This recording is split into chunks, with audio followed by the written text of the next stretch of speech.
one of all employees. I'm going to the platform. I am one of all employees. I'm going to the platform. All employees. All employees. Repeat. All employees. All employees. Repeat. I am one of all employees. I'm going to the platform. I am one of all employees. I'm going to the platform.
All employees.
Hey there, Santa, have you been?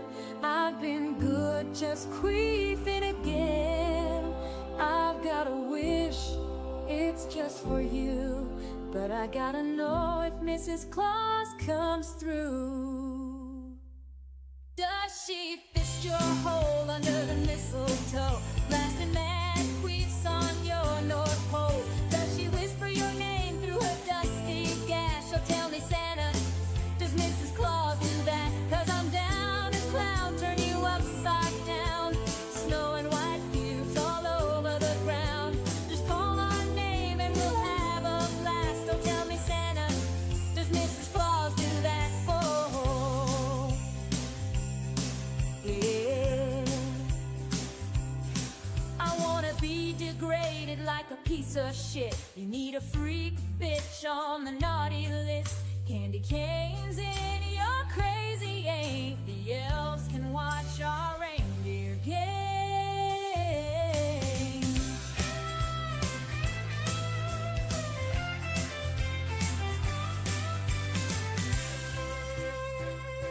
Hey there, Santa, how've you been?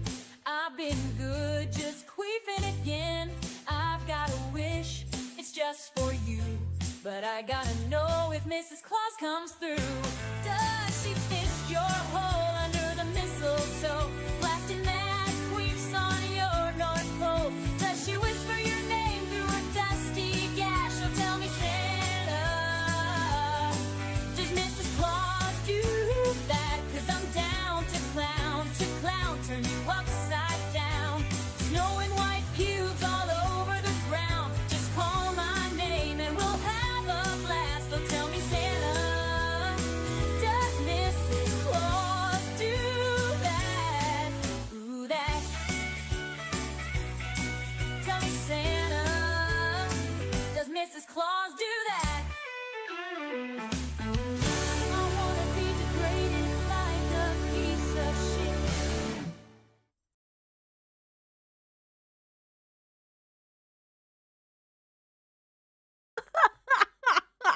Yeah.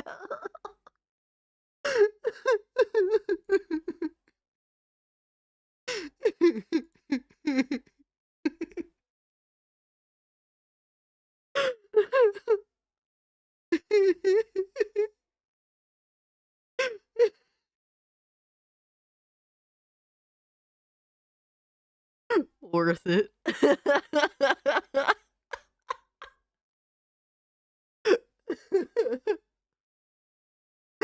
Dicky Doodles is like, why is Cassie subjecting me to this fucking torture?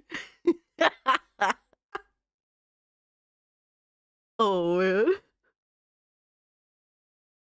Yes, it was my diabolical plan all along. I'm killing your brain cells one stream at a time, baby. I have to get you guys back somehow. I told my best friend what you assholes do to me, to troll me. Mind you, my friend isn't really much of a gamer. She doesn't understand a lot of shit. And so I have to, like, brain dead explain a lot of shit to her. I informed her what you guys do to me with Steam.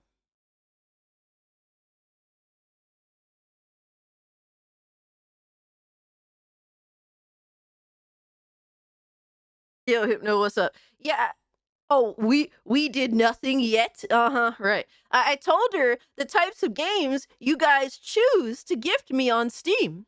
At first, she thought the gifting, like, oh, gifting's cool, that's nice. And then I explained to her what kind of fucking games you guys gift me. Safe to say, she thinks you're all fucking weird, I'm pretty sure.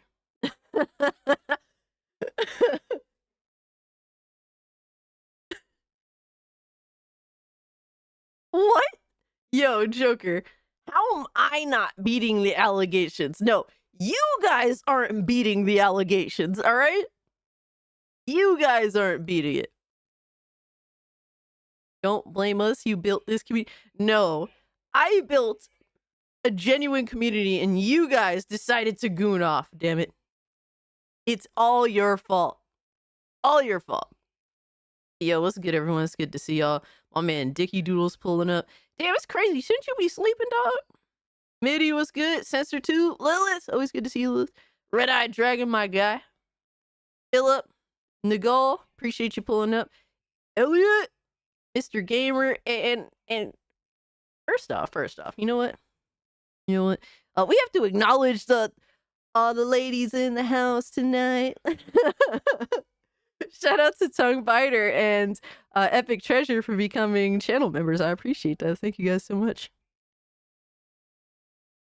The ladies are pulling the weight tonight. Holy shit, brother. What the hell? Yo, do we have lowest expectations crash the party? Yo, my man Lois, what's good with you, dog? I appreciate the raid, homie. It's all coming together quite nice.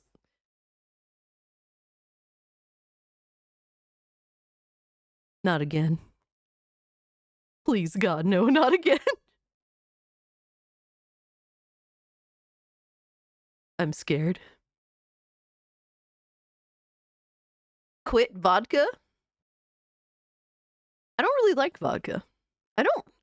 Ever since I started driving, like earlier this year, I don't drink anymore. And then even when I used to drink, like it was never, it was just social drinking. Yes, Steam notification. I'm scared. We're doing this again, guys? Is this what we're doing again? I don't think I'm prepared. I'm very much not at all prepared. If you guys want to add me on Steam, you're also more than welcome to. It's official. Oh no. You suck. Woo! Cass should Chad take off the kid's gloves. Marie Oh. Hart. No. This is you guys have had the adult gloves for a while now. You guys are welcome to add me on Steam if you want to. That's a good way I try to keep up with y'all. See what y'all are up to. I'm stalking all of you guys on Steam. All right. I'm scared. But you guys don't have to take off the kid gloves. Matter of fact, why don't you put them on for a change? That would be a good change of pace. How about that? Oh. Hypno.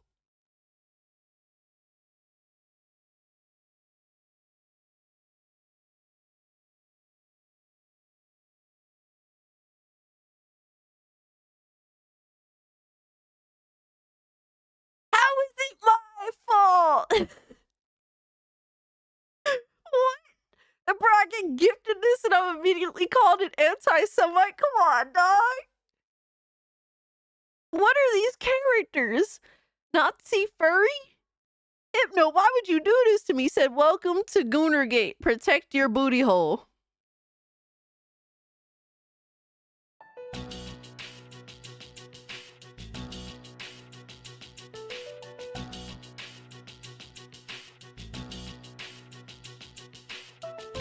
Is this what we're doing?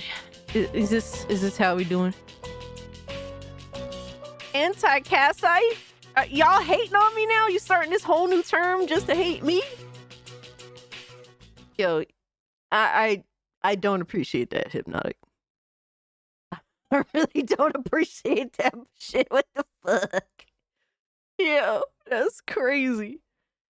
Anti-Cassite is wild. I know, right? This is what y'all doing, man. My community is turning against me. Yo, Power Boss, what's so good with you, homie? Censorship, Drewski, Ender, my man Devastator. Appreciate the two, by the way, homie. Me just drunk, damn you. Preferably not. Preferably not. I think that if you're drunk, it's probably best to stay out of people's DMs. Things can go wrong pretty quickly. Hey, I got friend invites. See, I prefer the friend invites. Holy shit. Hey, welcome, Tara. I like the friend invites. Those are relatively safe. Shame on me. What did I do? Oh man, Xavier pulling up. Mr. Gamer. Roll with the punches. It's entertaining. I mean, what more can I do? Sandor, good to see you. I'm looking out for everyone's prison pockets. Prison pockets? Mitty, being drunk yesterday was fun. Yeah, you was wilding out, huh? No, that's what's up, though. But guys, what y'all been playing? What y'all been watching? What has piqued your interest as of late? A goon content takeover? Y'all really fuck shit up. Is it weird that I play Minecraft and Roblox? I really can't say that's weird. All right. I mean, you know, the Roblox looks kind of bitch made, but I also play Fortnite. So who am I to judge? You know what I mean? Like, with all due respect. But Power Boss has been, it's a PoE 2. When are you reviewing those Gooner games? I ain't even launching them. Lois says, I'm heavily addicted to Satisfactory. That's what's up. Yo, Society, my guy, what's good? Said Road Rash 2 on the Sega Genesis. Classic, brother. Just saying hi. I'll be back later recording a podcast. Awesome Casualties Gamer. Keep up the good work, by the way. You play Minecraft? I don't blame you. Like, Minecraft is one of the most revolutionary games of our time. I don't blame people for playing it. I'm not a very creative person, so I've never really been much into Minecraft.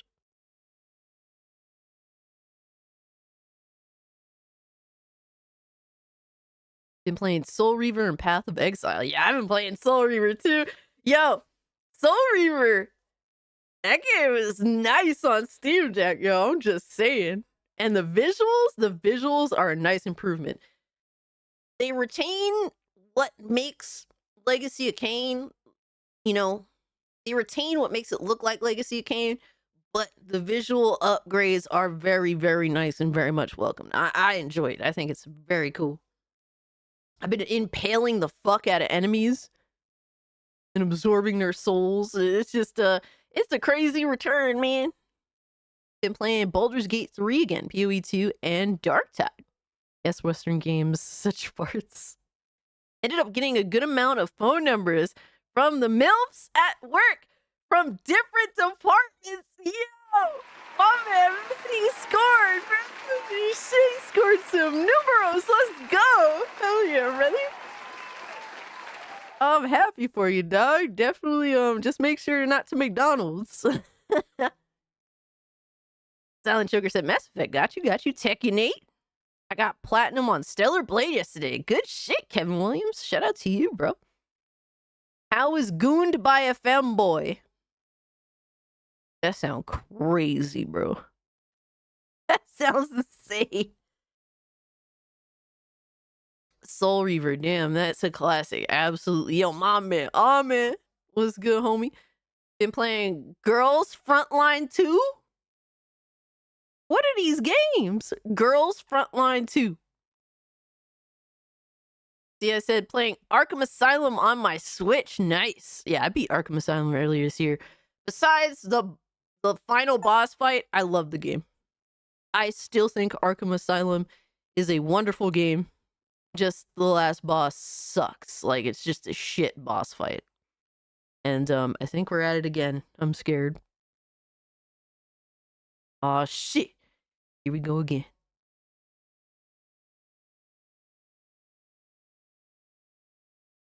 I should have full screened again. Oops. I'm scared. We have another give.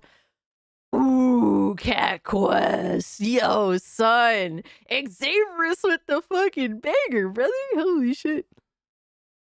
I appreciate that. Thank you. I've actually been meaning to play Cat Quest. I think I have like one of the games or all of the games on my wish list too. I appreciate that, Xavius. See, a nice, humble, little gift, man. Holy shit. Yo, Jesus, my man. Hope you're doing well. Hey, Astro Cyborg pulling up says Furry Quest. Oh my god. Working and lurking. Yo, that's what's up, man. Definitely be safe out there, brother. Been playing Half-Life 2. Nice. Careful. MILFs is how you get monkeypox. I thought that was like a... I don't think we could have honest conversations. I thought that was like a gay thing that was spreading around. That's what I heard. I don't know.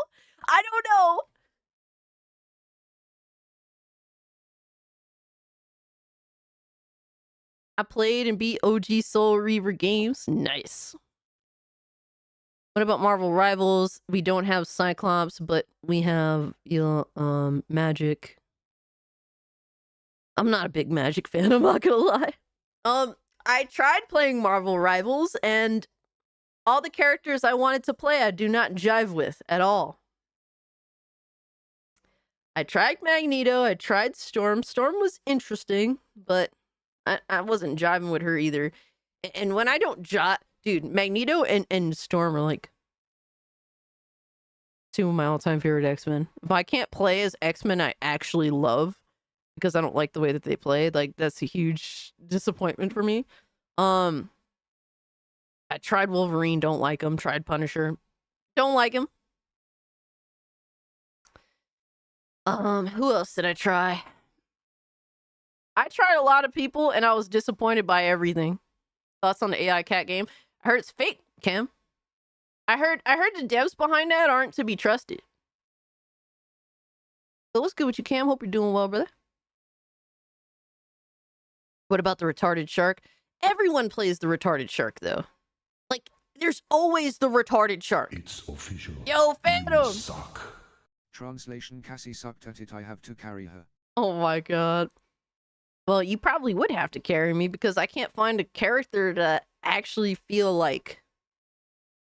How do you say, like I'm on the same page. It scars me. Dude, everyone plays the shark. Like, if I have to play, if I choose to main the shark, the chances of me actually getting to play as a shark are highly unlikely. You're a Psylocke main? I heard Psylocke is like a bitch to play, though. Jeff is best boy. See, everyone feels like Jeff is best boy. So, like, I want to play a character that nobody wants to play. But I fuck with them. Like, I can play that character in the mass majority of situations and keep it moving. You know what I mean? Oh my god. Society says, Cass, why you at 30? Why are you 30 and sound like a 9-year-old anime character? Give us your GTA radio DJ voice. DJ Cassie Cage in the house. You know, multiple people asked me to do voice acting. Play gay man. How's Minxie doing? Minxie was streaming earlier today. I was actually watching her stream while I was getting ready to go out. Guys, I have the itis so bad. I ate so much sushi. Oh my god. Like, I needed this coffee more than It's when I work. official. You suck. Oh It's no! time to goonga goonga goonga goon. What? Where's Ziggy? Ziggy! I think he might be downstairs. He ate his dinner. Dude, he's been scarfing down food lately. It's like, bro, I feel like, am I starving you or something, bro? Like, why are you suddenly just, I don't know, his eating tendencies have changed. I'm gonna have to give him some more treats. But I also don't want him to get fat.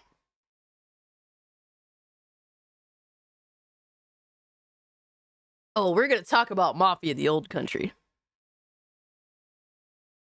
Well, yes, I do have the Kid Trunks voice. You already know that. Yes, I am a monster. I'm terrible. Hell, we don't want Ziggy to be fat. I mean, skinny cats aren't necessarily, they aren't the cutest thing in the world, but I don't like fat cats either. They're kind of gross, I'm not gonna lie.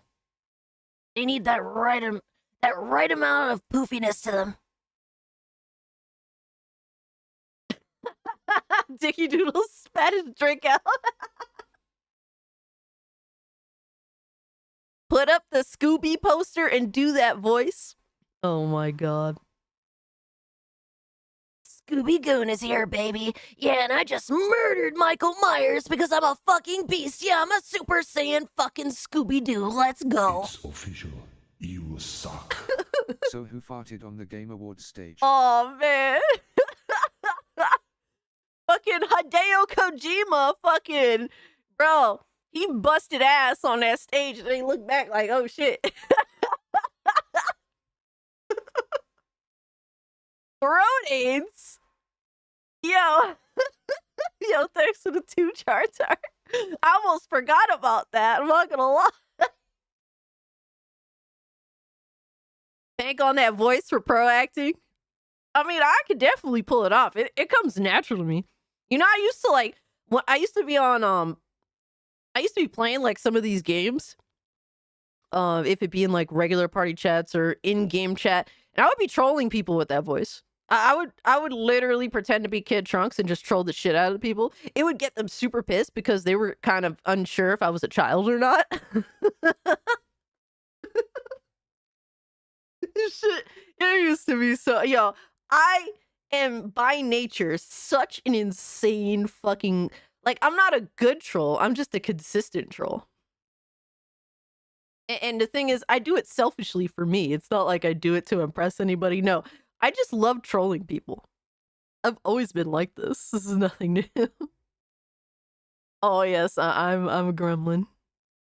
Not a console gremlin, but a gremlin.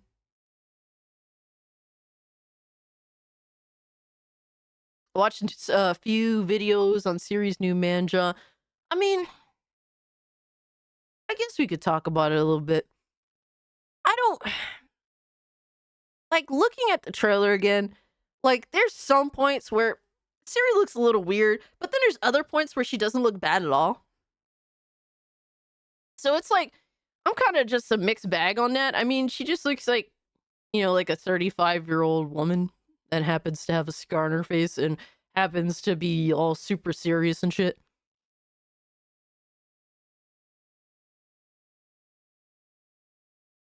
I mean, yeah, Lois, I mean, she clearly looks like a female. Do her features not look, amazing at certain angles?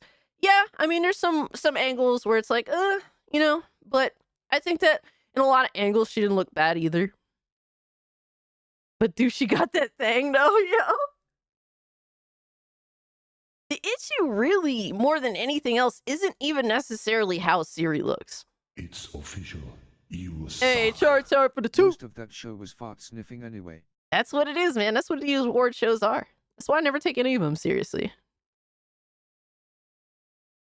It's official. You suck. Oh hi. I heard my name, so where's JT? Hey, yo. Drooling face, smiling face Oh, with hearts, no. smiling face with hearts, crab. Oh man, Alyssa's here. Oh shit, brother.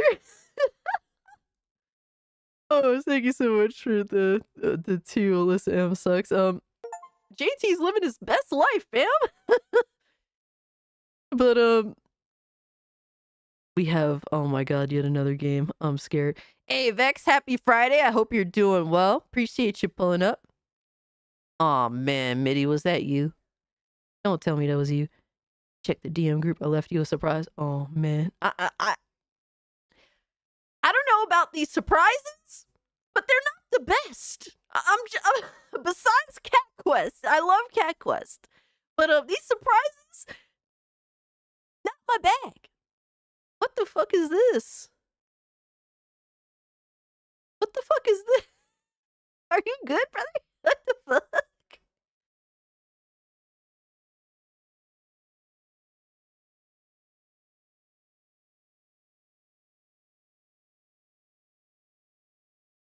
Did something happen to Rhea? Is she gonna lose her job? What the fuck? Yo, Mikey, what's good? Come on, dog. You have this girl working at Subway. Come on, man. Leave this girl alone. It's official.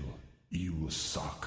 Hey, That's Devastator. easy way to make Game Awards better. Replace Jeff with the Muppets, cause let's be honest, they were the best part. LMAO. I mean, because they were saying essentially the Muppets were the way of communicating how the audience actually does feel.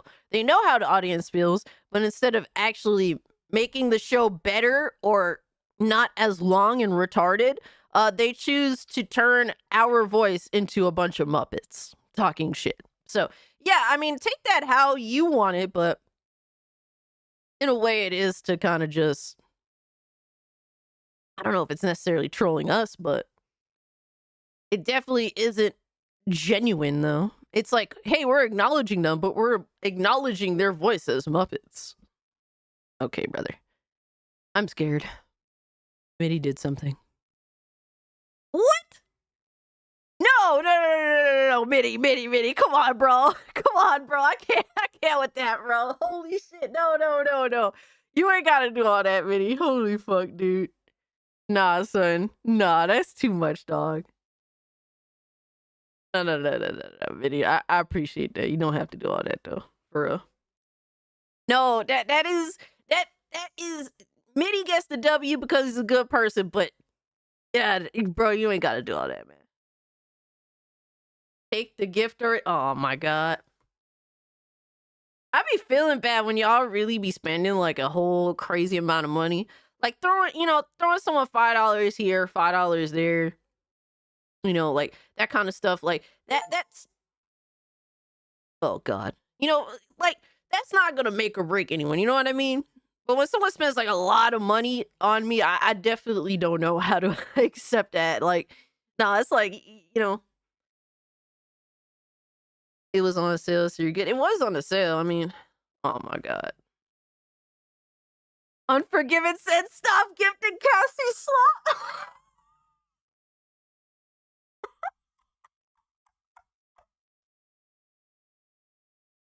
Mitty,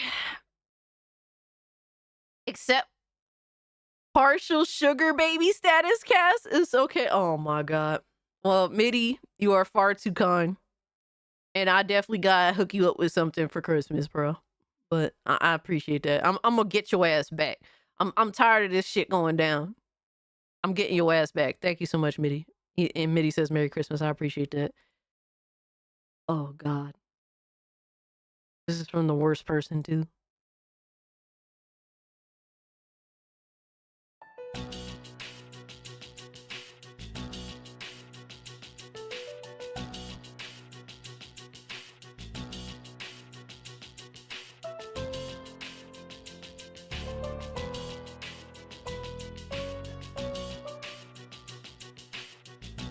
Furry whores.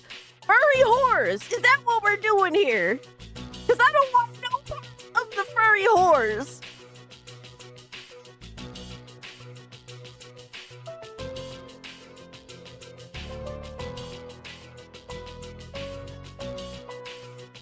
Yo, Censor gonna sit there and call it a Minxie simulator. That's crazy. That is insane disrespect. How dare you disrespect? Don't deny who I am. What is... Are you calling me a furry whore?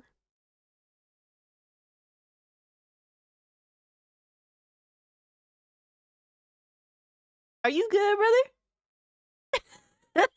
Yo.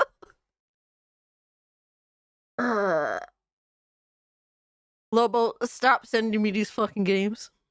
Please. Please stop sending them to me. The disrespect is real. I concur. Holy shit. But thank you. Thank you, Mitty, for being far too kind. All right, I did. Bro, I got the bag today. What the fuck? Y'all need to stop this. I got Cat Quest. I was happy as fuck with Cat Quest. Holy shit.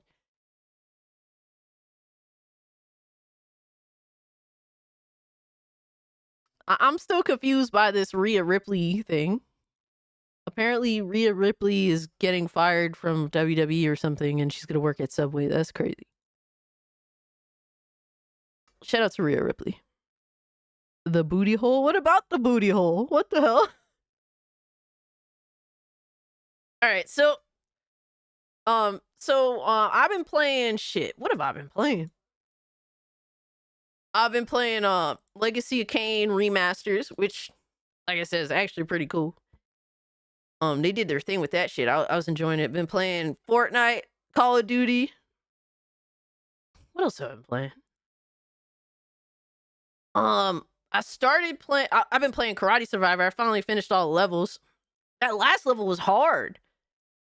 I kept dying, and I finally beat him. So I beat all the levels. That's cool. I tried Choo Choo Charles, which, not gonna lie, I got scared the fuck out of after like the second, like the first encounter with Choo Choo Charles was okay. The second encounter, I did not go so well. And I started playing this game called Nico Dorico. I actually got a free code for it. I need some more time with the game, and I'll let y'all know. But it's actually, I've been enjoying it. It's a 2D platformer. But I completed like 2 or 3 levels on it. I've been enjoying it. It's pretty cool. I'm kind of glad I got a code for it. I replayed Blood Rain 2. Need to get the first game. Hell yeah. I need to pick them up on Steam because I do own physical copies of the remasters on PS5. You bought this on yourself when you chose to accept. What do you want from me? It's not that I want to accept them. It's that it's like I was raised to feel like to just accept gifts even if I don't like them because it'd be rude not to. So it's like a shitty situation. Now, it's like it's just no winning. I feel like an asshole if I don't accept it, and I feel like an asshole for accepting it. So, what's the name of the one Steam game that looks like Animal Crossing? Good manners were a mistake, I know, right? This thumbnail isn't helping you beat the allegations, Cat. I mean, I like the picture. I thought it was cool. I mean, you know. Check DMs. Oh, let me see what you playing. Hold on. Venom.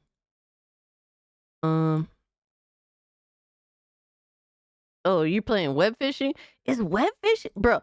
I know that Mitty did give me web fishing. Is web fishing really the shit like that? Because motherfuckers really be playing that shit. They really be serious. Aw, Philip, as much as I would love to watch Dorothy's most savage moments on Golden Girls, I don't know if I can and get away with it. Dorothy is like Dorothy from the Golden Girls is me in like 40 years. If I live. Or at least in 30 more years. Bro, I connect with Dorothy so well. That's like, bro.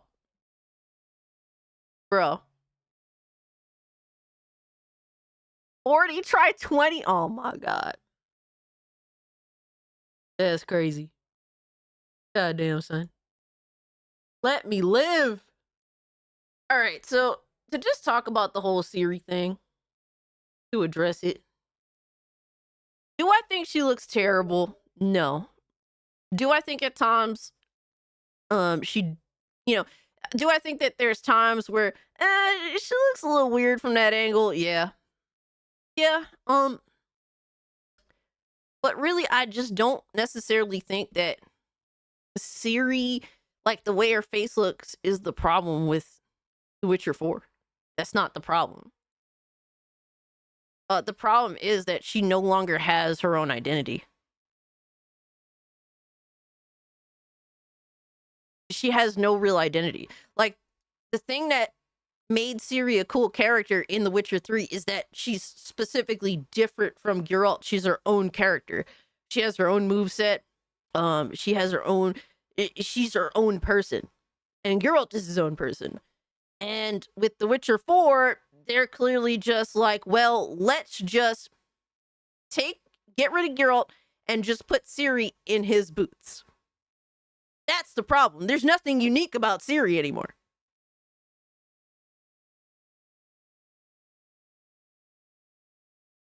The other problem is that this is another CD Projekt Red game revealed way too early with no gameplay and will probably be another disaster at launch.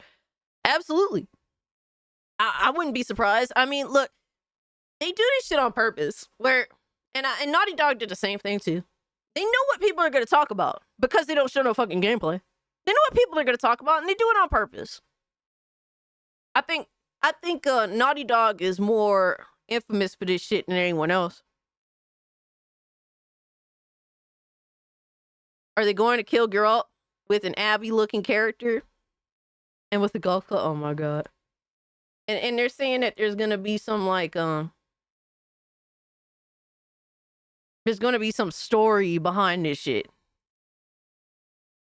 So a CD Projekt Red dev here.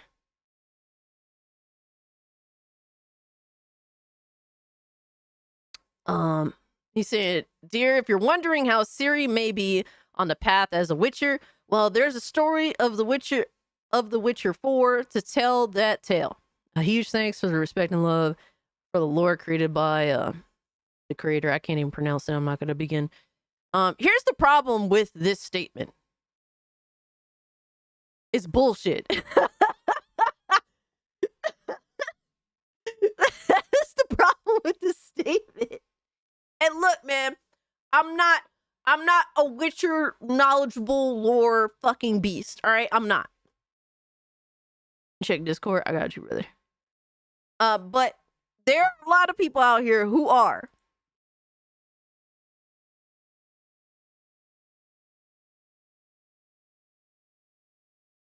Oh no.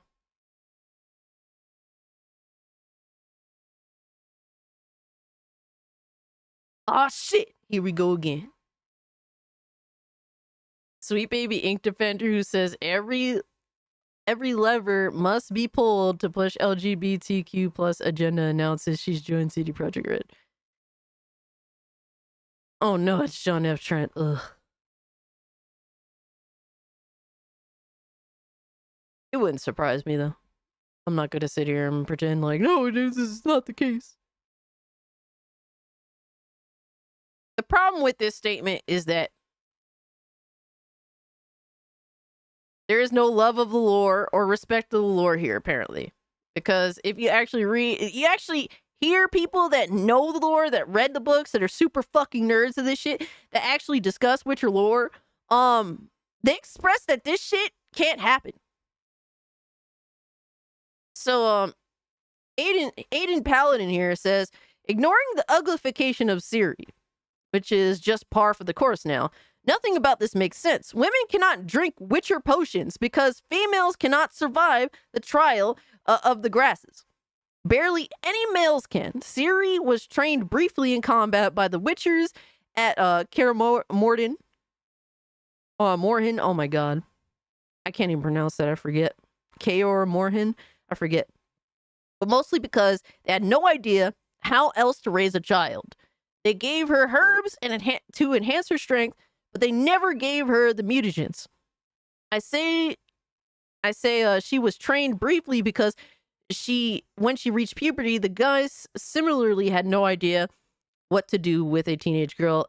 And given that her uncontrollable magical powers started manifesting at the same time, Geralt asked Trist for help, but there wasn't much she could do either.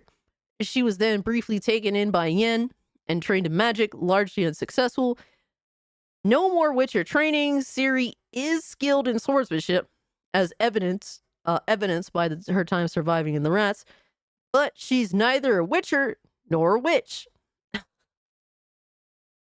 She's a hen lacquer, a universe travel elf blood that is a conduit for raw magic, which is why she cannot use Witcher signs either, despite repeated attempts to teach her. Perhaps even more importantly, after Geralt and Yen's death, Ciri dips out of the entire Witcher universe and into that of Arthian legend in disgust of her home world. She doesn't just leave the continent, she leaves the entire damn setting. This is the lore of the books. I've not bothered to watch the show. I don't know how you can read Lady of the Lake and even fathom this being Ciri's future. So, like, people are concentrating on her looks. And, you know, love her or hate her, how she looks. This shit don't make no fucking sense at the end of the day. There's no respect to the lore, clearly. They just do what they want to do. Witcher 4 is going to be bullshit. It's a way, let's just say, through Ciri becoming a Witcher. And yeah, I mean, I think that, like, the shame is, like, why can't there be, like, this, you know, side story or side game where Ciri is the focal character and she's her own sort of, like, she does her own thing? Because my friend who's played, you know, shout out to my boy Sod, he's played all the games. And he said that Ciri kind of just, she wanted to essentially kind of do what Geralt does, but she obviously can't. Like, so she kind of helps people in her own way. So why can't they just make a game where she has her own unique powers? Because that's what was in The Witcher 3. And when people reference The Witcher 3, and say, well, you got to play as her in that game, and it's like, yeah, but she had her own moveset, her own powers, like, she did her own thing, and she was clearly different from Geralt. So things don't really make sense here. I thought for sure like Siri was going to get her own game, but I didn't think she was going to essentially become, she's going to be the next Witcher. Unique. That's too much passion and effort, man. And I don't think it's that, because like, who could sit here and pretend that City Project Red doesn't like actually like? They clearly have passion. They clearly can make the effort. They're skilled. It's just this is a clear choice of wanting to ditch a male character and replace him with a female. That's just what it is. I wonder. I don't know. I wonder when they chose to do this. Was it like early on, or it's a lore issue? Absolutely. Maybe they got the chastity cage. Yo.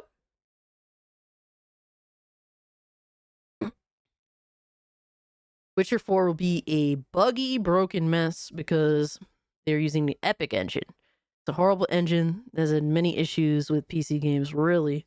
See, I'm not too familiar with the Epic engine. Do all their games run on the Epic engine, or is this one different?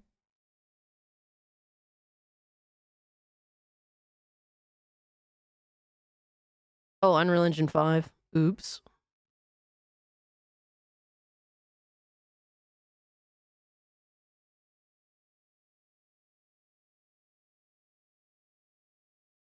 I mean, I don't know, like it's so weird that there's so much Unreal Engine 5 issue. Because like, remember when RoboCop put out the demo that they had? And the demo didn't run too well. But the devs took the feedback and they actually fixed the demo. Like they dropped an update for the demo and it ran better. And then the game ran better. It's kind of wild that, I don't know, like, I wonder what the issue is. CD Projekt Red had their own engine. This is the first time they will be using Unreal Engine. Okay. I appreciate that he included on it. Yo, RoboCop is a fun game. RoboCop is heat. Maybe I should just get Space Marine 2 to cheer me up and calm me down. Shit, brother. Why not? Why the fuck not? I bought it recently. I just haven't I haven't had time to even like boot up. My PC had been acting up, but I mostly think it was actually Call of Duty. At first I thought it was my AIO, but and mind you, I don't have very good ears. I'm slightly deaf. But my brother checked my AIO and he's like, "Yeah, I hear the water pumping." I'm like, "Well, I can't hear it." Goes to show what the state of my hearing is. Holy shit. Witcher uses the Red engine. Their own engine. Got you, Rep. Appreciate you. Appreciate you pulling up too, by the way. JT says, Siri didn't pass the trial, which she has to drink the mutagen to transform to be Witchers. You're so old. I wasn't lying when I said, hey, like, women age, you gotta double that shit. Was I lying? I told you guys I'm 31, so therefore I'm 62. That's how that works. But that's really what it is when it comes to the Witcher game. Now people are, the thing is, like, do I understand where people are coming from when they look at Ciri's character and be like, she look ugly. She look ugly not playing this. I mean, the reality is there's patterns of games where the female characters don't necessarily look very good. And do I think she looks terrible? She definitely doesn't look terrible. She at least looks like a fucking woman. It's official.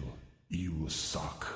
Unreal Engine 5.4 has fixed many of the previous problems and reduced the burden on the GPU and CPU and has seen those fixes added to previous titles. That's what I want to hear, Elliot. I appreciate that update. Thank you so much for the 5. That's what's up. But yeah, like, when it comes to all that shit, the reality is people People have noticed a pattern when it comes to Western video games, and if you choose to repeat that pattern, and what I'm saying is it could be for justifiable reasons that, hey, I'm gonna make this character look like this because, well, she's this age.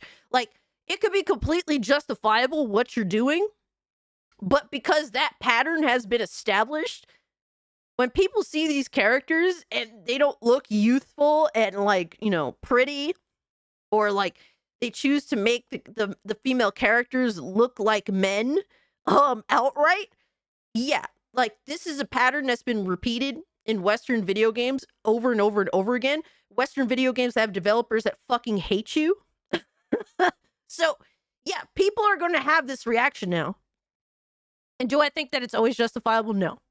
I don't think that it's always justifiable, but now the perception and the pattern has been established. And so you as a developer, you're just going to have to deal with that because, well, your industry fucking sucks, and your industry has made has taken a habitual stance in shitting on the people you're trying to sell video games to.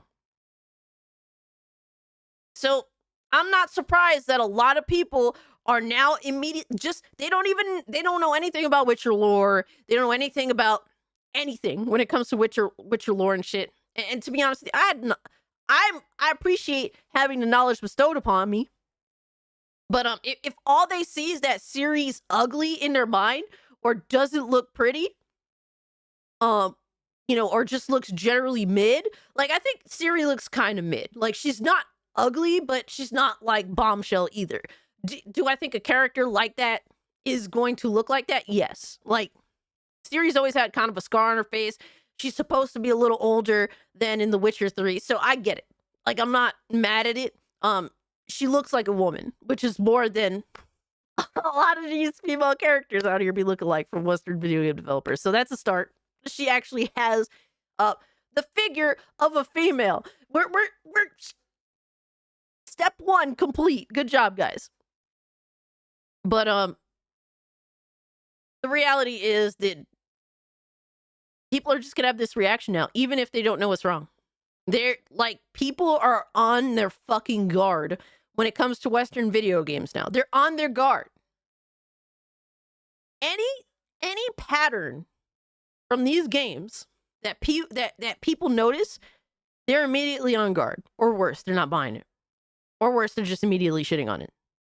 And this is what you've created. The industry created this reaction because they're unfucking trustworthy. Because they've gone out of their way to antagonize their audience over and over and over again. It's official. You suck. Arepa! RE engine was used for Witcher 2/3 and Cyberpunk. Nice. Okay.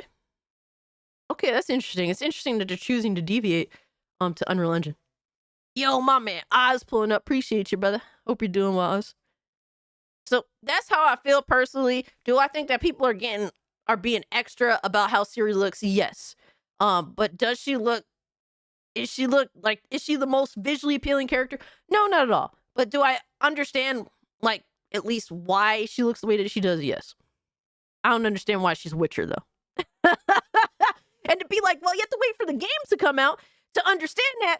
Well, the lore says otherwise, motherfucker. So you can do whatever you want to do, but you don't respect the actual lore that you're grabbing from. So, and if this was like a choice, then maybe, you know, if you're playing the game as Ciri and she's her own chick instead of being like a knockoff Geralt, and then maybe that was like an end game choice, then I could understand that at least, because there's, like, when it comes to The Witcher 3, there's so many not lore accurate choices that you make because of the reality that you have a lot of choices in The Witcher 3.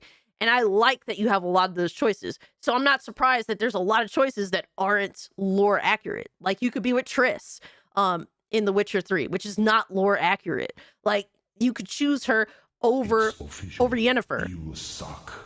Hey. Don't forget how CD Projekt Red faked all the Cyberpunk 2077 trailers and live streams. Don't trust them until the game is out.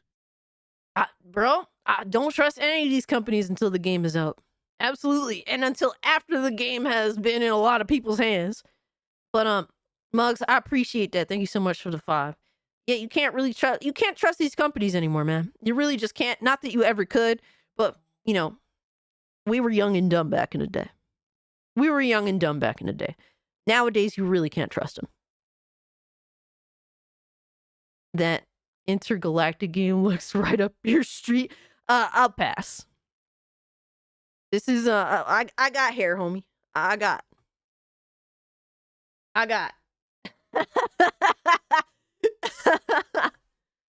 Oh man, yeah. But that's how I feel about it. Elden Ring, Night Ring, Game of the Year 2025. Let's go. You know, one of my close friends, he's very upset. It's official. You suck. Hey, She was Chart. changed from her appearance in W3. She's a daughter of Sintra. She has elf blood in her veins. Beauty is her birthright by elven law. Okay, I appreciate that little info, Chart. I mean, it's I don't really know what to say. You know, I'm not gonna sit here and pretend that I know Witcher lore. All right, I played The Witcher 3 and I really liked the game. It was one of my favorite games of the generation. But it's hard to say that like she's supposed to be beautiful. I mean, she's had like a massive fucking gash on her face. You know what I mean? So like, I mean, I guess she could still obviously be pretty even despite that, but I have that kind of, you know, perception. It's like Cass doesn't check Twitter notifications for the banger. Oh man, hold on. My bad, brother. My bad. I got you, dog.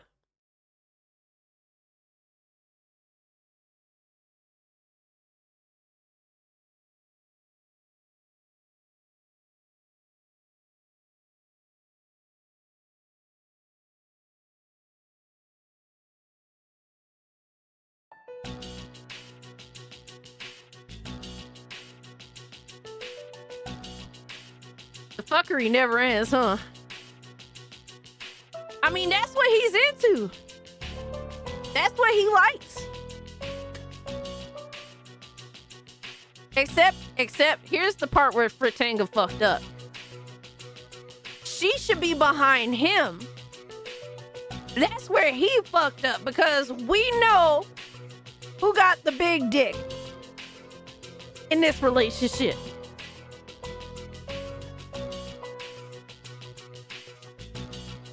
I'm just saying, bro, we know what it is.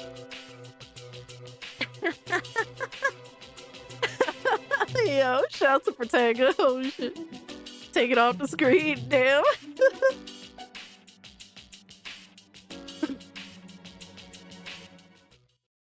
Yeah, I'm sorry, but Naughty Dog has proven that they have no interest in not being antagonistic towards people that buy their games. So therefore they can suck all the cocks in hell. I don't really give a fuck about their games. You know, I'm interested in everything prior to The Last of Us Part 2. They do not know how to respect their audience at all. So I'm good. I don't need it. I don't need another long-winded fucking pile of bullshit. You know what? Quiet Cries, they lied to us about a lot of shit. They are such fucking liars. Bro, I'm still... Oz, I don't know if you remember. You might not remember, Oz. But when I found out that the multiplayer was being torn out of The Last of Us Part 2, I said, I'm not buying the game. The game is worth half as much as it would have been.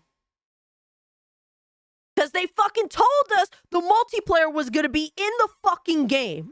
That's what they fucking told us. And I'm still pissed about that shit too. You know why? Because if they hadn't gotten so fucking greedy and just released the fucking multiplayer in The Last of Us Part 2, guess what? We would have had a fucking multiplayer. But all these fucking cucks, these fucking Naughty Dog dick-eating bitches on fucking Twitter, oh, well, you're gonna get it anyway. You're gonna get it anyway. We didn't get shit. That scar never reshaped her jaw in Fuck the outta books. here. LOL. Now she looks like the hunchback of Kayamore Hen. Damn, that's crazy, bro. Damn. Char, thank you for the 5, bro. Like that shit. Scar never reshaped her jaw. It's crazy. I had to read that again. But that's what pisses me the fuck off. You got all these motherfuckers like, just trust the process. Just trust the process. It's Naughty Dog. They can't possibly fuck up. Well, they fucked up royally, dick faces. We would have gotten a standard multiplayer, and guess what? People would have played it for a couple of years, and it probably would have died out. Don't get me wrong, that's what it is. But guess what? We would have had it, and we would have enjoyed it for 2 fucking years.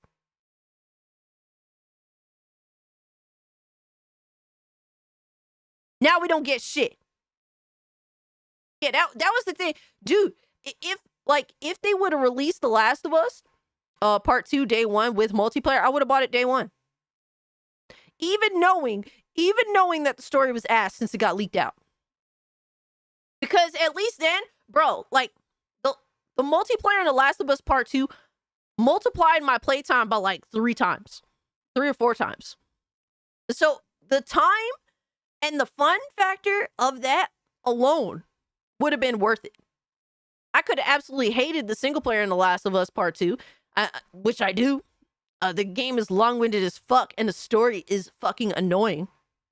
And just honestly, the pacing sucks balls. The way the story's structured fucking sucks balls. But even if I would have hated that shit, at least I could have I would have took my ass right to multiplayer and played that bitch for over 100 hours easily. So yeah, that's what it is. But Naughty Dog and Sony got fucking greedy, and they continue to be greedy. And you know what? Good. I hope y'all motherfuckers keep losing money for your fucking greed. They deserve that shit. I'm so glad that they lost money with factions too. I'm so glad they lost money. I'm so glad Concord was an entire fucking failure. Continue to fall flat on your fucking face. Give gamers what the fuck they want. Because nobody asked for fucking Concord. Nobody asked for you to tear the fucking multiplayer out of The Last of Us Part 2. Nobody asked for that shit. But you got dick eaters just wanting to gas up whatever Naughty Dog does. It's so annoying, bro. And people wonder why I walked away from PlayStation. Well, I don't give a fuck about them no more. They do this shit to them fucking selves, man. The new Naughty Dog game is the single player Concord. That's crazy. Crazy part is the trailer for the new IP has more people talking about The Last of Us 2 than the new IP today. Oh my god. Damn, Mikey said he's got 140 hours in Black Ops 6. Shit. I wish I had the time to put in that kind of time. Where can I get Astrobot for cheap? Yo. Oh, Oz.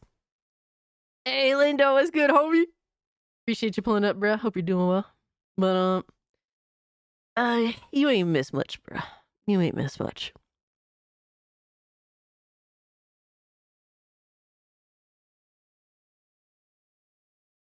But, I do have a funny video here. You suck. Hey, Chart. Sisters of the Lodge used the wrong magic on Siri. Damn.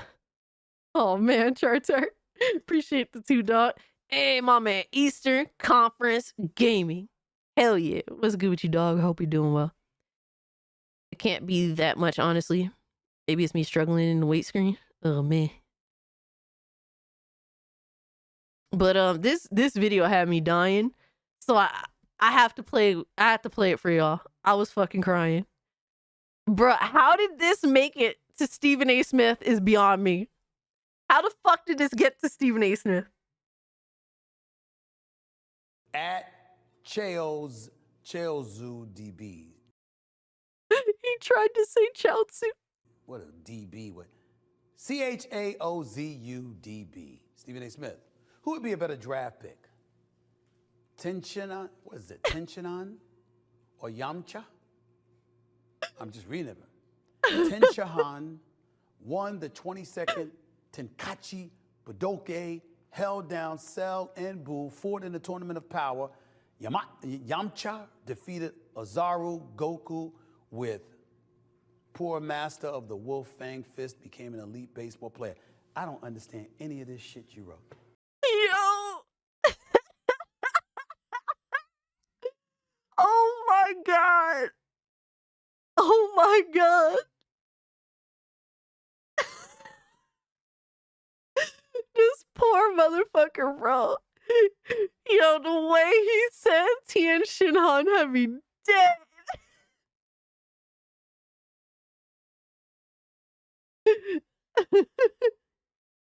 Oh man, Linda, say your prayers. You got a long night. Bro, this shit had me crying. And he's just mad that he has to sit there and read that shit. I'm a grown-ass man.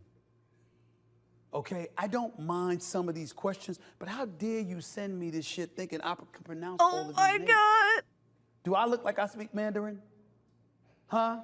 I don't know what this is. I'm not gonna lie. I know my team want to sit up there. They're laughing in the control room. Everybody talking about, because they're children. They watch this. I'm a grown-ass man, okay?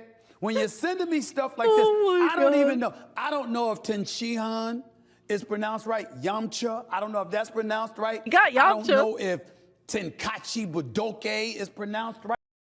He tried to say Tenkaichi Budokai? I don't know. Help a brother out. I work for a living. I ain't got time to know all of this. Yeah. Y'all get on my nerves with this sometimes. Seriously. Seriously. I mean, at least phonetically spell it out, do what you got to do so I can at least pronounce it correctly. It's very annoying. It really, really is. Because I don't like getting names wrong. But what the hell? Then I'm seeing this guy with a third eye. All right? Oh, man. And this guy clearly juiced up. I mean, what you want me to say? Juiced up. What you want me to say? He Let's go with him. Yamcha What the hell juiced up is his is name? crazy. And he 'Cause I still don't know. sucks. All right? What is that? Yamcha? Yamcha. I'll go with this. Okay? Good Lord. Yo, this poor bastard, bro. Shout out to Tien. Yes, Tien is the best human. Imagine if he got sent an adult game on Steam, bro. He'd be done. I used to like Stephen A. Smith, but he really thinks he's better than everyone. I mean, that's how most of these motherfuckers think, man. That's just what it is, bro. A lot of these motherfuckers been famous for too long. That's just what it is. Who keeps trolling this whole bit? I know, right? They knew exactly what they was doing. Yo, Dax was good. Yamcha's all natural. Maybe that's why he sucks. Tien probably juiced up. Oh man. Real quick, guys. I gotta go dehydrate. I'll be right back.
Ziggy decided to take over my chair.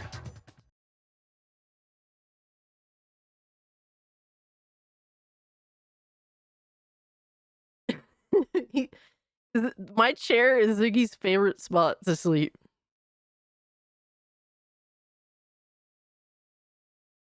Elliot, so, what the fuck is this question?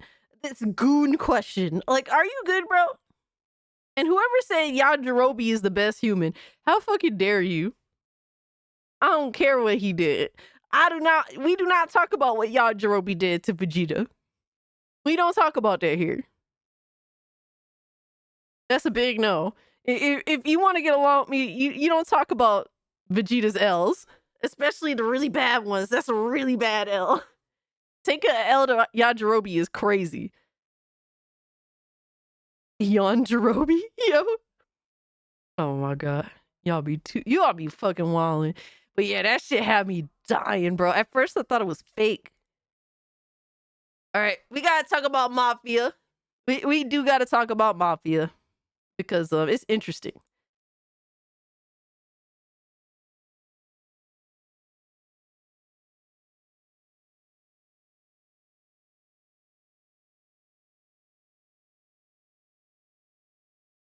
Wasn't he picked in one of the games because it was so hard to ring him out? Wait, I don't think so. It don't take much to kick even a fat motherfucker around if you got that power. But here's where shit gets interesting, guys. So new interview with Hangar 13 for Mafia: The Old Country. And they said structurally similar to Mafia 1 and 2. It's a cinematic experience, as is, well, most Mafia games. It is linear and narrative driven, which is interesting. Linear. That's actually kind of new for Mafia. Will be more focused. It will be more of a focused package. It's an engine reboot, so that's going to be interesting. I don't understand American Mafia story since it takes place in Italy. Shouldn't be considered as an open world game. Yeah, apparently it isn't an open world game at all. And McCaffrey here says, interesting from the Mafia press release I just got. It says, quote unquote, as a linear narrative driven game, Mafia: The Old Country is a focused package. They're ditching open world, which this series has never been great at anyway. You suck. Hey, Cobra! Check Discord, I sent you a sick 40k clip. I got you, dog. I appreciate the two. Let me see. Let me bring it up here so I don't forget about it. But, here's where I completely disagree with Ryan McCaffrey on. They're ditching open world, which this series has never been great at anyway. Most series pivot to it, not away from it. I approve. And I mean, the only game that really tried to be a serious open world was Mafia 3, and that was poor. But Mafia 2 and Mafia 1 were not bad at being open world games at all. And really, I don't think that this fucking idiot understands why Mafia is changing its ways here. I completely understand. They're not, like, from this shit, they're not talking about why.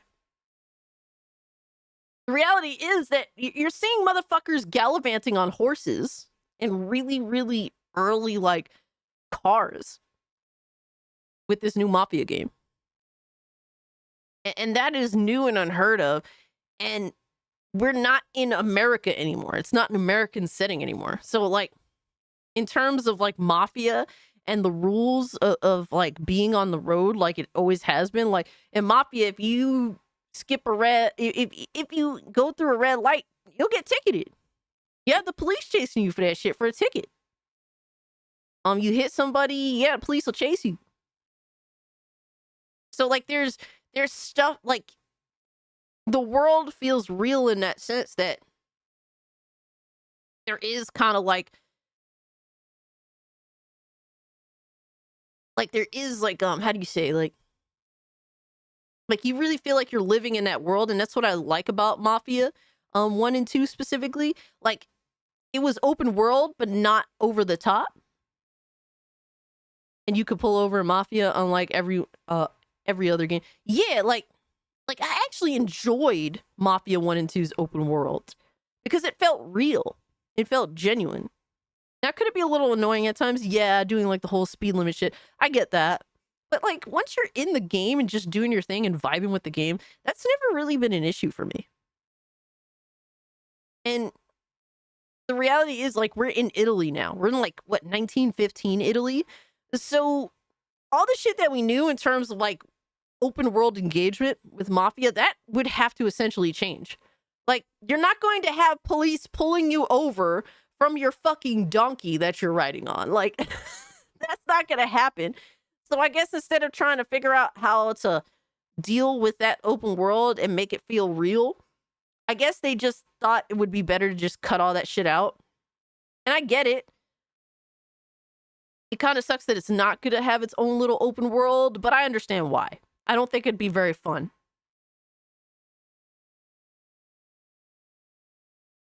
Ender says, wasn't one of the problems with 3 reused or 2 similar locations? So do they use all the open world crafting energy to make the places we get well crafted and more unique? So the problem with 3, there's 2 specific issues with 3. And to be honest with you, the locations weren't similar at all. 3 took place in Louisiana, which was a huge departure from 1 and 2. It was a different world entirely. The 2 main issues with Mafia 3 was that it was no longer dealing with the Cosa Nostra. So you weren't like actually directly a part of the Cosa Nostra, which was a huge departure in that of itself. You were dealing with like other mobs and stuff in Louisiana. And then the second issue was they tried to make it GTA in the sense of including side missions and really just deviating from how Mafia was in terms of how it was structured. Mafia has always been a narrative-driven game, something that, it's just an on-point story-driven game. You don't really have side mission bullshit. There's none of that. But they did always give you a nice little open world for you to travel in and explore and just kind of feel like you're living in the moment of being a mobster and kind of just going through the world and all that shit. But, those were the 2 main issues with Mafia 3, besides the fact that it came out a broken, buggy pile of shit, sadly. So those were technically the 3 issues. Old world racism is going to be crazy. I wonder if they're going to do... It's so weird to see a Mafia game coming out now. I wonder how they're going to handle it. It is going to be a very, very interesting game. I am so excited for this. This is like... I always get excited for a new Mafia game. But, I mean, like, the mission location compared to the other within 3. Well, the mission structure was just retarded with 3. Like, you couldn't just play the main campaign. You had to do all sorts of other shit. I mean, when it comes to 2, you kind of end up in a lot of the same locations in terms of, like, you end up going back to your apartment a lot. But that personally, or you end up going to either Joe's apartment a lot or your own apartment. Mostly Joe's apartment, to be honest with you. That's kind of where you always end up starting or ending a mission at. Yo, Critical was good, homie. So that's always kind of been a thing, which didn't really bother me. It's like, I understand why. Like, I feel lived in that world, so. 3 is such a... It's a tough pill to swallow that I don't like 3. Because I want to. I mean, Quiet Cries, have you played Mafia 3? There's a fuck ton of N-bombs in Mafia 3. Mafia 3 has some insane racism, bro. Like, they don't give a fuck. Like, I feel like in this Mafia game, in Mafia 4, I feel like there's certainly probably gonna be a lot of racism, but I also don't think that a lot of us are gonna get it. You know, like, they're probably gonna say and do shit that's crazy, but because it's Italy, I don't even know if necessarily we're gonna understand some of this shit. Ishi says more hype for Mafia than GTA 6. Now they've gone woke. I mean, I've always been more excited for a Mafia game. And that's just me being honest. I've always been like, I've been a Mafia head. I've always been a Mafia head. I go to my house a lot. It's fair. Exactly. Like, it kind of just is what it is. Are you really skipping Naughty Dog's new game? I have no interest in it. I don't care. They've shown that they've learned nothing from The Last of Us Part 2. Matter of fact, they doubled and tripled down. So I don't really give a fuck. I'm so emotionally detached. I'm genuinely emotionally detached. I don't care. I'm indifferent. Why would I buy a game that I have zero excitement for? Yo, L Alchemy, what's good, homie? Appreciate you being a member for 6 months, bro. I appreciate that. Slept through my goon time alarm. Oh man. Yo. With the Michael Myers fucking with the Michael Myers emo. Oh shit. Well, I'm glad you got some good rest, homie. You couldn't go into certain stores in Mafia 3. That was wild to this day. Absolutely. Yeah, they did not tone that game down at all. They did not tone the game down at all. To me, the best part of Mafia 3, and like, the shame is I really wanted to like Mafia 3. I really did. If the story was a straight to the point story without all the extra bullshit fluff that was boring as fuck, I would have loved the game. If I could just run through the main story and not have to fuck around on some bullshit, like getting, taking over different areas and stuff, I would have loved it. But I honestly, I don't like the game. The mission structure is ass. But the one thing about that game that had me vibing was the music. The music was crazy. I'm really interested to see what's gonna be up with the music in this game, because I love Mafia 2's music. A lot of people probably don't really vibe to Mafia 2's music because it's really old school. Like, we're talking about shit like the Andrews Sisters. So like, I know that a lot of y'all in the chat probably don't really fuck with that, but I love that kind of music. So Goon Time Alarm is wild. Oh man. But I don't know how I feel about them ditching open world. I know that I understand why, because I'm pretty sure it would have sucked to be in an open world in this game. But I liked it. I mean, I don't know. What are you gonna do, right? But to act like open world's always been ass. I mean, this is why journalists are not gamers, and we could tell. And we could tell. The only time Mafia's been ass in terms of open world is when Mafia tried to mimic GTA. That's the only time. When Mafia just did what it did, and it was its own thing, and didn't try to be GTA, that's when it was best.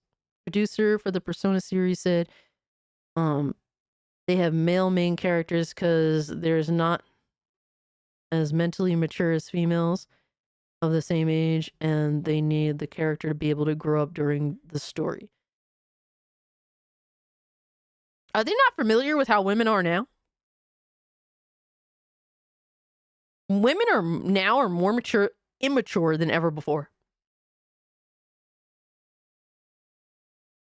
Millennial women are so fucking immature, as are Gen Z. I really don't think that used to be the case. I don't think that's the case anymore. Hey, Quiet Cries, appreciate you chilling with us. Have yourself a good night. That used to be the case. That genuinely used to be a thing. That's not a thing anymore. Sometimes women now are more immature than men are. Yeah. Nicole, you're speaking facts. I mean, I'm immature as shit. I choose to be immature as shit. If they could pull it off, then yeah, okay.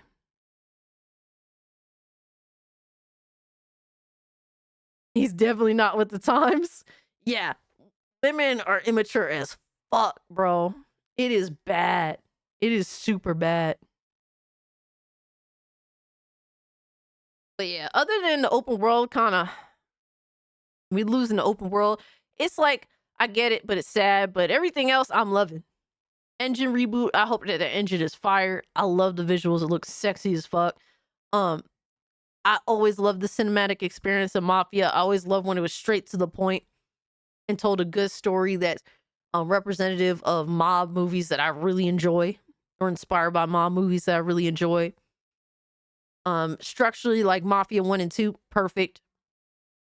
They know what Mafia fans want. They tried to experiment with Mafia 3, and it really bit them in the ass in terms of story structure. And then they did a remake of Mafia 1, and the reception that they got was phenomenal. And so they know what works for them. They know what works for them. And I'm glad that they understand. Because this is what game developers need to do. They need to understand their audience, and they need to make games according to what their audience wants from them. This is what Hangar 13 has done. They tried to experiment. I don't think it was a bad attempt, but it just wasn't Mafia. And they learned from that, and now they're back to what makes Mafia Mafia, and they're doing their thing with it. Mafia 2 remake would be incredible. It would, but they would be too pussy to do it, I think. I think they would be way too pussy.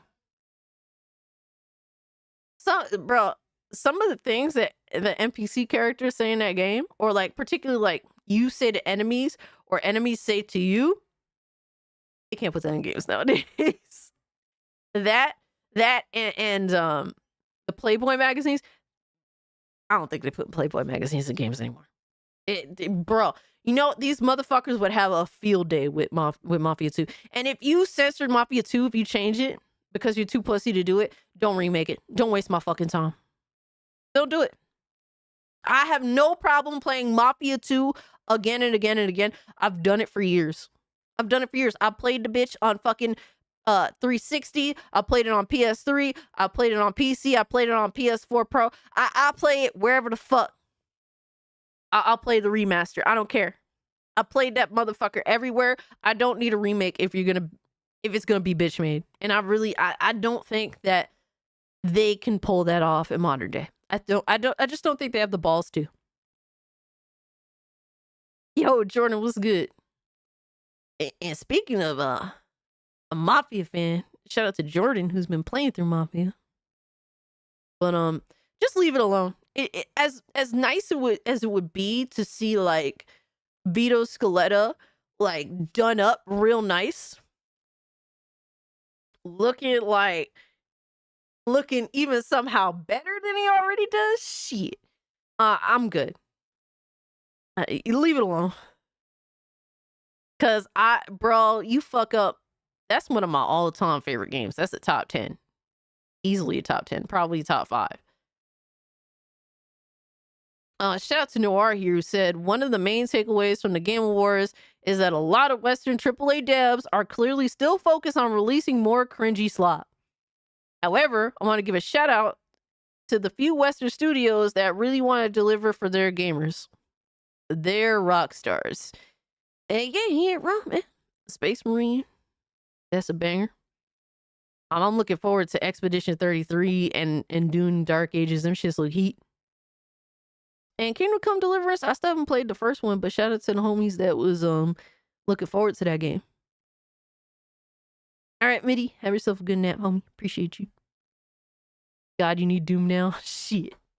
Dude, Doom is gonna be crazy. Not my country or anything.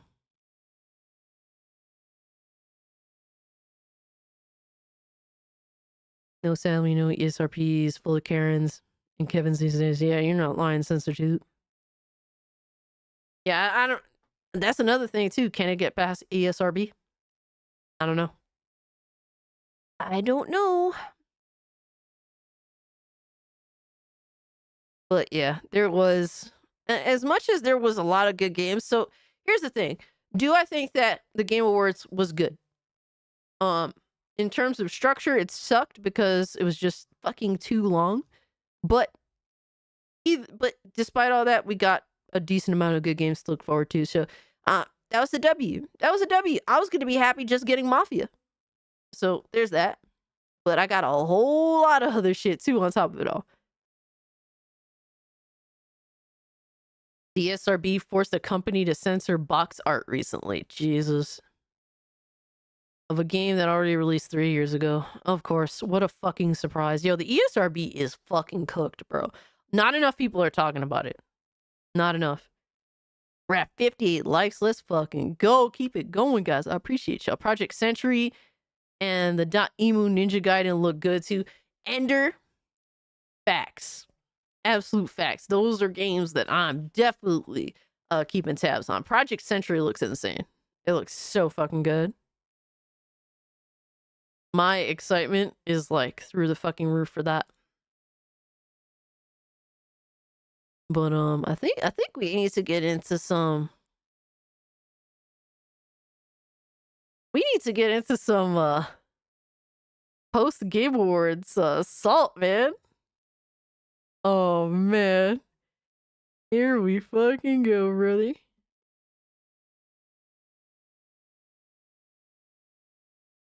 And shout out to y'all for providing some of this. Oh, hold on. Huh, Black Cobra posted this video. I don't know if I can actually watch it though. It's a secret level video. Is that gonna get copyright claimed? Yeah, I don't know if I could actually watch that shit. I want to, but live on stream isn't necessarily a good idea. Yo, my man Michael Wells, was good with you, brother? Appreciate you pulling up. You thought that Project Century was the Mafia game? I don't blame you. They both take place in like a similar time period, just one happens to be in Japan and the other one happens to be in Italy. I hope you like what you saying.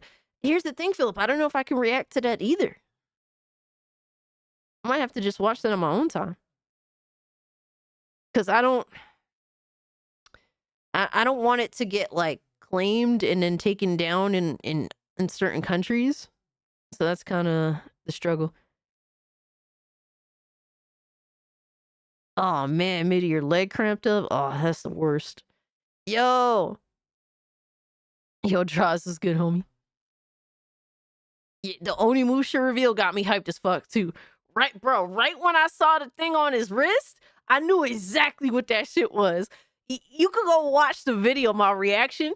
I was just like, whatever. I was like, whatever, I don't care. I was just talking to y'all in chat, and I saw that shit on wrist. I'm like, oh, shit, what the fuck? Yo, I was fucking done. Yo, that shit got me into it again. Capcom's one of the best devs to ever come back from the grave. That's facts. You ain't lying there.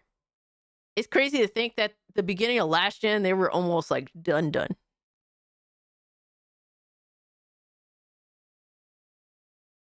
But yeah, I don't know if I can actually react to that, Philip. But obviously I love Golden Girls, so Capcom riding high. Just give us Dino Crisis 1 and 2 remake though. That would be cool.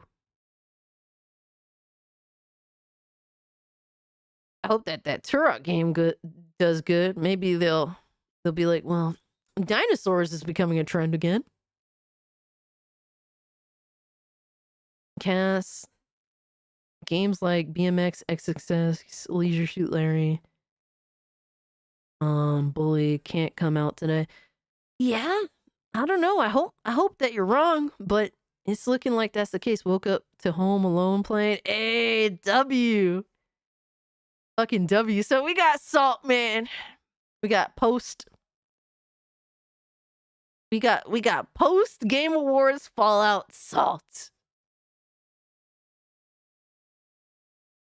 And shout out to my boy Astro who screen capped this. I did not watch this video because I wanted to see it. All right, let's go. Yo, Astrobot cleaning up. Lord have mercy. Yo, they gonna be mad in them podcasting today. Final Fantasy. Yo, Final Fantasy gotta win this. Come on, give it to Final Fantasy. Come on, Jeff. Wow, yo. They not gonna hit, yo. Ah, man. Yo, Astrobot cleaning. Yo, they was just hoping anything, yo. They was hoping anything PlayStation would get the W. They thought for sure it's gonna be Astrobot or fucking. They thought for sure it's gonna be Final Fantasy or Astrobot. It's weird that some people think Rockstar is homophobic since, if I remember correctly, you can be gay or bi and bully. I mean, like, really, it's just, they've always just wanted to attack Rockstar. And unfortunately, the people that have attacked Rockstar for years, they're finally getting what they want from Rockstar. Rockstar caved.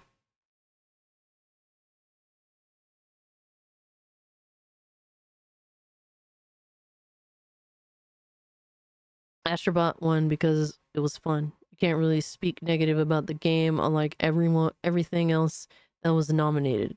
I mean, I think that there was, to me, it's like, I think most of the games on there, like Balatro, the only two games that I feel like are like is the DLC for Shadow of the Erdtree, Elden Ring, and Balatro. Everything else I thought was fair game. I mean, what's bad to say about Metaphor? If Metaphor would have won, that would have been cool. But Astrobot, Astrobot, I guess a lot of people for a long time didn't really think much of platformers, but Astrobot came in here and dominated. Shout out to Astrobot. It's definitely one of the best platformers I've seen in a long fucking time. It might be like really, it might be a top 10 platformer of all time, honestly. I haven't played it, I can't say. But from everything I've seen, I've watched so many people play this game. It wouldn't surprise me if it ends up being up there for me. So, I mean, like, was I surprised to see it win? Absolutely. It definitely caught me off guard. I didn't think a platformer was going to win Game of the Year. But, am I mad about that? No. Absolutely not. I think it's one of the best platformers I've ever seen. At least just looking at it. When it comes to PC, I will definitely be playing it. It's not a PlayStation exclusive cast. That's why Metaphor is bad. I know, right? Fucking sad. It's sad that people really think this way. I was disappointed Starfield wasn't in there. Would have been comical to see that one win. Oh man, no. The fucking DLC. Oh my god. I dropped that DLC so fast. I played it for a few hours and I'm like, not for nothing. This is dog shit. Absolute fucking dog shit. And apparently, like, I don't know. Maybe I just played 250 hours of Starfield and I was just done. Because I was not feeling that DLC at fucking all. At all. If that shit would have got nominated for any award, I would have threw it in the fucking trash. I definitely would have been shitting on it. That's just what it is. That shit was ass. But I appreciate the screen record, Astro. Next up, we got the homie Josh. Josh, who clipped JTech, said, proof it only takes a logo to make a quote-unquote good game. Went from being woke and boring to exciting real quick after he saw the Sony logo. Oh, man, bro. All right, Philip, no worries. That's actually better. So at least I get to something that you said. Yeah, that works, actually. We'll definitely get to that. But, the stables, man. The fucking stables. We got JTech.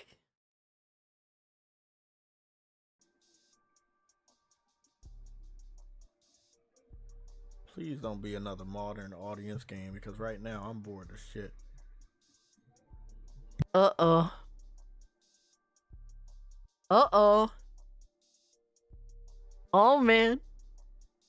The stables are bored. The stables are silent. It says Sony. Oh, he saw the Sony I see logo. Sony right there. The stables woke up. The stables woke up. Truity, I see Sony on a record player. Yeah, it's goon time. You sure it's not related to Naughty Dog?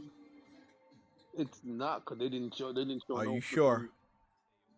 I'll take the L, but can you?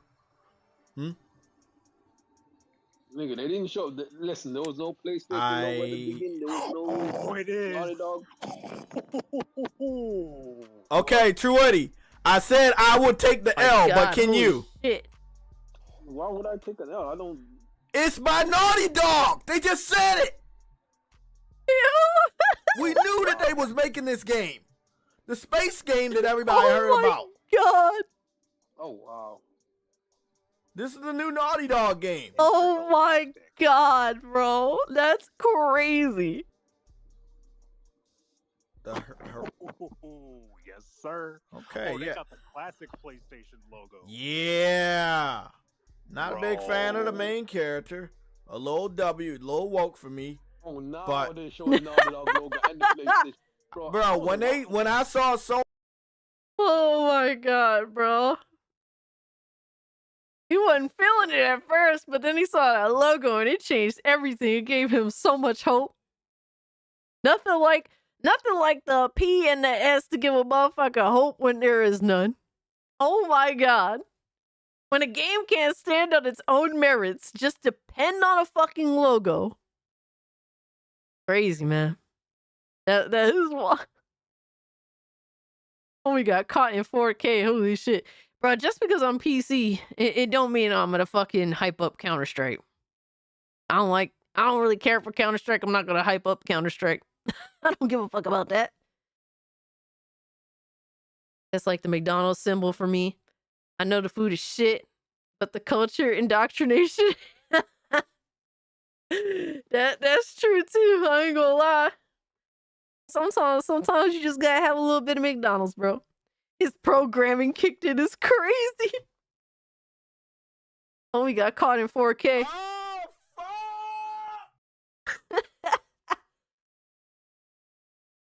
Damn. When you gotta represent no matter what. Holy shit. No matter what. Even if the game looked to be on some woke shit, gotta represent no matter what.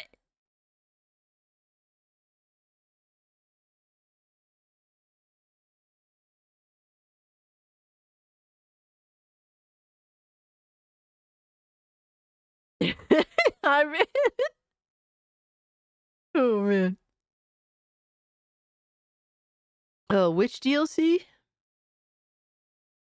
Well, we were talking about how Elden Ring's DLC was nominated for Game of the Year, and how I would have crashed the fuck out if Starfield's DLC would have got it nominated because it's so trash.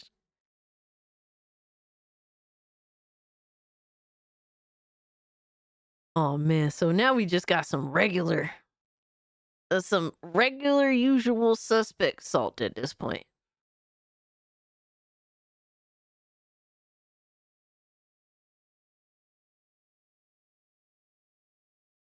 Oh my God, Rome's sending me some crazy ass shit, bro. I don't even know if these quotes are real. I want to fuck with y'all, but are these quotes even real, dog?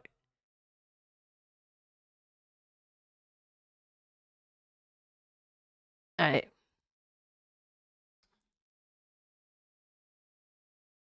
We got MBG, who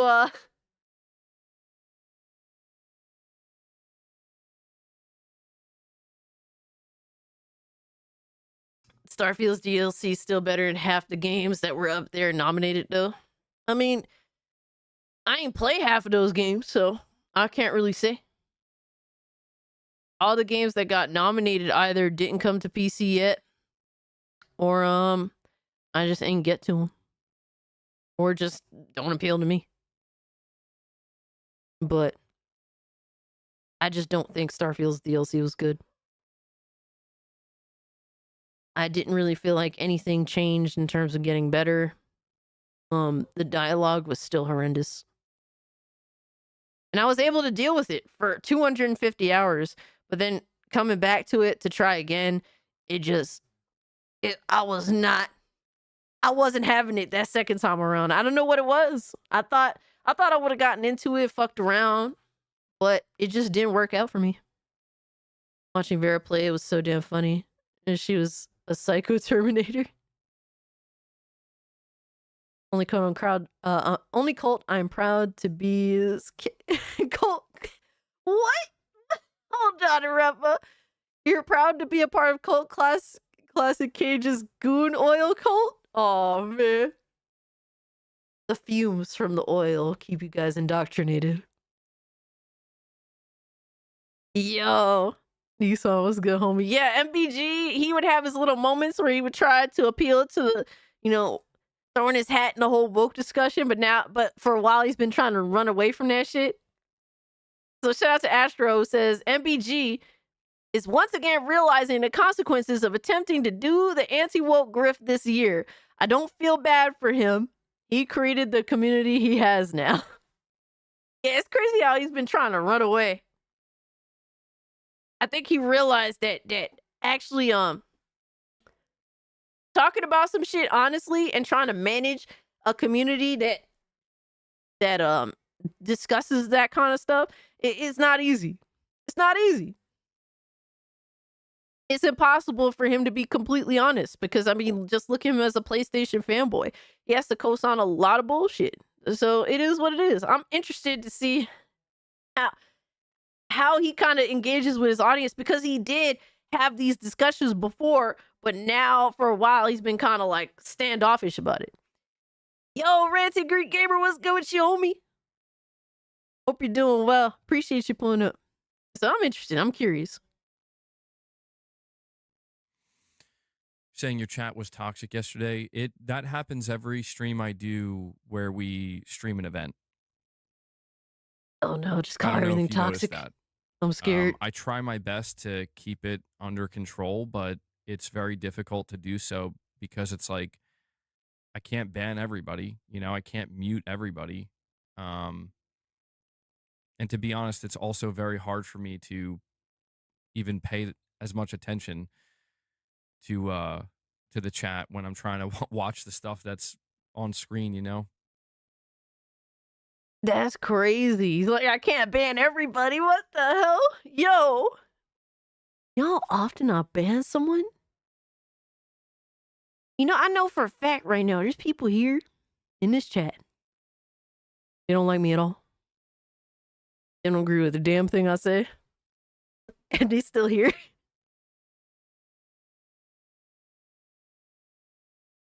And I don't care. Like, if you don't have to agree with me, that's fine. Oh man, Ranty Greek Gamer says it's 5 a.m. here. Oh my gosh, and I'm video editing. So happy that I found you streaming to keep me company while I'm working. Hey, I appreciate that, brother. But make sure you get your rest. But I hope that you're making a banger video. Hate gooners, bruh, tear jerkers. But yeah, like, dude, I really go out of my way not to ban anybody. The last time I can remember I banned somebody, I can't remember the last time. I know there was something that happened in between the one that I remember and now. Last time I banned somebody is because right after it was announced that Bray Wyatt died, some asshole pulled up in the chat saying like, I'm glad he's dead. Fuck that. Like, he was saying some crazy shit like that. I told him, Oz, get this motherfucker the fuck up out of here. Shit like that annoys me. Like this, it was literally just announced like an hour before I had gone live that unfortunately Bray Wyatt had passed away. Like, that kind of shit is gross. Like, that's disgusting. Like, I could deal with arguments and chat, shit like that. But that's like another level of nefariousness, especially knowing that people are grieving as fans, to do that kind of shit. That I don't like at all. That's like another level of nasty that I don't jive with. Yeah, exactly. Like, that's never, like, people are fucking grieving and in shock. And you're going to come in here and say shit like that? Nah. But almost any other, like, type of shit, like, I don't really care, personally.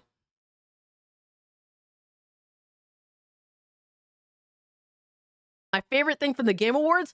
Mafia. Every time a new Mafia game gets announced, it gives me hope for gaming.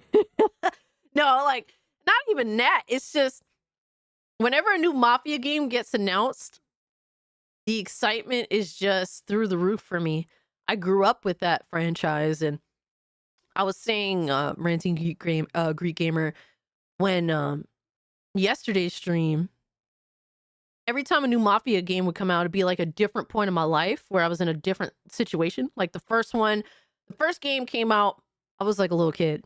I was playing that game and I shouldn't have been playing that game. And I remember running that game on my bullshit ass Dell laptop back in the day. And then the second game came out when I was a teenager.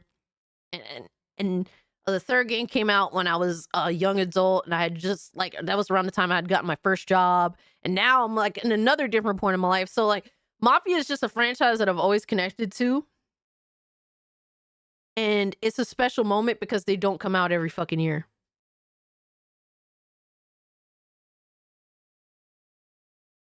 And that's why I guess I appreciate it so much, because I know they don't come out every year. And whenever they do pull up with a new one, it is a really special moment. And it's something I truly am excited for. But also Onimusha making a comeback is insane to me. I loved Onimusha. It was shocking when I saw his like gauntlet. I knew exactly what that was immediately. It's so shocking. It was so insane. I was so excited. That was awesome. Goon Mafia. We are Goon Mafia. Oh my god. Chat always reflect the streamer, right, Cass? I don't know. I mean, because you never know how someone truly is. You know what I mean? Like, you can't always say for sure. There's people that I thought were completely rational individuals, but that one thing just completely set them off. You know what I mean? Like, I had a dispute with someone like a couple months ago in my Discord. And all I told him was, hey, don't tell me what, don't tell me what I wasted my money on, because I bought what I wanted to fucking buy and I was happy with it. And that turned into like a discussion, like calling my race dirty because I'm Puerto Rican, and a Puerto Rican is a mixed bloodline to some extent. That's what it ended up turning into. I'm like, what the fuck? Like, what are we doing? And he just couldn't say, you know what, I understand, I get that, my bad, and kept it moving. Like, no, like it went from, hey, don't tell me what I waste my money on. I don't appreciate that. That's not cool. I don't tell you what you waste your money on. And then it became a whole other bunch of things. And I was like, what the fuck are we doing? I couldn't believe it. Like, you never truly know how somebody is. You never truly know. And you really do try to be, as a content creator, I want to be open to all different perspectives, and I want to invite different perspectives, and I don't want to have an echo chamber. So with that, I likely I would invite potentially people that may not necessarily be very good. Like, it kind of is what it is. Like, I don't want an echo chamber full of people that think exactly the same way, but I do want you guys to get along and respect each other. So I don't know. I don't know how that is exactly. Does the streamer directly reflect, does the chat directly reflect the streamer? I'm not sure. I don't know what the right answer is. I'm not going to sit here and pretend that I do. You can't be responsible for everybody. I'm just one person. You know what I mean? Yeah, Lindo was there. It was like wild what that shit turned into. I couldn't believe it. Hold on, had a discussion about a game you bought. Go to you being Puerto Rican. This is Nicole. We could be here all night talking about that. I don't know. All I know is that motherfucker got dunce capped in my server. That's all I'm gonna say about that. But hold on, let me just get a water real quick.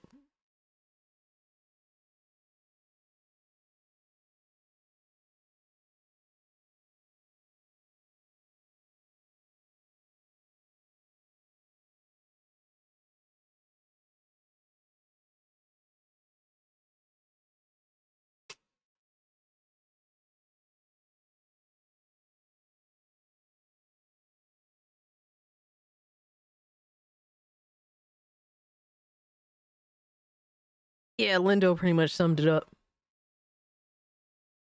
I'm mad that you had to put in the part where you're talking about basically how I dressed apparently came off as homeless. And I'm just like, what homeless person wears Jordans, motherfucker? Like, and it became a whole debate. But that was like a respectful debate and mostly jokes. And then it devolved into something else.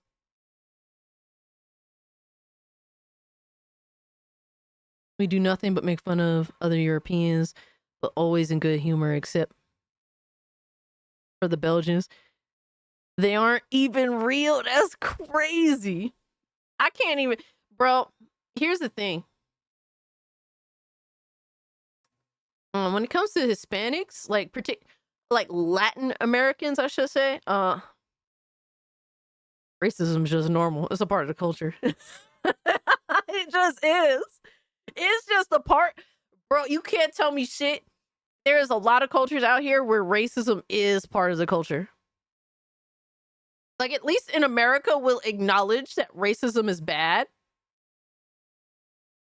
But like a lot of other countries, it's just a part of the culture.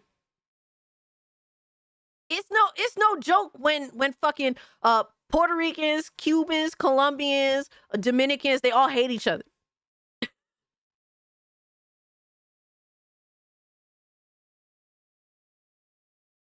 Oh, you love pernil? I'm not a big pernil person. I don't like pork shoulder. I don't like fatty meat. I love relleno de papas though. Oh my god. Oh, so good. Black Myth Wukong's getting a PS5 Pro update tomorrow. That's what's up. Maybe the game will actually run well for them for a change. I mean, what? The Discord is pure fuck. Discord is like a blessing and a curse. Like, there's no other way to say it. It's such a blessing, but it's also such a curse. If this chat saw your homeless pic, they would get it.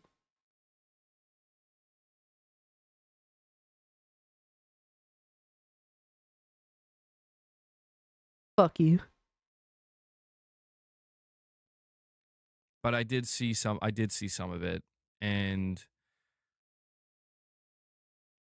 freedom of speech, I mean, dude, I'm not trying to like censor people. So what were they saying? Because I'm assuming they were probably talking about the Naughty Dog game. Is that what?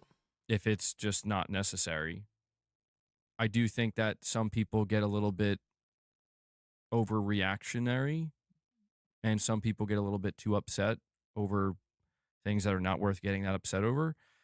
But what I noticed is it's exhausting, dude. That's the thing that gets me. It's exhausting because it's exhausting because it directly, like, his PlayStation standing and having these discussions about, like, you know, the political aspects of gaming that have been forced into gaming in modern day apparently collided with Ghost of Yote, according to Astro. And so that's why it's exhausting, because he can't actually have honest conversations because he's a corporate dick eater. So since when is a PlayStation fanboy against censorship? Just saying. Yeah. When the hell is that thing? It's exhausting. Where it's like, for example, when I was talking about, yeah, I agree with that, Lone Wolf Gamer. You're saying, MEG, everyone's going to have different opinions. You can't stop that. Some are just worse than others. And that's facts. Like, everyone has their own opinion. And some of y'all in the chat, some of y'all are like, I feel like I have a generally centered view, or at least in my audience, I have the centered view, because I have some people in my audience that are definitely more like willing to cut off any game, period, for any reason. I do have some of that audience, but then I have some of that audience that's like, I could live with a lot of this shit that's in the game. And I think that all your, like, unless it's something completely out there, I mean, look, at the end of the day, if you don't want to play a game, you don't want to play a game. At the end of the day, if you want to play a game, you want to play a game. So like you're just naturally going to have like a variety of opinions. He only says that because he doesn't want to be held responsible for his chat. You can't cancel someone who doesn't give a shit. Let chaos reign. Exactly. And that's why I really don't choose to care as much as people think that I should.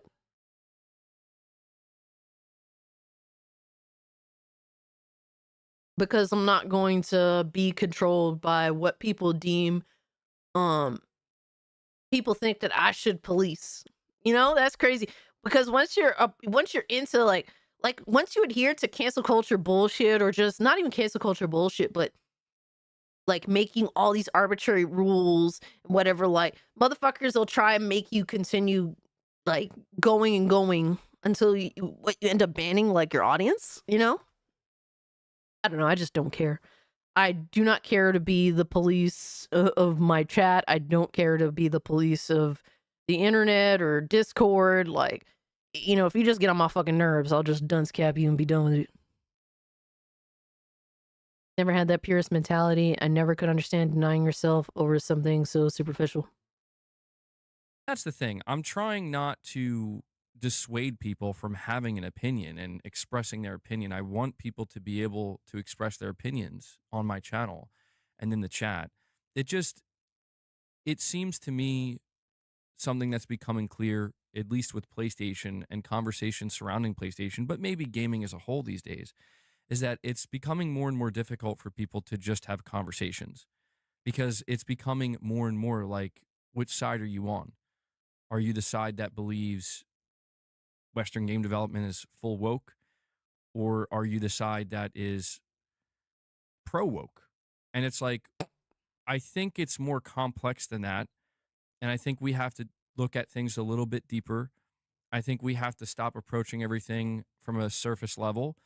And this is why, like, I love how he's just misframing conversation entirely.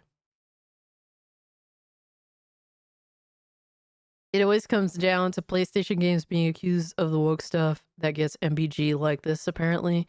It got real bad with the Naughty Dog trailer. His stream from last night is no longer listed. Really? That's crazy, bro. Wow. Like, here's the thing, man. I think people have just written off Western game developers, not even necessarily because of like the whole woke shit, DI. Like, that is a symptom. But really the issue is, like, we were also dealing with corporatism to a very high degree. We're dealing with a lack of consumer care, of care for the consumer. People have written off Western game developers for many reasons.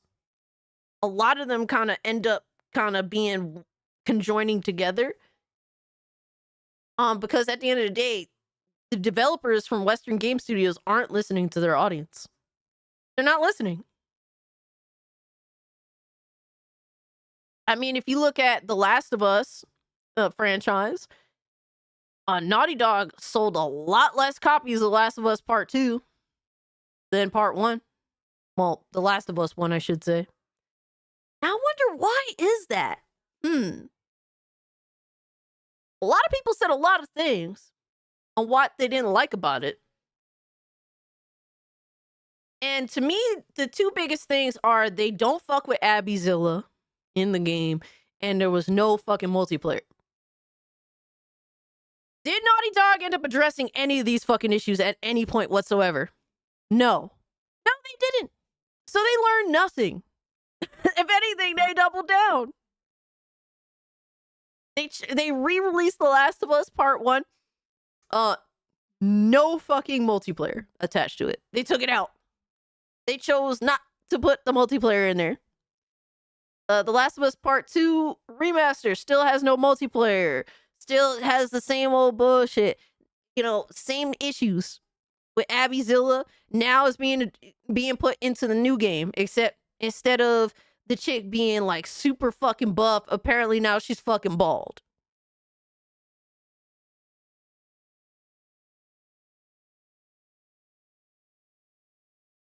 Nissan said, I personally love The Last of Us too. But I completely understand the detractors' points and recognize their validity. And that's completely fine. I'm glad that you enjoyed it. I wish I could be like you. Like, at the end of the day, I wish I could, but unfortunately, it just didn't work out that way. The character for Alex, oh man. But yeah, they don't listen. The Western game developers do not listen to their audience. They don't give a fuck. They tell you to go fuck yourself every chance that they get. And then you wonder why it's cultivated this massive fucking group of people that cannot stand Western video games anymore. And it's only going to get worse. With every franchise that they completely destroy, with every game developer that comes out and essentially says, go fuck yourself, I don't give a fuck about you. With every game that introduces some bullshit that only appeals to 1% of the human race just because, like, you could continue to do all this shit and then all the other stuff, the microtransactions, all right, the broken fucking games at launch. You could continue to do this stuff, but more people are going to hate you. And it's not are you woke or anti-woke? It's not that. It is a portion of it, but that's not everything. I hate Western video game developers. I don't trust them at all. I expect them to fuck up because there's a decade's worth of examples to point at and be like, well, should we have expected any better?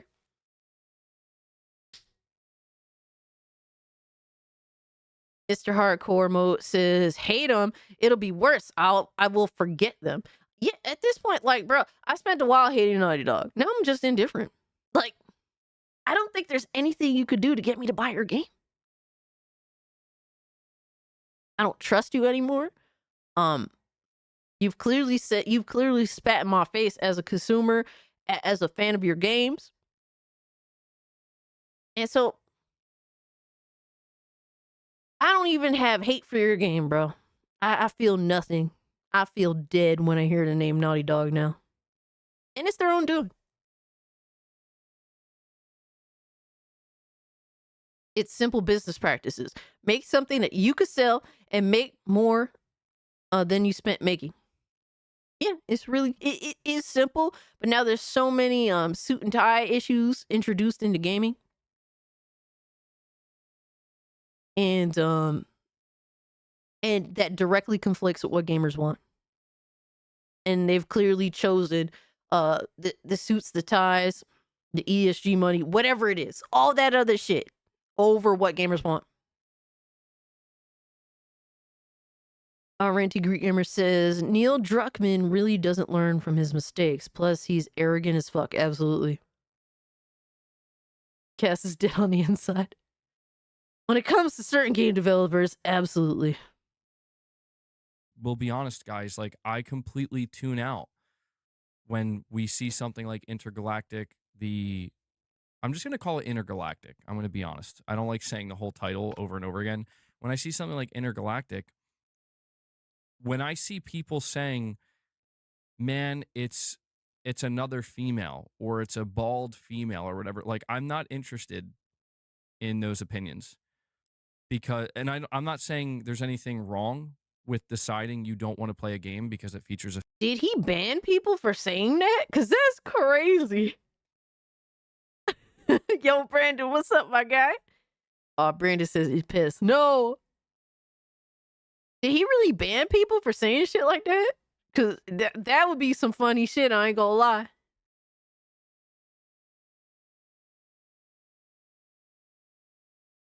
I'm gonna call it Intergalactic Bald Bitch. Oh, man.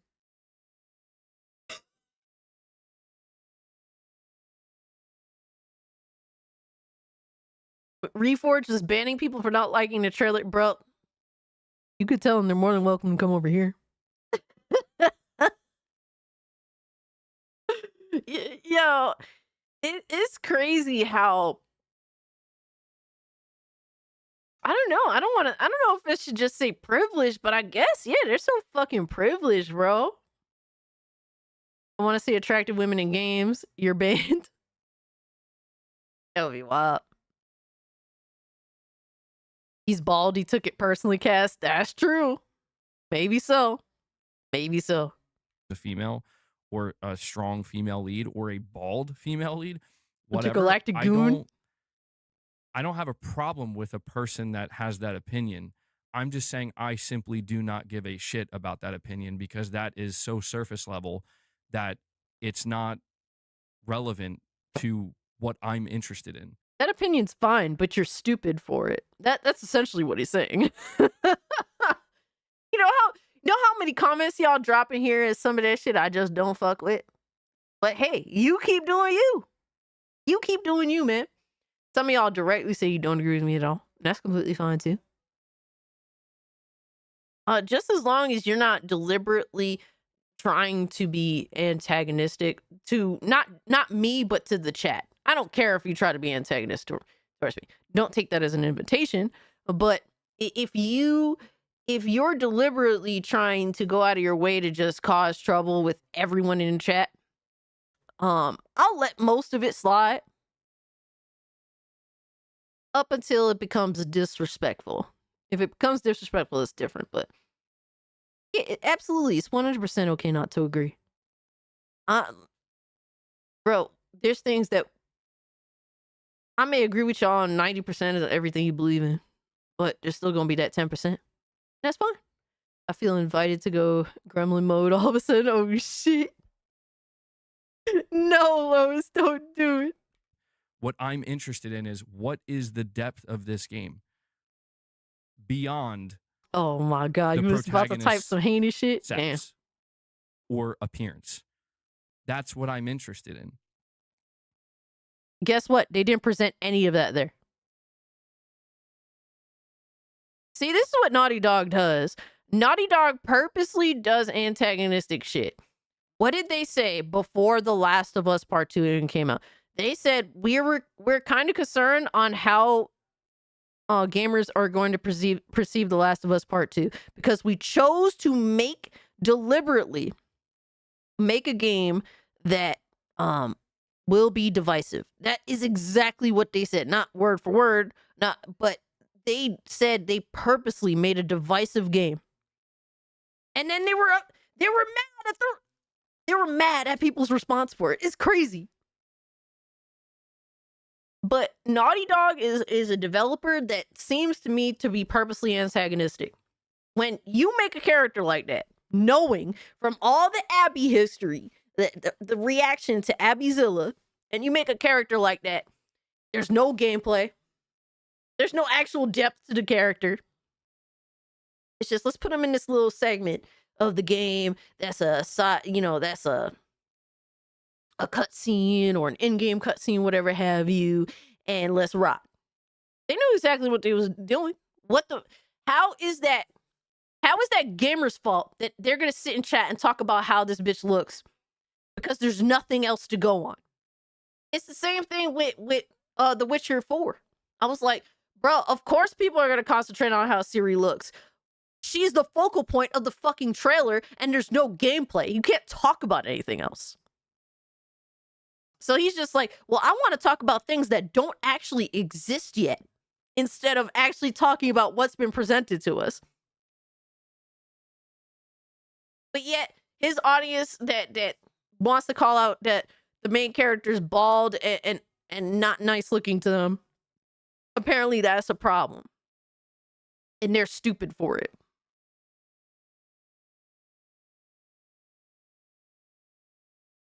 They just made a CGI trailer. Yeah, I mean, like, this is what they do. And so, don't get upset when people concentrate on the focal point of your trailers, which is these characters that some people don't really like. I understand that for some people, they're like, hey, I'm noticing a pattern of there's more female leads seemingly in more Sony games. And yes, you are not wrong for noticing that pattern. But what does that mean? I need to know what that means. You know what it means. You just don't want to have the conversation, bro. Come on, dog. Come on, dog. You know what it means. You know what the fuck it means. I've been talking about this shit on Solid Cast for a little minute now, bro.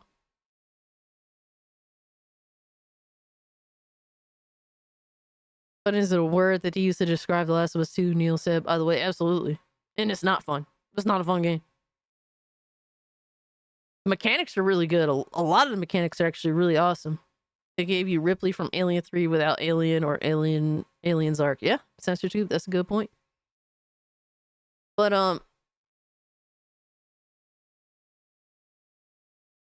I just don't understand what he wants, man. What do you expect from your audience? What do you expect from the chat? They're gonna talk about what they've been presented with. I don't know. Hold on. I wanted to make a point and I dropped it. More Sony games. And yes, you are not wrong for noticing that pattern. Yeah. So when he's talking about the pattern, I've talked about this on Solidcast After Dark a few times. Games are no longer like all games. Every piece of entertainment is made for a specific audience, and that audience is based upon age and gender.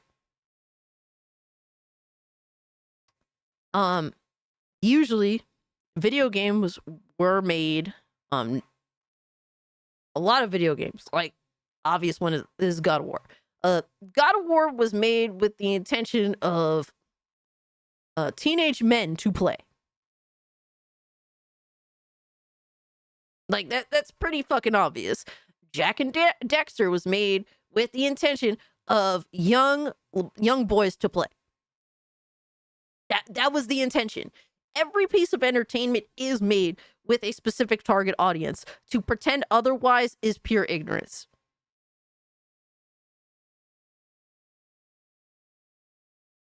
So games now from Sony are all made with the intention of really, the intended audience is really for women, but they do just enough to kind of just get guys on board as well.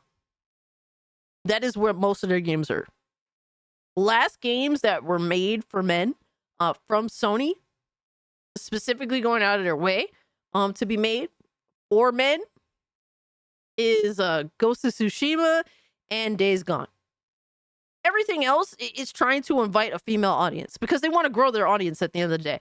They want to attract more women to their video games to grow their audience, but they want to do just enough in these games to make them just co-ed enough for men and women to play. That's their goal. And it's been like that for a while now. So when you got when you come to this reality, yeah, you're gonna see a lot of female leads in the games, a lot of bullshit that doesn't appeal to men. And for me, I find that bothersome because I got into gaming because it was a guy's hobby, because I didn't like girl shit. I didn't like Barbies. I didn't like painting my nails. I didn't like wearing dresses. I didn't like girl shit at all. I liked boys action figures.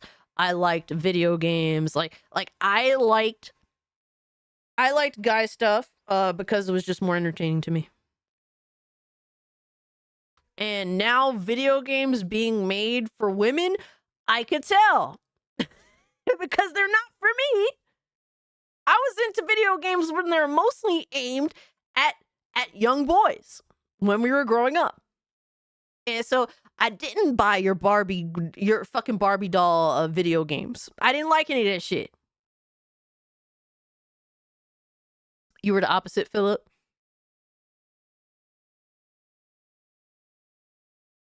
But apparently, well, tomboys don't exist in them, period. So that's the thing. But that's just what it is. I notice these games, like I know who their target audience is. They're trying to grow their audience by getting more women to play video games. And because of that, I don't really like a lot of these games anymore because their target audience isn't women. I mean, isn't men, excuse me.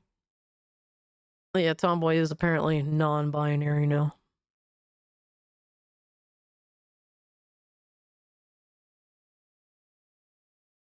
Absolutely, Nicole. I've always been this way. And it's never going to change. Oh my god. Barbie horse adventure stream win. Are you good, bro?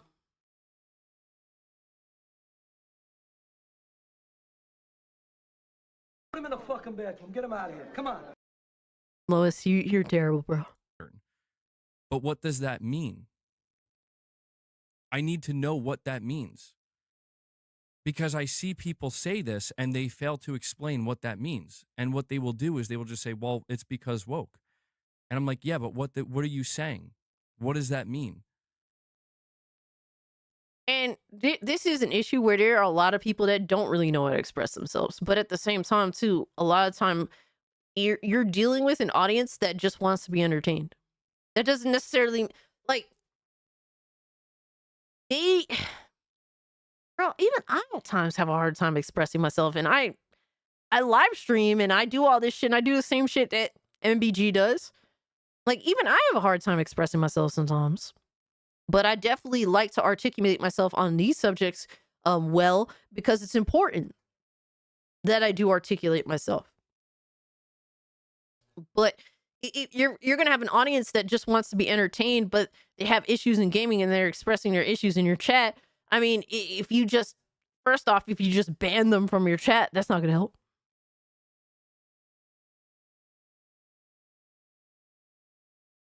And the reality is that gamers and consumers are seeing they're even in back of their mind, they see patterns. Like, you may not, like, you ever like have like an inkling of something about this because you're relating it to other shit, and it may not be like, you may not make the connection, but you know something's up because these other things in the past also had some of the same signs. Like, that's what's the connection that's being made here. Like, a lot of people, even in the back of their minds now, they're starting to notice these same fucking patterns over and over and over again. And they may not necessarily be able to articulate themselves well, but they're noticing a pattern. They're like, our brains are, unless you're retarded, our brains are wired to notice patterns. That is a normal fucking thing that happens. Now, if you're retarded, you can't make those connections. No disrespect. You know what I mean. You guys know what I mean.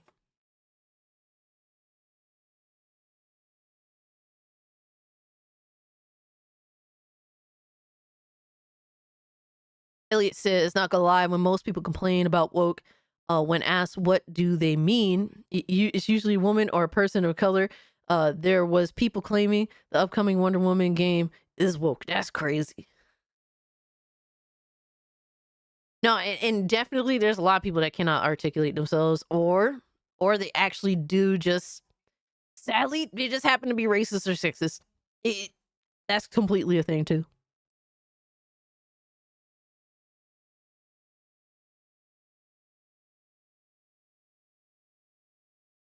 Like, you can describe the last Bill and Ted movie in woke terms, but the tone and delivery doesn't carry that negative vibe as something woke and terrible. I have a hard time relating to that because I didn't watch that movie. Just saying. But yeah, I think that overall, like, we all need to improve on a lot of shit. A lot of people that have issues with games and just want entertainment, they should be able to articulate themselves better. Not everyone can. Don't get me wrong. Like, there's times where I notice some things and I can't quite put it together, and sometimes I need some time because I noticed something. I'm like, what's going on here? You know? But if you do have issues with things, please try to articulate yourselves better. Try to explain yourselves better, because there are, you don't want to be lumped into people that are just racist or sexist or whatever the fuck have you.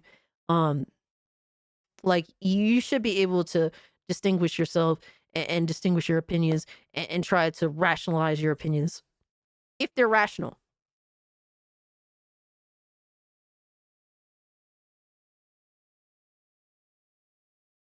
It's also not uncommon for consumers to know they don't like something, but not be able to articulate it. And that's the thing too, Froggy. Absolutely. Like, I could tell, bro, there's a lot of things I could tell I will never fuck with that. You couldn't pay me to play, or, you know, or pay me to watch it. Can I explain why? No, but I fucking know. In my mind, I know that shit is not for me.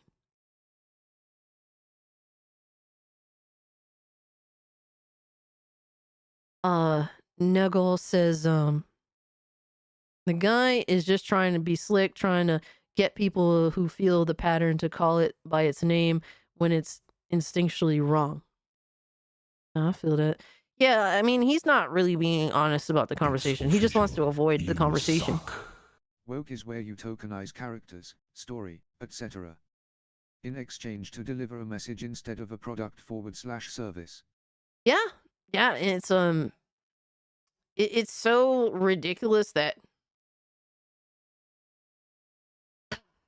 it's just so ridiculous that this is really, yeah, the message. It's so sad how institutionalized this shit is. You know, it's down to a lot of things, investment money even. So that's kind of the struggle too. But I appreciate the 5. If it doesn't vibe with you, it's just as simple as that. That too, exactly. I shouldn't have to explain myself. There's some people that's just like, I could say that something just isn't for me, and they'll demand an explanation. And it's like, look, man, I'm not saying that. And I have to, like, there's some people that get mad at me just because I'm like, I'm good on that. It's like, oh, why? What's wrong? It's like, look, I'm not saying that anything is wrong with the game. I just know for a fact that the game is just simply not for me. And I have to explain, hey, maybe the game is actually good, but that doesn't mean that it's necessarily for me. I like some games that are great, and I like some games that are bad. But I have a particular taste, a very particular taste with a lot of different things. When it comes to music, when it comes to movies, when it comes to video games, I have a very particular taste.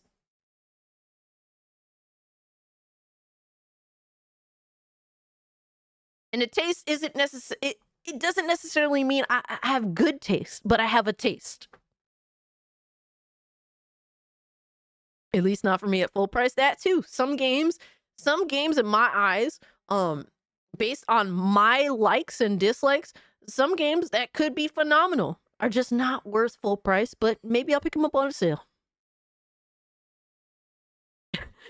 This thing is trash, garbage, basura, shit, crap, horse shit. My source is that I made it the fuck up. Yo. Oh, you love the Warriors? Yo, that game was heat. Because it really does start to feel like it turns into, it means you shouldn't play the game because it's a female.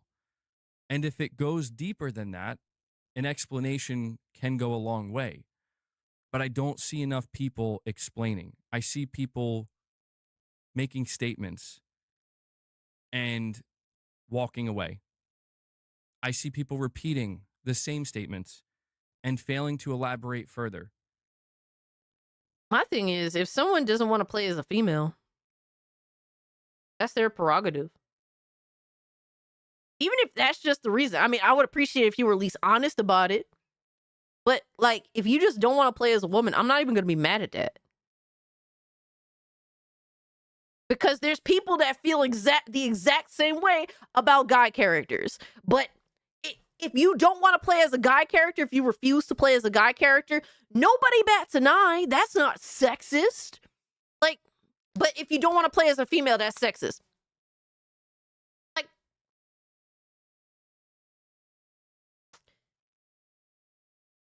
if you don't want to play as a woman, that's your fucking prerogative. I'm not even mad at you about that.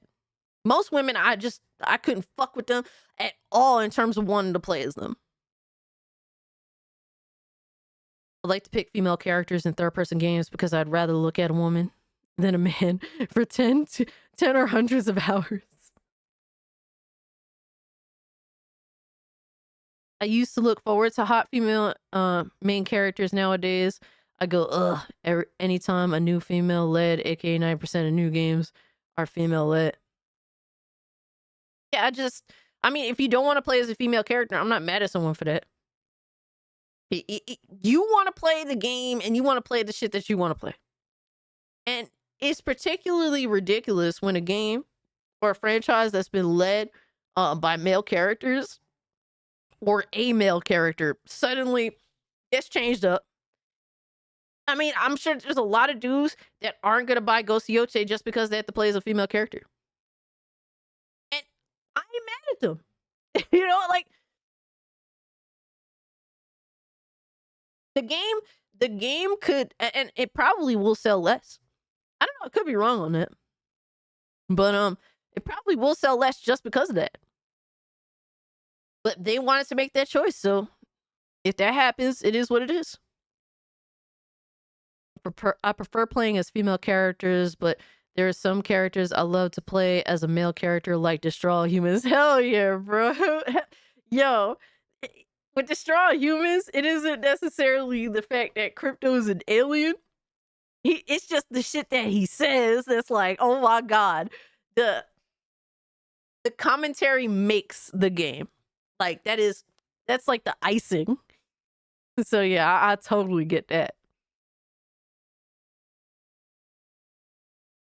But people need to get over this whole thing where you're sexist if you don't want to play as a woman. Like,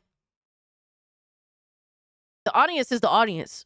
If a huge portion of the audience doesn't want to play as a female character, then stop making female characters in games that are meant for dudes.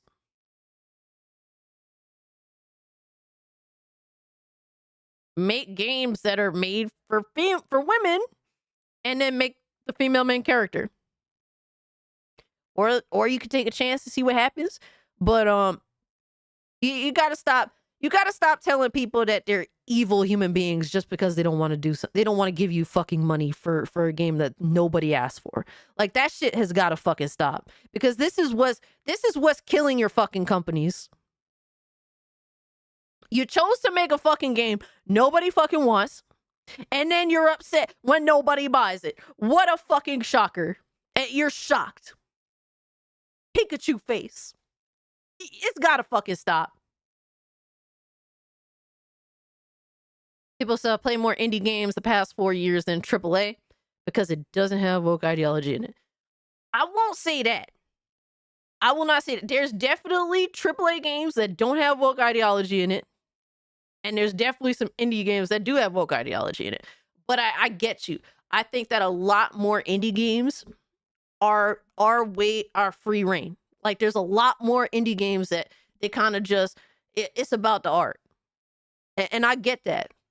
But if you go to, Japan, Japanese video games, there are a lot of AAA games in Japan. No bullshit in them. I mean, but Hippo, if that's what you want, that's where you feel comfortable taking chances. I'm not mad at you about that. I bought a lot of indie games too. I will say I wouldn't be mad if the team who made Destroy All Humans made a game where you play as Natalia. Hell yeah, bro. Yo, that would be crazy because Natalia is cool as fuck.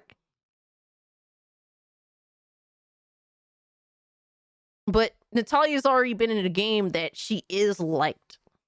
So it would make sense if they did a spinoff. Like, if they did like a spinoff of Destroy All Humans where you do play as Natalia and shit is going to hell or whatever. Or maybe have parts of the game that are from her perspective. Or a DLC that's her perspective. Your frog legs are nasty? Everyone says frogs taste like chicken or some shit. I don't want to see myself in games all the time. I play for fun and story and to see the world of the games. Yeah, like, I definitely don't need to see a mixed race tomboy as a main protagonist in order for me to enjoy the game. Like, that's not how that works. A lot of people are just so narcissistic that they do have to see themselves in video games. The player character in Satisfactory is androgynous human in a spacesuit, and I don't care because the game is full as hell. And that's what's up. Because that's not the focal point of the game. They want you to see everything else, and that's what's up. Yeah, Natalia is definitely a cool fucking character from Destroy All Humans 2. A lot of indie games focus way more on gameplay. Facts, Froggy. They don't let a lot of these games don't get caught up in that bullshit. Then again, a biracial tomboy can be amazing. But if that's all it is, I'm out. Exactly. If that's all it is, I want to play as ugly fat uncle. Oh man, come on, dog. But this is definitely a fucking L take from MBG. He's just trying to run away from a conversation. That's what I get from that entirely.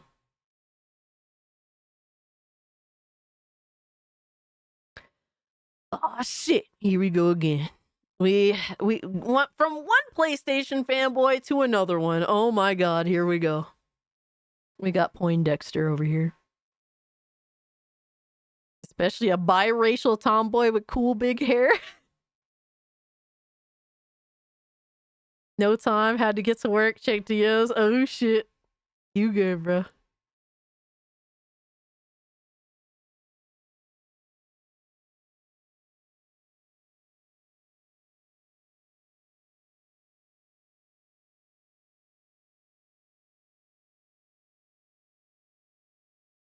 It's Friday the Goonteenth, y'all.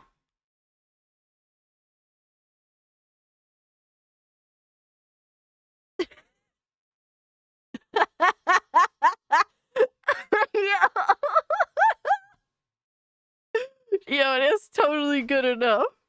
It's good enough. Friday the Goonteenth, let's go, baby.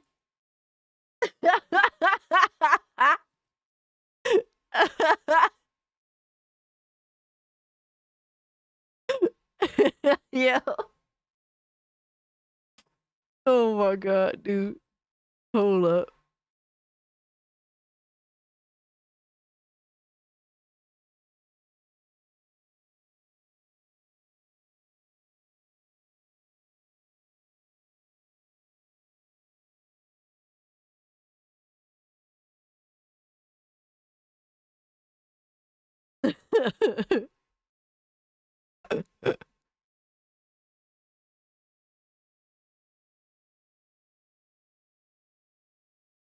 Hold up. Hold up. Wait a minute. That's how our art is, miss. Yo, Lindo is the worst, bro. He's the worst and the best. There we go. Promote the stream. Let's go.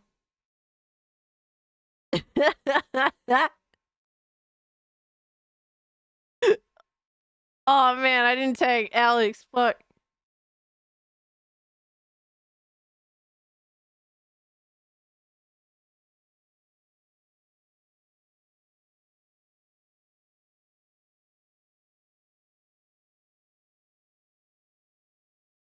Ew, did I see what's his face? Oh, I forgot his name already. Oops.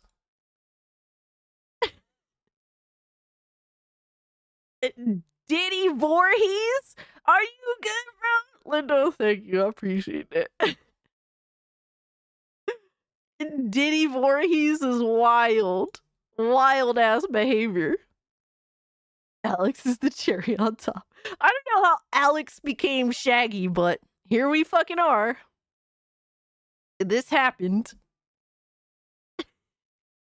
This fucking happened, for better or for worse.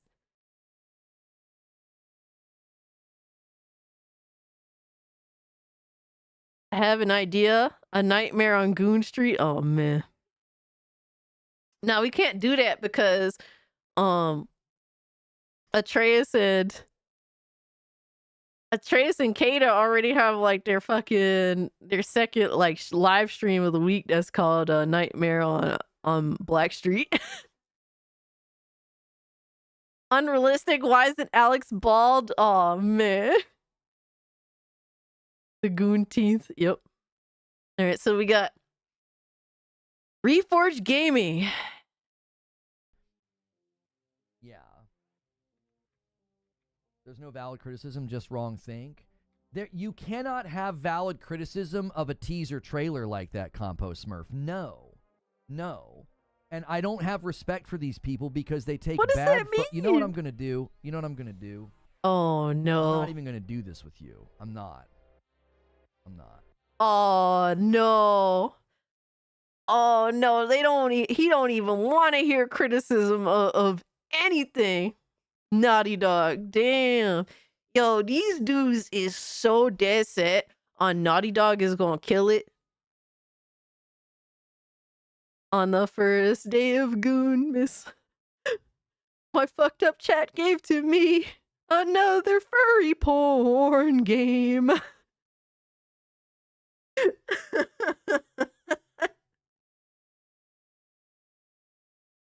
Yeah, in the corporate Goon world, all right, which Reforge is a part of, you can't actually criticize, you know, your Lord and Savior Naughty Dog. This is the problem. Won't even engage in good faith discussion. Yeah. Yeah. I don't know how, bro. Shout out to Reforge. He somehow managed to amass a pretty big audience despite being like this completely insane. No, I'm not. You're trying to frame it Josh in a was way good, that homie. I think is also disingenuous, so you're not welcome here. I don't welcome bad faith, disingenuous people. Gooners And you got Anonymous. a gifted, and I regret that you got a gifted. I wish that you hadn't. Damn, that's crazy, bro. Oh my god. Yo, Pico, what's good, homie? He says, seems Naughty Dog has to only make a divisive game with an agenda. Yeah, this is the second divisive game they've chosen to make. So when people naturally are just like, I'm concerned after The Last of Us Part 2, I mean, what do you expect? They turned off half of their audience with that one game. And so how do you think that's going to reflect on your next game? Not so well. People will probably buy that super divisive game, but then the next one is the one that's really going to suffer, because if you fuck me over, I bought into the game because you guys have a good track record. Game is actually fucked up in a lot of ways that I don't fuck with. Then my response is going to be, well, next game, I ain't buying that shit unless you prove to me that you actually respect me, or that you do what you need to do, or you do what I want of you. Because it's crazy how it seems like a lot of PlayStation console gamers specifically, but also like people like Risk It or whatever fucking fanboy plastic community motherfuckers belong to, is that you should still buy the game without even being informed if the game was made for you or not. And that is insane to me. It's absolutely fucking insane. Or that you should just try the game and waste your time, even if the game isn't necessarily made for you. Actually, even if the game is made to spite you, you should still waste your time playing it. It's almost like they want you to know less than ever before about the game. Just be completely stupid. Just buy into the next product. Support the product. That's it. Oh man, fuck Norris said The Last of Us made Ron Swanson gay, and that's not cool. Oh man. So go somewhere else. I'm just gonna keep that out of the chat. I don't care about it. I don't want to talk about it. We know almost nothing. I would rather talk about what was exciting, fun, and how great next year is going to be. Keep everything positive, because there's no possible way that there can be a negative aspect to anything Naughty Dog does. Gotcha, brother. Instead of get stuck in the muck and the mire of people who Photoshop images and make people look bigger, fatter, or uglier on purpose to fit some stupid toxic narrative. positivity. They've proven themselves to be untrustworthy grifters, and so I don't care to engage in the conversation. They're not truth tellers, so I mock them rather than engage with them. Okay, so that's just crazy, man. You just want to, just because it's negative, he's just going to say that, oh, not valid at all. That's wild.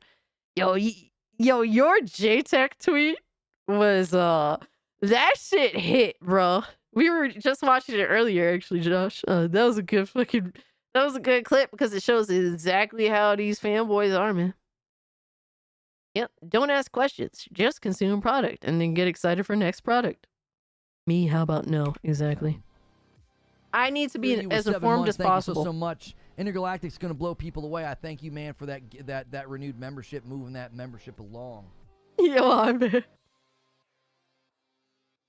And go ahead and clip it and call this an echo chamber, because we don't want you here. If that's a version of being an echo chamber, that's fine, right? We don't want you here. Yo, son, I wish that these people that he doesn't want there would just leave. Because they do keep showing up, but I'm just interested to see if there's a hard line. Like, hey, he doesn't want you here, leave. I'm just wondering how much that would cut down his audience if they would just do it for a day. Let's do a test. All the people that Reforged don't fuck with, just leave for that one stream. That's crazy, bro. There's people that disagree with me and chill in chat, and they'll converse with y'all. Me and Shadow don't agree on very much. Shout out to Shadow though. He came in here and said Naughty Dog is like the greatest of all time. Naughty Dog is king. Shout out to Shadow, man. I'm glad they make you happy, but we don't agree, and that's completely fine though. Like, if I told you that coming into my place of business and screaming and yelling and belching wasn't welcome, and you called that an echo chamber, I'd be like, yeah, that's fine. Tell all your friends that act like that I don't want them coming into my place of business. That's crazy. Like, people are just typing in chat. They're not farting in your face, bro. We can disagree and get along. Absolutely. We can have like conversation where we can kind of express our different opinions, and we don't have to agree, and we don't even have to find common ground as long as it's respectful. Like, he's just blocking them just because he doesn't find their opinion to be valid. Now, did they spam shit? Did they get disrespectful? Like, is there something to that line? It's just like, no, from what I'm getting from this, he's just upset that they have an opinion that he just simply does not want to hear in his chat. That's wild. That's a dictatorship, brother. And right, Castle of DMC, but everyone knows that trash DMC is where it's at. Oh, man. Yo, shout out to you too, Shadow. We don't agree on anything, I think, but either way, he still want to come chill here and talk with y'all and chop it up, and that's cool, man. I think that's awesome. Like, I've grown. Like, it's comforting having the real YT Shadow here, because, bro, like that's the homie in a sense. We don't see eye to eye on shit, but it's comforting knowing he's here to chill with us, even despite all that. Love it. Shout out to the homie. Business. That makes us an echo chamber. That's an echo chamber I want to live in, because no one wants to listen to you. A lot of same people have that same opinion. We talked about how we can't wishlist Intergalactic on PlayStation yet. They also make content. It's because it was just an announcement trailer. You can't wishlist Wolverine, can you? I don't think you can wishlist Wolverine. Jim Ryan retired these games. Damn. I'm just not going to give it any quarter. I'm not going to give it any quarter. I don't respect these people. I don't respect their viewpoints. Damn. I don't respect their content. I don't have any respect for it.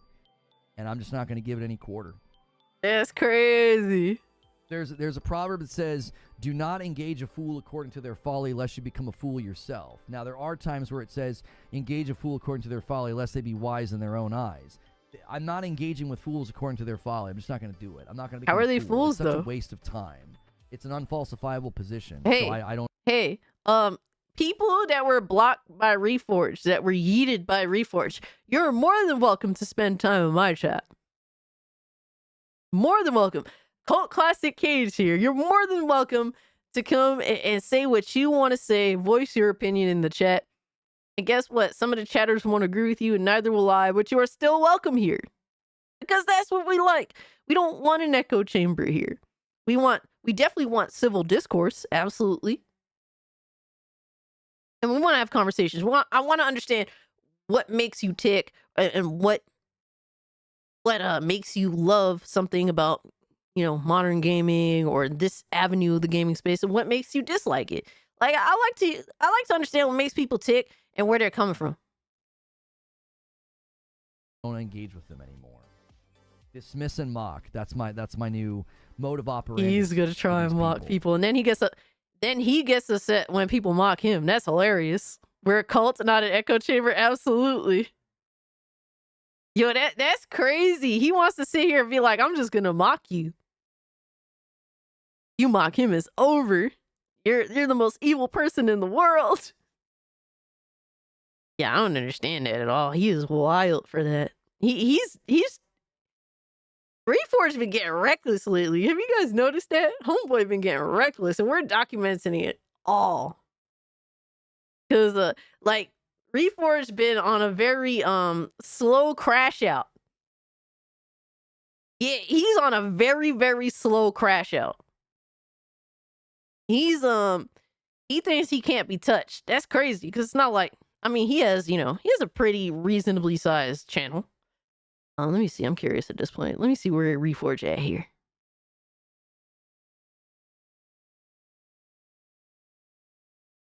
Let me see what it takes for someone to be this ignorant. Oh, he's at 48K, so he's not that far, huh?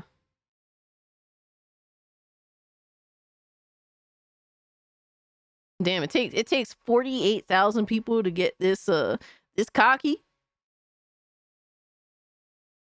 That's crazy. Can't be me.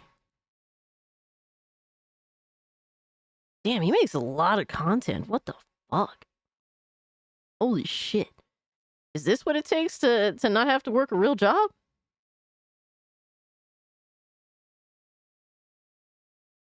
I'm gonna become a corporate shill, guys. It makes money. I'm gonna follow Reforged Gaming. I'm gonna follow in his footsteps.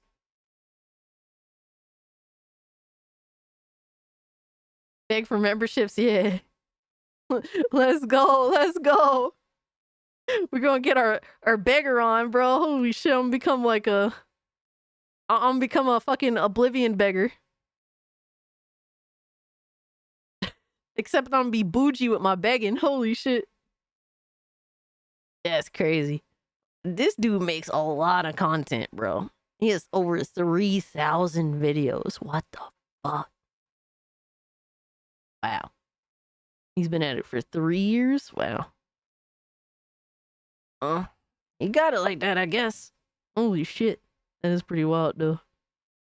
Do it, we'll laugh at the new chat who believes everything wild you say. Aw, man. 7800 XT I want to get doesn't come until the middle of January and I have Prime shipping. Wow, you got fucking fleeced on that Prime. With 1,100 memberships and super chats, he's pulling in big easily. I mean, shit. Yeah, I don't know why you would choose to fuck that up. He thinks that he thinks that he's too big to fall. That's kind of crazy. You're never too big to fall, man. Never. And it's crazy because he's been canceled before. It's like, you should probably know better than anybody else. Like, I don't get that.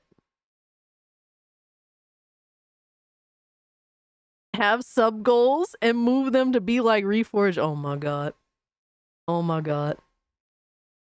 I'm gonna take a quick break, guys. I gotta go dehydrate. I'll be right back. Y'all are too much though. Ask Review Tech. Yeah. I'll get advice from Review Tech if I really want to fail. BRB.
I'm back. Oh my gosh. I'll be walking mad slow in the hallway because I'm afraid I'm gonna step on Ziggy by accident. Because it's like super dark. Yeah, shout out to the Oblivion beggars, man. They know a lot of shit.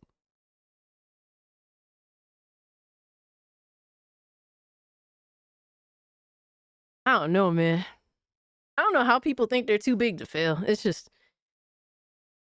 positivity only leads to longer term anger and rage being stored, and I'm done with it. I mean, oh, you're talking about toxic positivity. Yeah, like we need to be able to have open discourse discussing positives and negatives. Like I don't think it's good to be too much of either. You know, I definitely don't want to be negative all the time. But I don't want to be a fucking like a fraud either.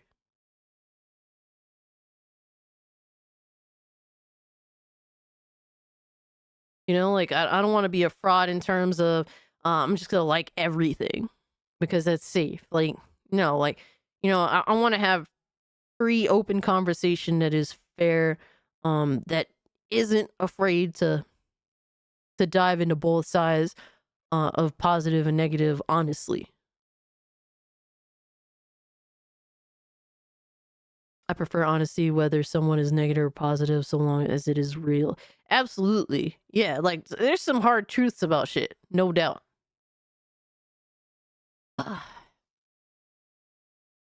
And speaking of people that unfortunately can't be honest,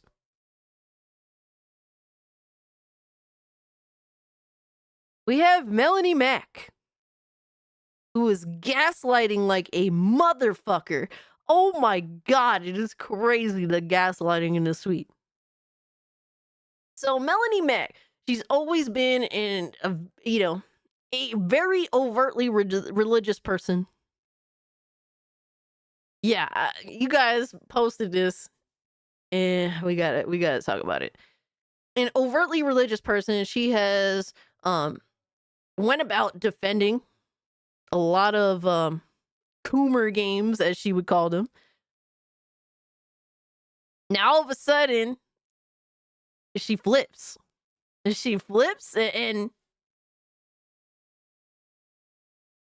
Mug says, "I'm a devout Christian, and Melanie is not one of us. Never was, and never will be." And I shout out to you, bro. Yeah, like, bro, there's so many people that are religious and just let people rock. Because at the end of the day, like people got to be able to make their own decisions. And just because, just because I will defend people's right to play the first descendant, it isn't because I played the first descendant.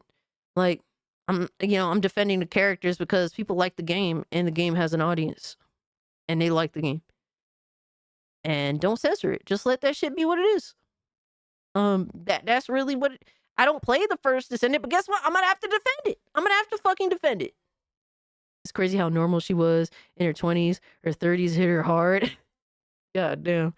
I don't know, man. It's wild behavior. I'm not really familiar with her prior to her born again Christian sort of thing that she got going on.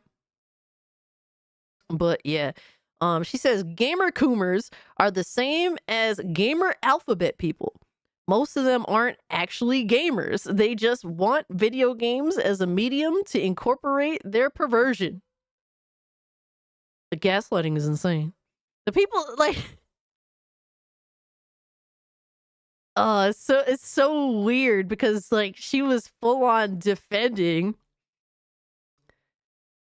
She was defending games that are literally what she's fucking now against. It's so fucking crazy. Like she defended Stellar Blade. It's wild. Hold on. Did she also defend? Let me see if she made a video on the first Descendant because I didn't even check that.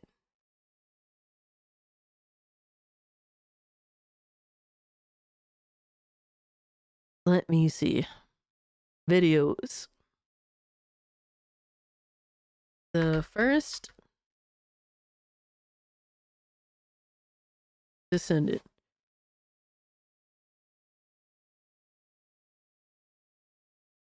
No, she didn't make any videos on the first Descendant. Or she may be private in them, but I'm not going to make that assumption, though.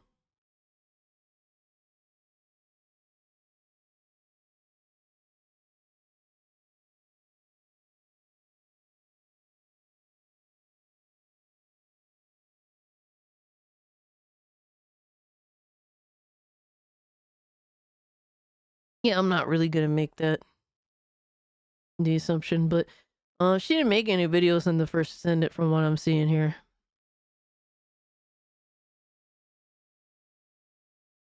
I mean, she made a video on Lollipop Chainsaw. Is that quote unquote Coomer bait or whatever the fuck? Crazy.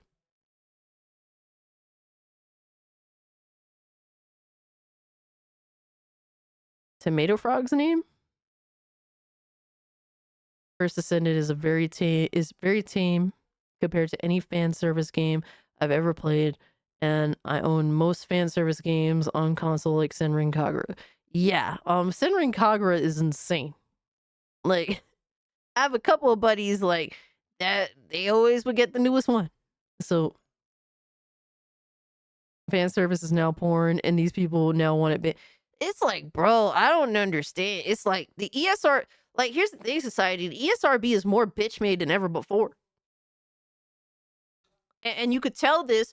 There's two simple games to show this across the board. If you look at the remasters for the Tomb Raider remaster for the first 3 games, right, the original 3, the remasters rated M for mature. The original games, all 3 of those games were rated T for teen. The ESRB has definitely clapped down on this shit. And I don't understand why you don't just let people rock. Like, I firmly want games to be rated appropriately. Now, I don't think the ESRB does a good job of that.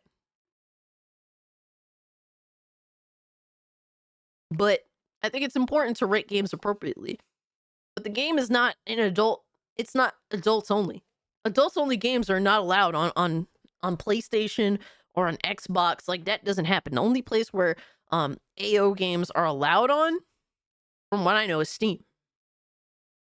And Steam is definitely like very laissez-faire. It's a private company. They kind of just go the very libertarian route when it comes to the platform. Melanie was pissed on how they censored Lara Croft from Tomb Raider. How ironic.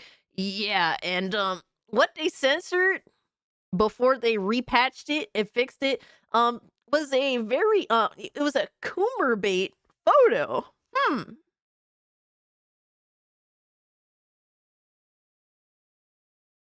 People like Melanie Mack and the 2 Johns are going to make sure Korea and Japan keep content out of Western audiences. They're doing the same thing the SJWs are doing for different reasons. Exactly, bro.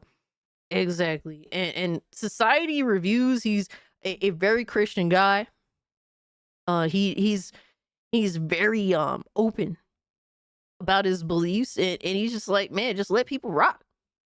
It's really, I don't understand why suddenly it's a problem. The grift is up.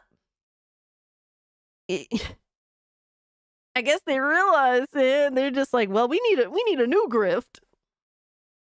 Let's hate on gamers that like these games. It's crazy, man. I don't understand.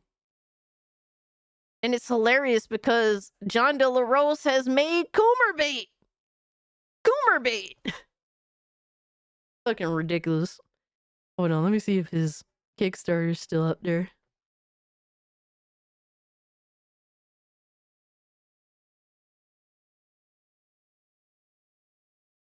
Oh no, he took that shit down. Yeah.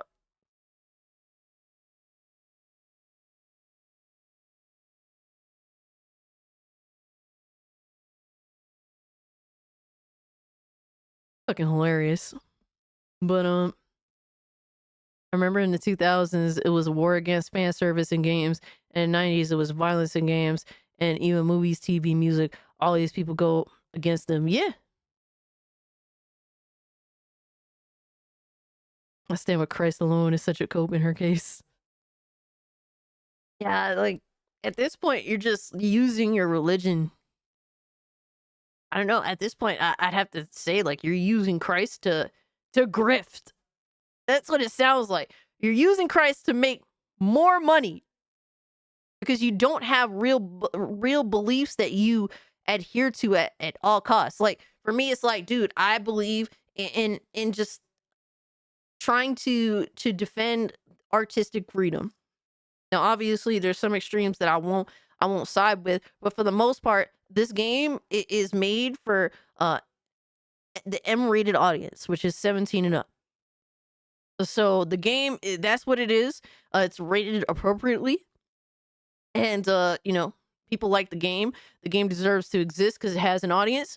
And I believe genuinely in as much artistic freedom as possible, as long as the game is rated appropriately. And no matter what side of the aisle happens to attack that game, I'm still going to defend the game. It hasn't done anything that's inappropriate. That's why I made my video talking against these guys, because it's like, bro, I'm not going to stand for that shit. It doesn't matter what side of the aisle you're on.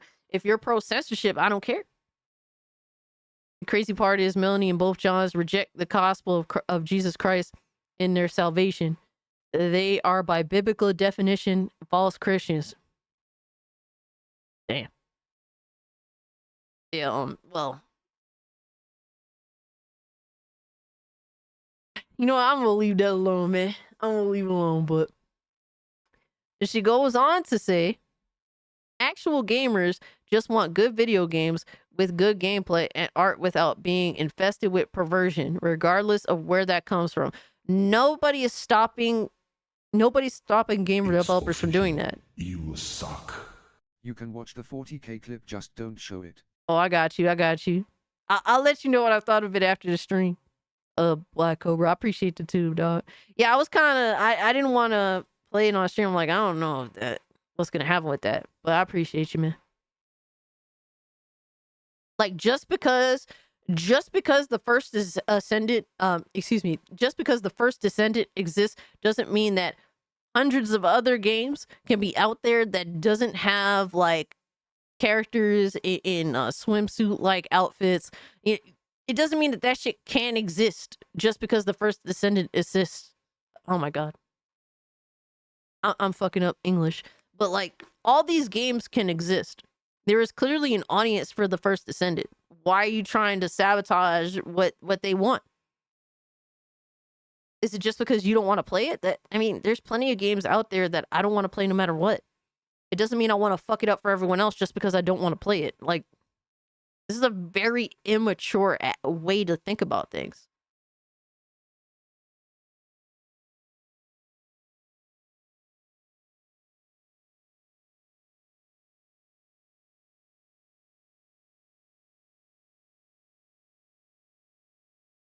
And then she continues on, and almost all of these coomers have the same profile types as the gamers. Just a bunch of porn on their pages, 2D, 3D, whatever else. That's their whole personality, perversion. And some content creators pander to that audience and are too scared to oppose them. What does that mean? The same song and dance as the, trans and gay demanding total submission. Once those of us speaking out now take enough heat, then others will speak up after it's deemed safe to do so. What the fuck is this gaslighting, bro? Yo, it's crazy. I don't care which side cancels me. I stand with Christ alone is crazy. But you'll take that money, though. Yo, son, fucking Benjamin is your Christ. That's what I see. Lindo, are you good, bro? Are you good, dog? Guess she's done with side scrollers now. Yeah, I don't understand what the fuck she thinks she's doing. Like, I know that she has a huge audience of simps, don't get me wrong, but I'm sure a lot of them will defect. Like, bro, Melanie Mac is Coomer bait. Who the fuck is she kidding? She knows what she's doing out here. She have so many fucking simps, you can't say nothing to some of these motherfuckers. OnlyFans girl gets $4 million a year. Clearly, there is no reasoning with simps. Simps is just gonna simp. And she has some of those people that definitely drop her dollars. She's using the same tactic Born Again virgins use, victim card. Oh man. Yeah, it's crazy how she's gaslighting the whole situation because everyone is saying, hey, you're acting the exact same way the people we have opposed for years are acting. They're the ones also demanding censorship. They're the ones, against all this stuff, against free art expression. The only difference is why you're doing it, but you're still doing the same exact thing. And she's just trying to use that same mentality and gaslighting. But yeah, there's nothing it doesn't matter who comes at the art that the art that we stand for out here. I'm still going to hold the same position. Don't censor this shit. Don't censor it. If it has an audience, let it exist. It's not like it's even that bad. It's crazy that the picture that sparked this whole debate is so fucking that shit is so mild. It's so fucking mild. And she was out here defending Stellar Blade, but somehow that's better because a lot of the outfits in there actually aren't that bad. Some of the outfits in Stellar Blade are fucking insane too. They are absolutely fucking insane. You're talking out of two sides of your mouth. Your stance, at least acknowledge that your stance has changed. Because she doesn't even want to admit that. The thing is that no one is trying to cancel her, just telling her to keep her sermons to herself. Exactly. Nobody wants to hear the bullshit. Nobody wants to hear it. You have cultivated an audience, and an audience surrounds our general community that is very anti-censorship. So there's no way that more people are going to choose to side with you.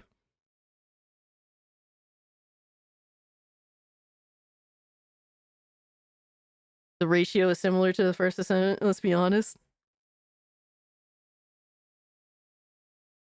Yeah, I don't get it, man. It's official.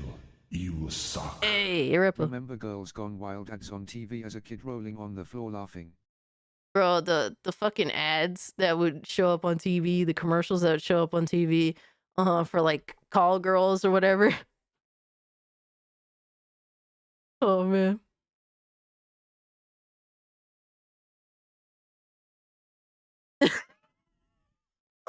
This motherfucker said, this is literally your favorite video game. Official collaboration with Playboy in 1999. Yeah. Oh no. She's saying that Tomb Raider never collaborated with Playboy. They always turned them down. The sexual marketing images went against developers' principles and were vocally upset about it. I don't know. My knowledge don't go back that far. And then this fucking degenerate loser.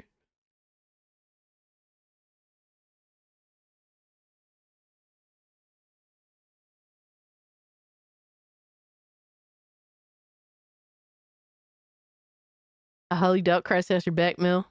You have more in common with the... Ooh. Yeah, bro, it's crazy that she'll, I'm sure that people that are, that are very strong with their faith, look at every time Melanie has a stance and she immediately uses her religion all the time to justify it. People that are very strong of faith, I'm sure that they notice this shit. I blame Dread for creating this type of engagement. Melanie might have wanted to create that herself and possibly the reasons why she did it. I mean, all Dread did was encourage these frauds to take the mask off. That's all he did. He took a stance and they went mask off. Now everyone sees you for what you are. It's like, you can't take it back now. Can't take it back now. You hate religion? I mean, I don't hate religion because religion has definitely saved some people's lives. You know, do I see how it can be destructive too? Yes. Religion is as helpful or as not helpful as the people around you make it and as you make it. But she kind of just whores out her religion for all her fucking dumb takes. Like, relax with that shit. Relax with that shit.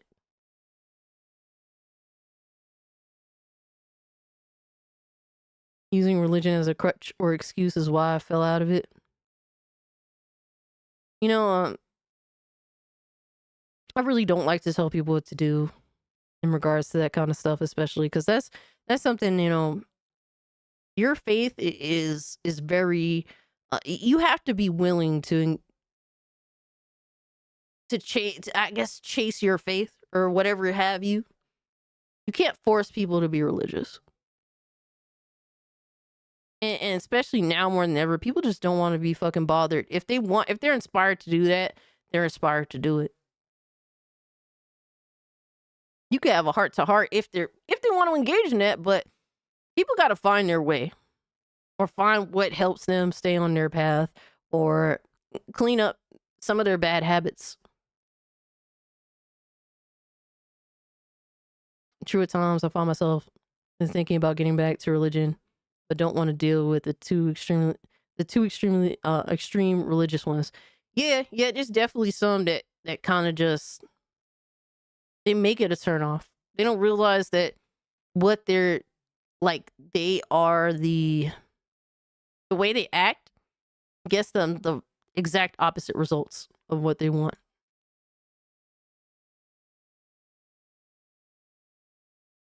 It's simple. These people think that taking stances on video games and movies is defending the faith. People are literally dying in countries for their faith, and they focus nothing on actual issues. Yeah, absolutely. You're like, here's the thing, like, this is all about money at the end of the day. Melanie whores out religion.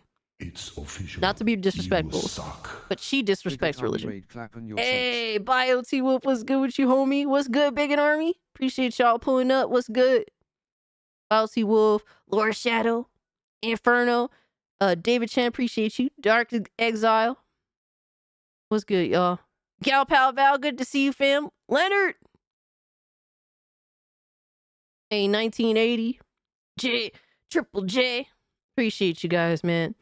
At the end of the day, it's all about money. It's not like, this isn't going to make or break anybody from a faith perspective. You're not really sacrificing anything by taking this stance.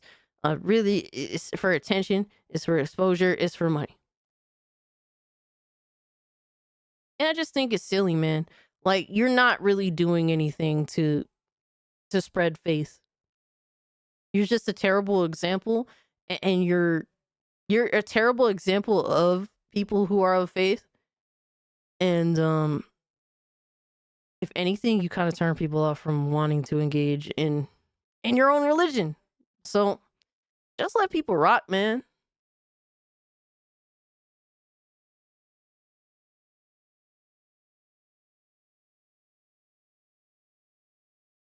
Just let people rock. And if you really want to spread your faith in a genuine way, then just do that. Like, I'm thinking that she has her own channel for that. Do that.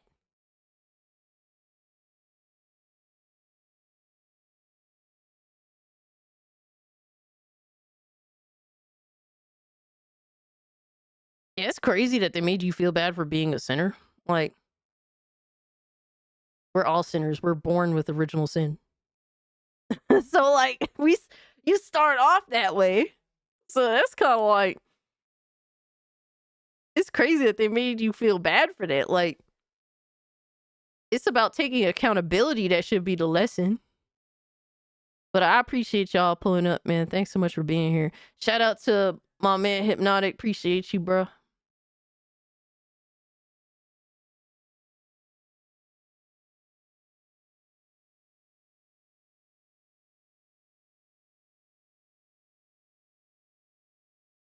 Let's see. Follow my boy Hypnotic. Check out his streams. Dude works extremely hard. He's a fucking beast. Shout out to him, man. Thank you so much for the raid, dog. We're gooners. We embrace sitting here all man. And y'all do a lot of it. Y'all do a lot of it. Seek Jesus. Nah, but no disrespect or anything, but I just think it's silly that she just chooses to double and triple down. Clearly she's gaslighting here. Simply she's just trying to use the same rationale, but from her perspective.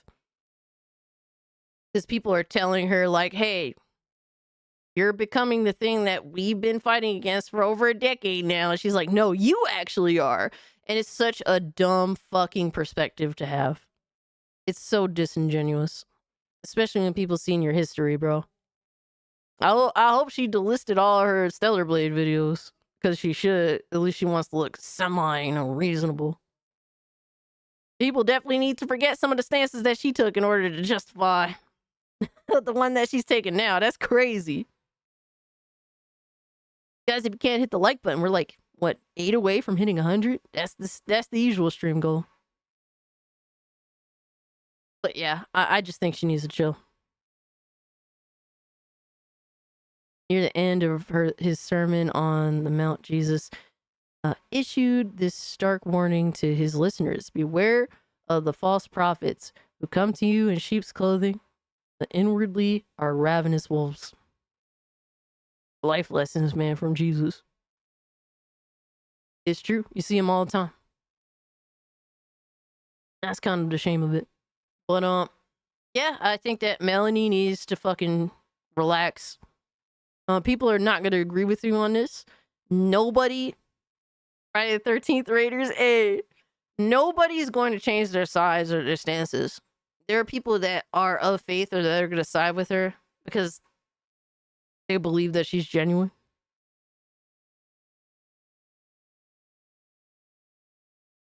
And even holy balls, I wasn't expecting to go so late. Hey, that's good for you though, Miss Bella. I hope that your stream went well. Appreciate you pulling up and saying hi. Hey, Alec Baldwin's finger was good, homie. Hope you're doing well, bro. It makes no sense. It makes her look dumb. Makes us Christians look like idiots. Yeah, like, you know, this is the kind of shit that, like, I know that people that are of faith are looking at her like you're disrespecting our beliefs by just using them as an excuse. That's what she's doing. And I know y'all see right through that shit. I mean, obviously there's some people that are not going to, and you know it is what it is. But it's fairly obvious. If that Alyssa chick said what Melanie said, everyone would have roasted her. Enough said. Exactly, society. Bro, it doesn't. We are having an objective opinion, period. Completely objective opinion. It doesn't matter who is taking the stance. If you take the stance, it doesn't matter who you are. We're going against you because we don't fuck with that censorship bullshit. But yeah, I don't know. There's just no reason with her. A lot of you guys are saying that she's absolutely insane. And at times she really does seem that way. It is what it is. Hypnotic sent you. Hey, what's good? Kamanga, appreciate you being here. But yeah, it's true. And speaking of Alyssa, you guys wanted me to react to her tweet, so watch as my soul dies. All right, let's see what this is all about. Alyssa's fucking Twitter. She says, I would not suggest anyone monitor their harassment for 9 straight months, LOL. Well, this is gonna be exciting, isn't it? You know, just when I think I've had enough. So, it's been a week. It's been a hard, week or so because, he's obviously been pretty intense, and then the comments around him, the comments, towards me or around this entire, situation have been incredibly intense. I decided to start collating all of this myself.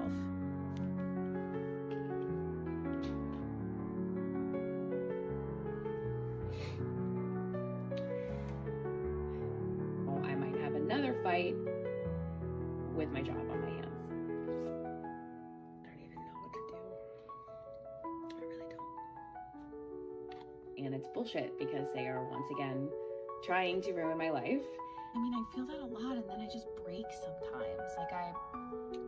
I just get tired. I was in the car with Shane. I got a weird message on the way, and I was just we were kind of stuck in traffic, and I just started crying, and he's like, "Why are you crying?" And I feel like most of these videos are probably around the time that she knew she was about to lose her job. I feel like, bro, you could be talking all that talk, but once you about to lose your livelihood in terms of, what makes you your money of no fault but your own, because apparently they just wasn't fucking with you for fucking with Hassan. Yo, Scooby Pup, what's good? She could have tried being a normal person, absolutely. I'm I don't know, man, I'm just... man, this is not a Rolex. Relax, dog. Nah, son. I would never buy a Rolex. Complete waste of money.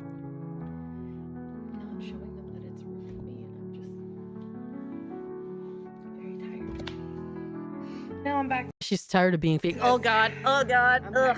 It's such an obvious fucking... She got tired of being fake. Oh man, are you good, dog?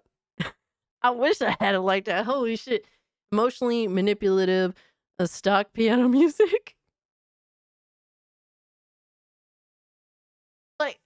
Sorry, nobody's gonna feel sorry for you that you haven't won over already. All this is just a fucking song and dance. I'm sure that there's definitely a lot of pressure on Alyssa. But really the reality is everyone knows it's from her own doing. So how can anyone sit here and feel sorry for her? Nobody's gonna feel sorry for you unless they happen to be on your side or they know you personally. But all of this, she brought upon herself. I'm so obviously being singled out. And there's just nothing I can do. I'm trying to consistently come off strong. And the idea that there's nothing she could do. I mean, look, she wrote an article, right? And then she got the smoke. And obviously you were going to get that smoke because, well, you chose not to accurately report what happened. If you just would have, ignored it,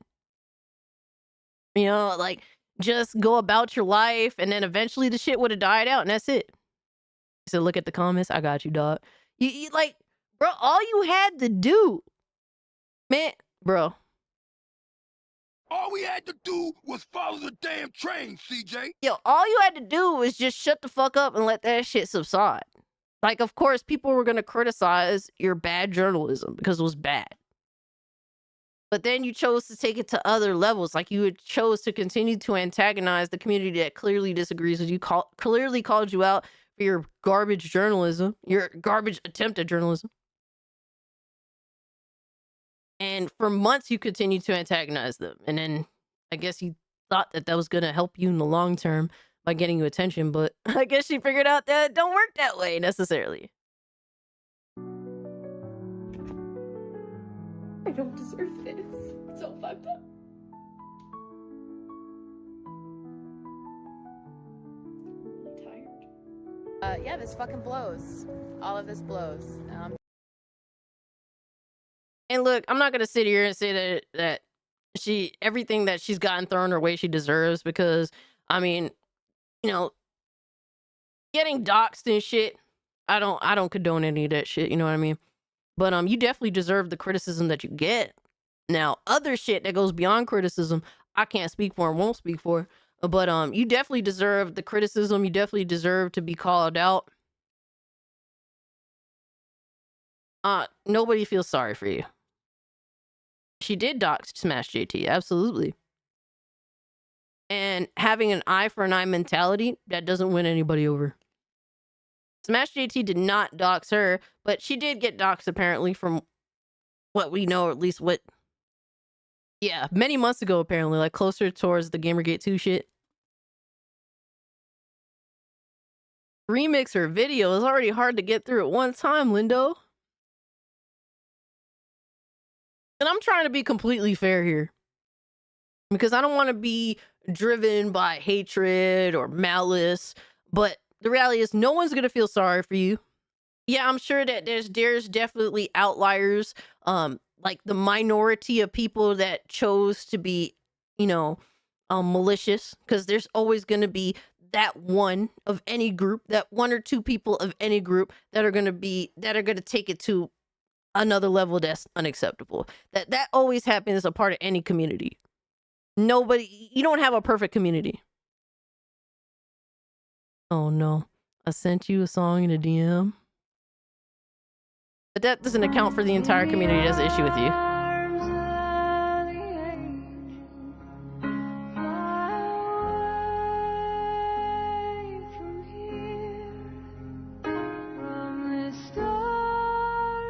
Do not compare this bitch to these poor animals, man.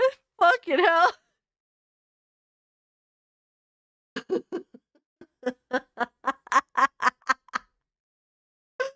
Yo, you are sick, bro. You are sick for that.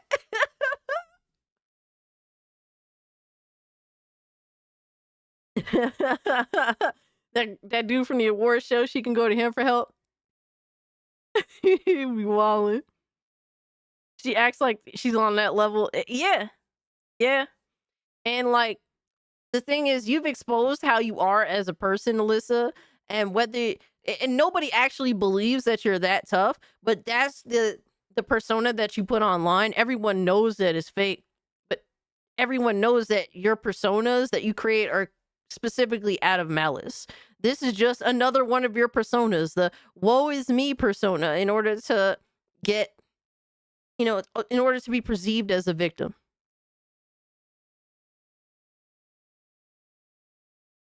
He's crying when he saw his poor animals. Yeah, you feel bad for them, man.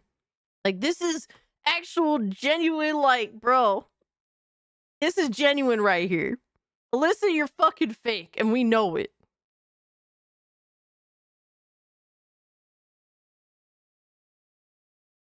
Reminds you of the villain from Blaze of Glory.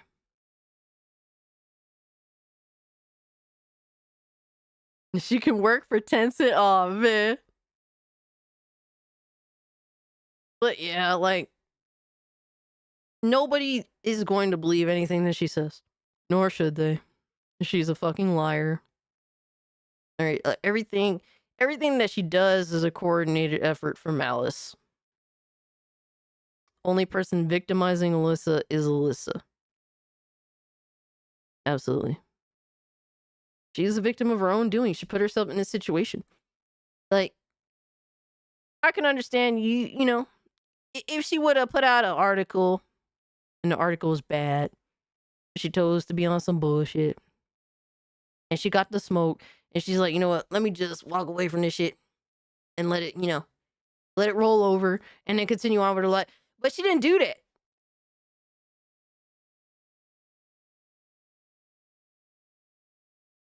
So, oh my God. I just see something funny on Twitter. Is somebody gonna tell him no? Is somebody gonna tell him no?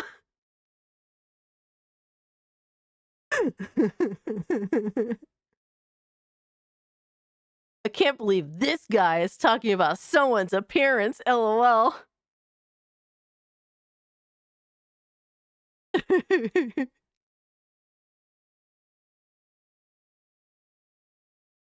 bipolar personality disorder plus narcissism is Alyssa. Possibly. Quite possibly. She definitely displays some of the qualities as such.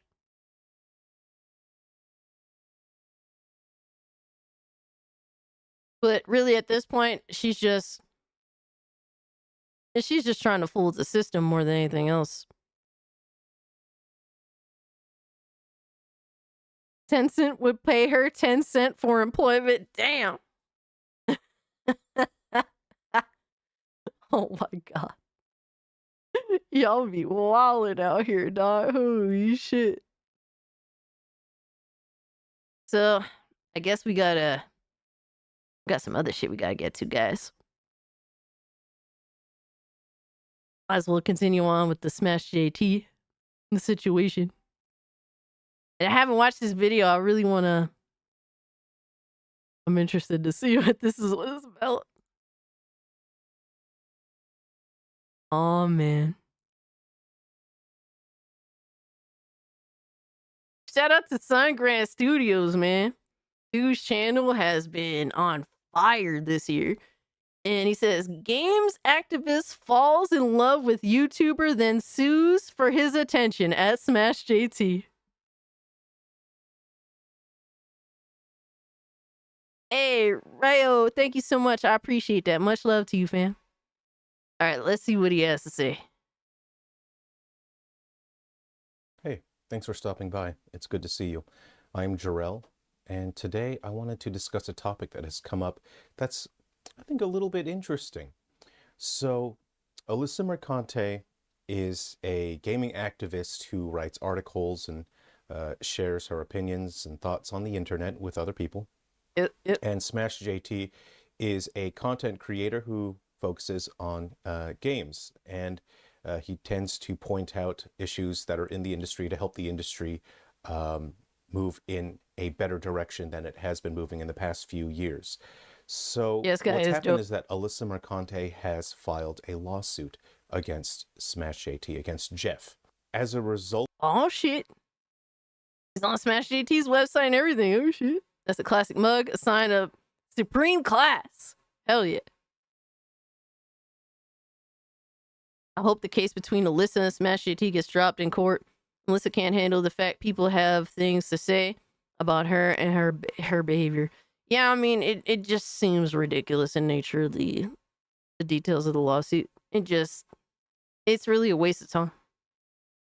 Result of this, Alyssa has published Jeff's address, his home address, on the internet. You can understand that that is neither legal, nor should it be allowed by any platform, and it puts Jeff's family at great risk. What's so sad about the situation is Alyssa. I don't want to say anything negative about Alyssa. I don't want anyone going and harassing or attacking Alyssa. I don't know what sort of social media she... Yeah, I agree with that. Like, honestly, especially knowing that Alyssa really wants attention more than anything else, attacking her isn't going to do shit. Oh, wait, hold on. We have to actually look at comments, right? We're going to check the comments soon. Hold on. My bad. We have to check comments. Yo, Casualties, welcome back. You know what? Let's gander at these comments real quick.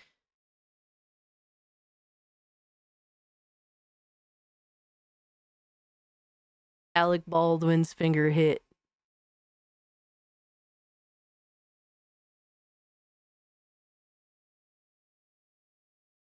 This is why he told me to check the comments.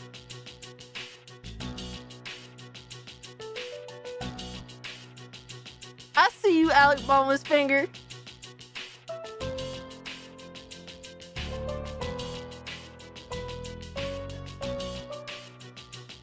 Man. That's one bad motherfucker, bro.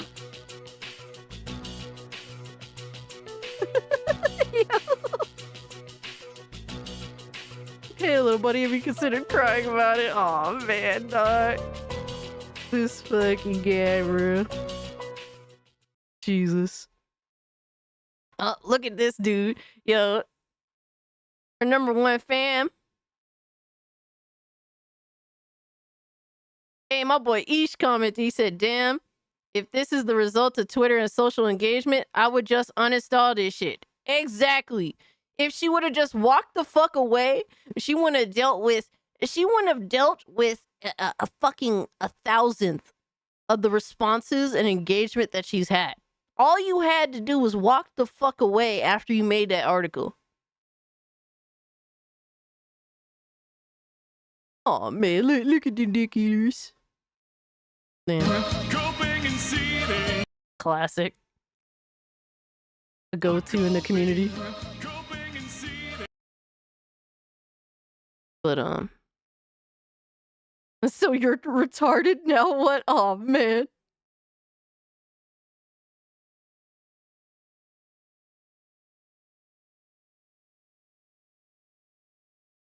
Jesus Christ, could anybody be any more phony than you?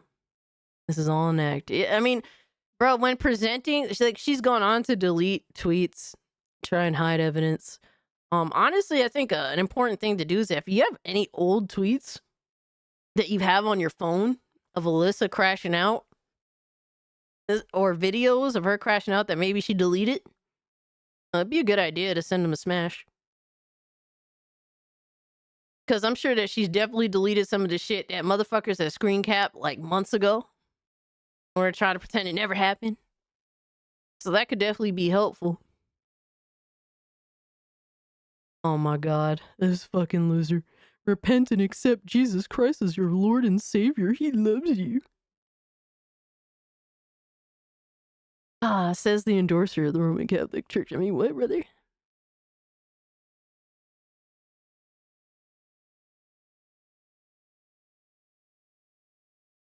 Oh my god, here comes Melanie Mac. Yo, imagine if Melanie Mac and Alyssa become like, they become best friends and team up.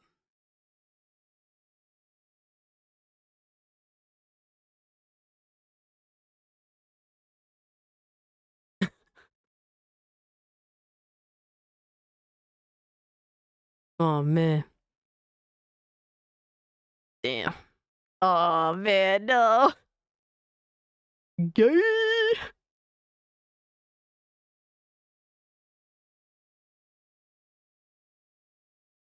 How many comments did this get? I just started following Melanie so I can clown her if I see. Oh man. Hey, I used to follow her on my old account. On my old account, I followed all sorts of people I hated and liked, and everything else in between. Now, with my new account, I've been a little more picky. Not the Judgment Day laughing on. Damn, I'm surprised there's only 188 comments. Oh, she locked the replies, that's why.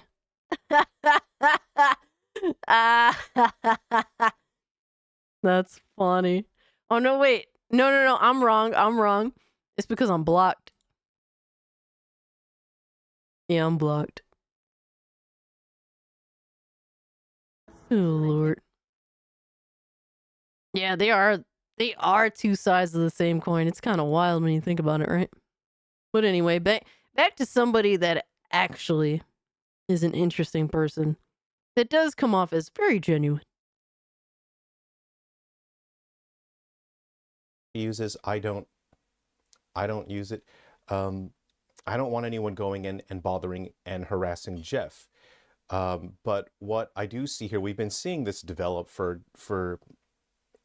I mean, I've only been watching the situation for maybe the past year or so, but what I see is someone who is so madly, deeply in love. I don't think it has really sunk in with Alyssa that she can't be with Jeff. But if you look at all of the events that have transpired, especially over this last year, Alyssa is so deeply obsessed and in love with Jeff. We have seen events where Alyssa has personally contacted Jeff's wife.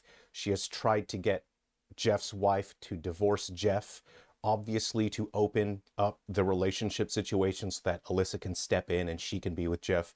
Oh my god, no!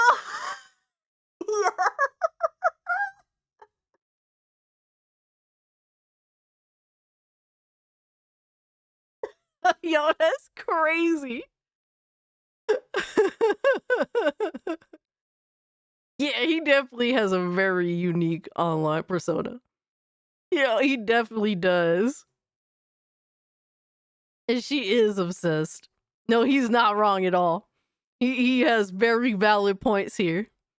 Son Grand plays 5D chess. Yo, you're not lying. Jeff the Shark's origin is wild. Bro, Astro, are you good, Dot? We have had Alyssa trying to get Jeff fired from his job by contacting his employer. It's so romantic. Usually, if you see a certain amount of time pass without Jeff posting any content about Alyssa, then Alyssa usually will make some sort of performative gesture so that she can get Jeff's attention, so that she can get Jeff talking about her. Oh you my might God. be mistaken in thinking, oh, this is someone who hates Jeff. If this was someone who hated Jeff, then she would just move on with her life, because that's what a grown adult would do, is they would say, I don't like this person, I'll just move on and I'll be happy. I'll choose to be happy. I'll focus on things in my life that would make me happy. And that's what a grown adult would do. But what we can see here is Alyssa just cannot stop obsessing over Jeff. And that's love, man. And I think that's beautiful in a way. It's so deeply sad, because Jeff is the kind of guy who's very loyal to his family, and he is happily married. He has a family. You can see when he talks about his family, he's very proud of the family that he has, that he's raised.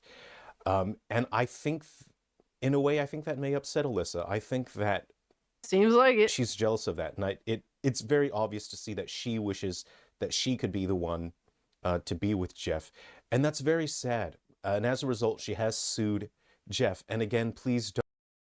Oh my God, this is hilarious.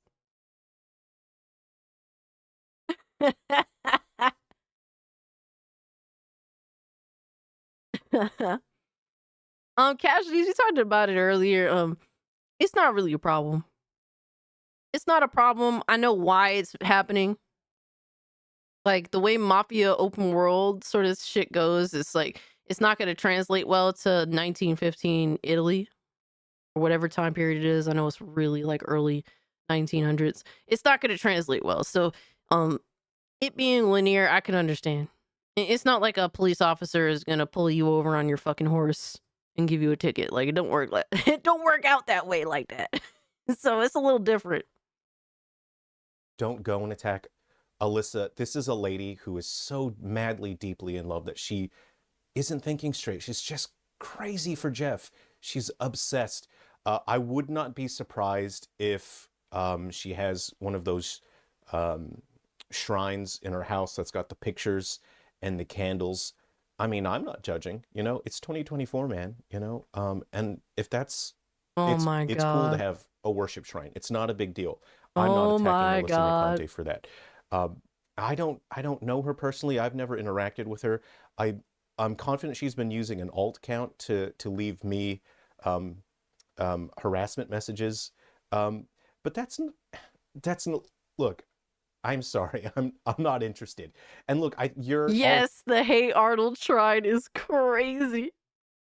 Helga's shrine to Arnold was fucking crazy.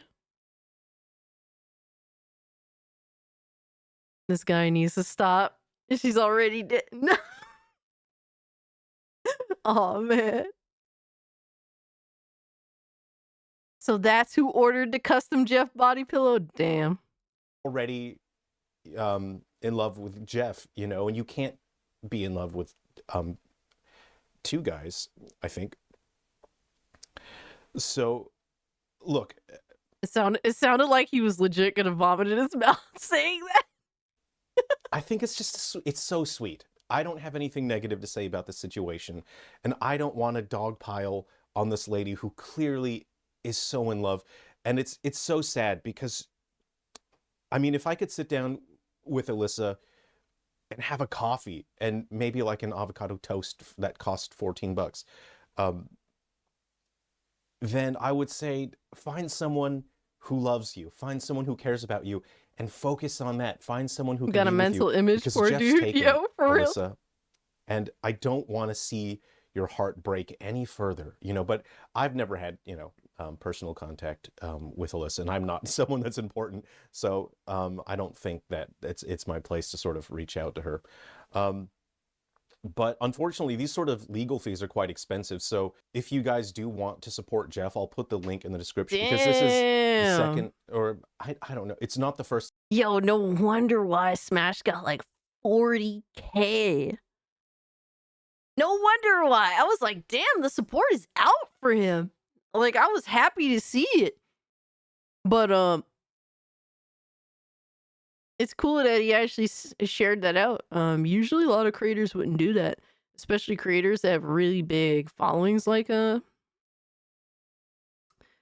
Grand Studios. I mean, to some people, like 95K isn't a lot, or they don't let it get to their head. But yeah, like I could definitely see why he got so much support. Lindo says, I think Alyssa targeted Smash because she thought he would be an easy target to cancel, and it turned into her just obsessed with 1W after catching so many L's. Yeah, because she's buried. Like she thought she picked the right horse and didn't. And now she's just desperate to try and save what's left of her pride. That's just what it seems to be. But yeah, I do agree with that. Alyssa definitely. Alyssa thought that Smash JT was like big enough for her to go after. And to be fair, he's grown, like his channel's grown immensely, just this year alone. But when they started their back and forth, he wasn't nearly as big of a channel as he is now. But because I'm surprised she didn't aim at someone like 8-Bit Eric.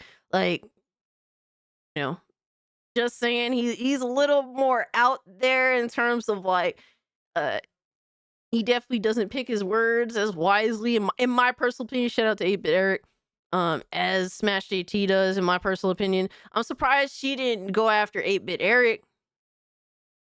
But I think that she went after Smash JT because it would be a bigger impact upon crushing him. At least I think. But he was small enough for her to attack and use his name as a threat with cancel culture because he seemed like he had more to lose and would stop talking. That's true. Absolutely. Yeah. Yep. Yeah, I don't blame you, casualties. At least with that first part. But Okami HD is $5 on Steam if anyone is interested. Hell yeah. I think I already have it. I'm pretty sure I have it. She also thinks JT is a pushover as well and would give up easy. Yeah, I think that's the main thing she thought. She thought that he was a pushover because Smash JT, the way he presents himself, he you know, he comes off as a very chill, lax dude, and she definitely misjudged that. Wasn't it also Alyssa Mercante that got snubbed by Hassan Piker? Honestly, is she lonely or something? A lot of people like this are. A lot of people act out in this way. They're definitely missing something fulfilling in their immediate life. Whether it's like a long-standing relationship or children, I don't know. I can't speak for it. She'll be the first to say hell no.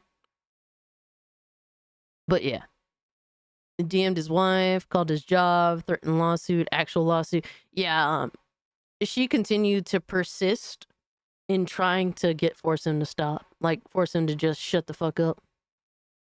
It was crazy when she hit up his wife. That's fucking wild. All her actions are to cancel him easily. Easily. She was hoping and praying that this shit would have destroyed him, if it be financially or his personal life. Disgusting behavior. Absolutely heinous, disgusting behavior.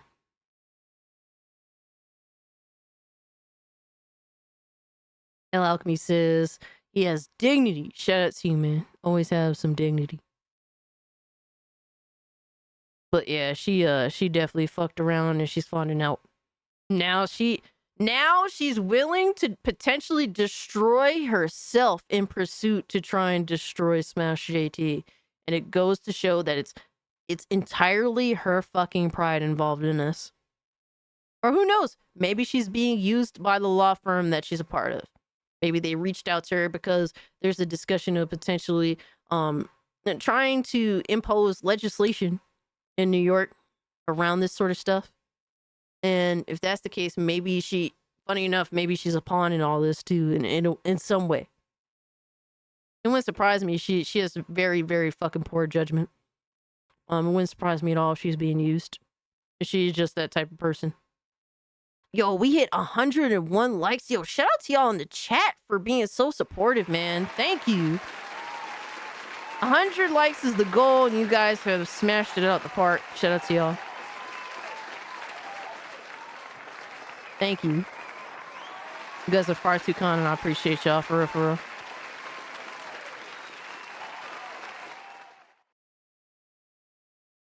As soon as she filed the lawsuit, she should have shut up.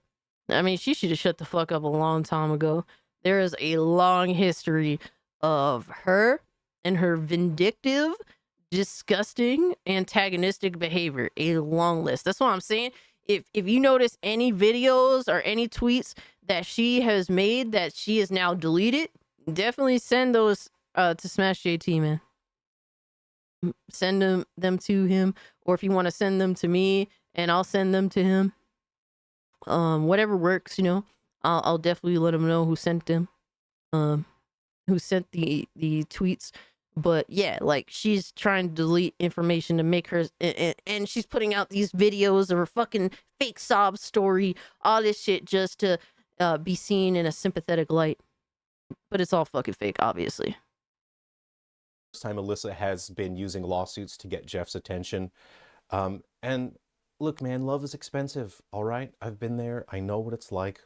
Love is expensive. And sometimes it feels like you would throw the whole world in the ocean if you can have the attention of the person that you love. Love is expensive. It's beautiful. It's frightening. It's painful. But it gives us something to feel. It gives us something to care about. And I think that if you can pursue someone you love, and if they're available, if they can be with you, then go for it. But this is a situation where it's going to be more and more expensive for Jeff. So look, if you guys believe in love, if you care about love, and you know, and if you just care about other humans, you know, I'll put the link in the description if you'd like to support Jeff on this GoFundMe page. I'm not personally telling you to do that, you know. I'm just saying, if you believe in love, if you believe in something, you know, because Alyssa is moving forward with this lawsuit, she's suing Jeff, and there are legal fees. It's going to be expensive for him, and he hasn't done anything to push the issue, you know. I love that song, by the way, Ender. And I've seen Jeff's reactions. I believe Jeff is really politely trying to say, I'm sorry, Alyssa, I'm taken, I can't be with you. But love makes us do crazy things, you know? And I think it's really sweet. Anyway. Yo, the way he's played the kayfabe is insane on this, bro. WWE hired this man. His kayfabe ability is off the charts, bro. Her recording herself is Amber Heard type behavior. Yeah, easily. Love really does make you do crazy. Do crazy things. It's crazy, yo. Thanks so much for watching the video today, everyone. Please take care of yourselves. Be well, and I hope you've got your holiday decorations up. Because yo, if you don't have shout out to Sunglass Studios, man. He's a beast. Santa will come to your house and he will get you and seek vengeance if your decorations are not up. Be well. Yo, he's a beast. Shout out to Sunglass Studios, man. That dude, I'm so glad that he makes content. He is such an interesting... He's an interesting figure to add to the conversation. Easily. Very interesting guy to add to the conversation. Never know what he's going to do next, too. I think that's what is the most interesting thing about him. Lindo said, is taking an Italian mob to slap an Italian woman to shut up. Oh, man. This is his ethnic destiny. Jesus. Oh, I said Italian mob instead of Italian men. Oh my gosh. Well, someone should probably send the Italian mob. I'm just saying, brother. All jokes, all jokes. Jeez, his ethnic destiny is insane. Y'all be fucking wildin', dog. Amber Turd. Amber Turd. That was a good one. That was a good video that I recommended to myself. No, next up is a video that was recommended to me by who? Who recommended this?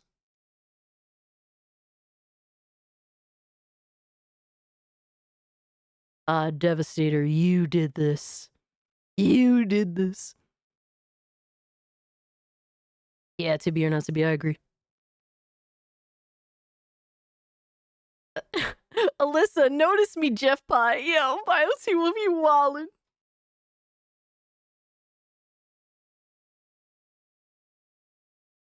Like a true Goomba? Aw, man.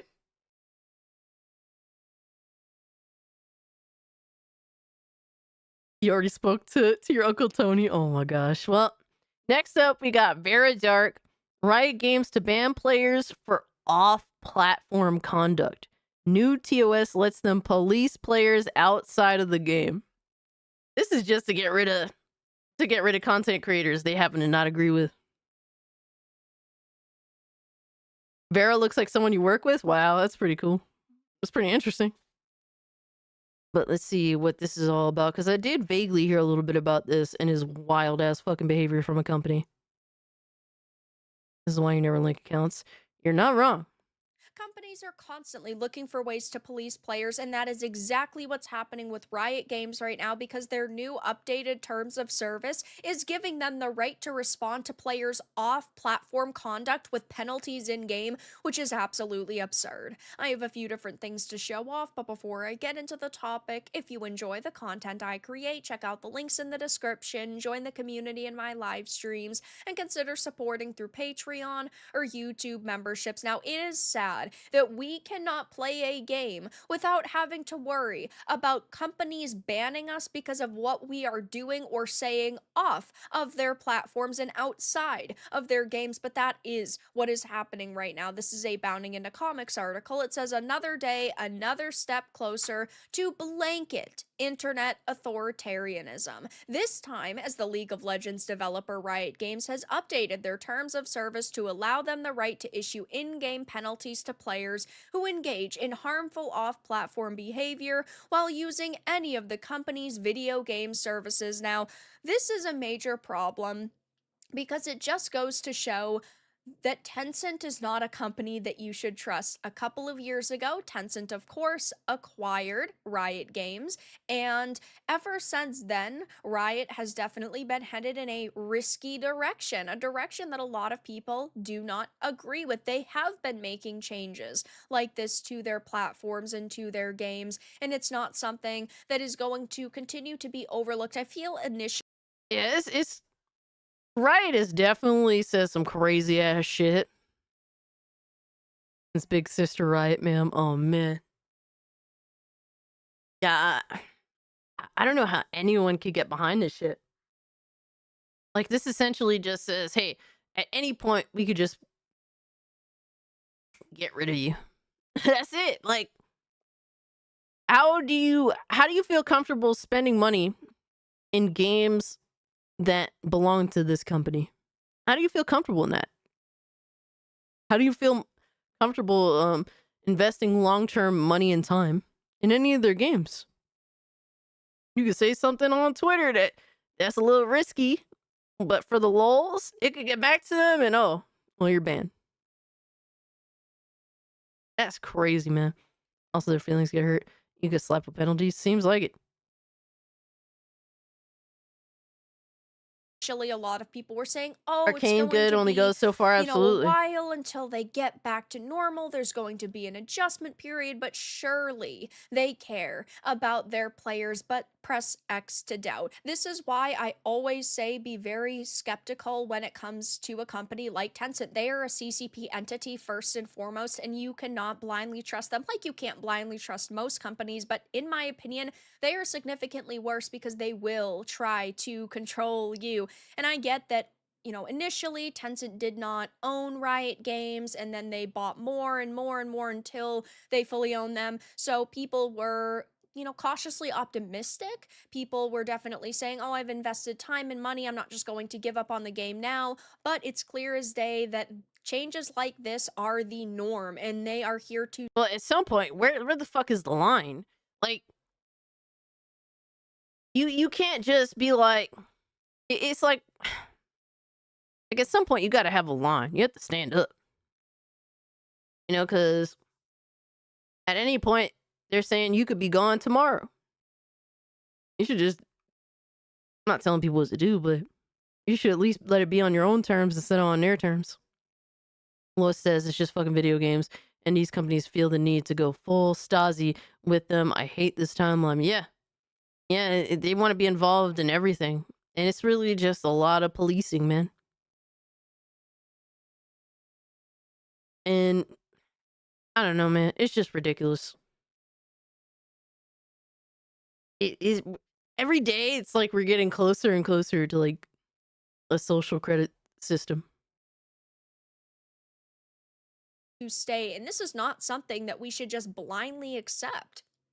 As detailed in a new blog post published to the developer site, the change, one of 4 recently made to said user agreement in service of, quote, evolving with games in the content ecosystem to make the best possible experience for our players and creators, clarifies that off-platform conduct and behavior connected to our IP is now subject to our terms of service, which is absurd. If I'm sitting here in my YouTube video talking smack about Riot, saying they're a trash company, or even saying something about anything else, it doesn't even have to just be about Riot, they could ban my accounts. They could rip away hundreds to thousands of dollars worth of purchases or hours spent within their games, and that is not going to be something I'm ever going to agree with.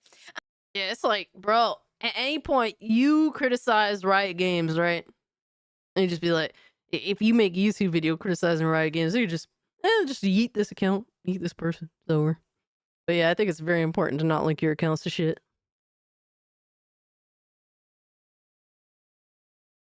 I think they will try a social credit system, but I think it will not work out for the creeps pushing that shit. I mean, I hope not. I hope not. Reminds me of when I served in Vietnam. I was serving catering trays, but yeah. That's kind of crazy. That's potentially going to lead to a class action lawsuit. I hope it does. It should. It definitely should. Yeah, I don't play their games. Naturally, it's not like I've chosen to boycott them in any way. They just don't appeal to me at all, thankfully. Naughty Dog would love to be able to do that. Perhaps, right? Or Sony themselves. I feel like a lot more like this is something that a lot of companies are observing to see how it goes over. Because I'm sure there's plenty of other companies that do want to implement this shit as well.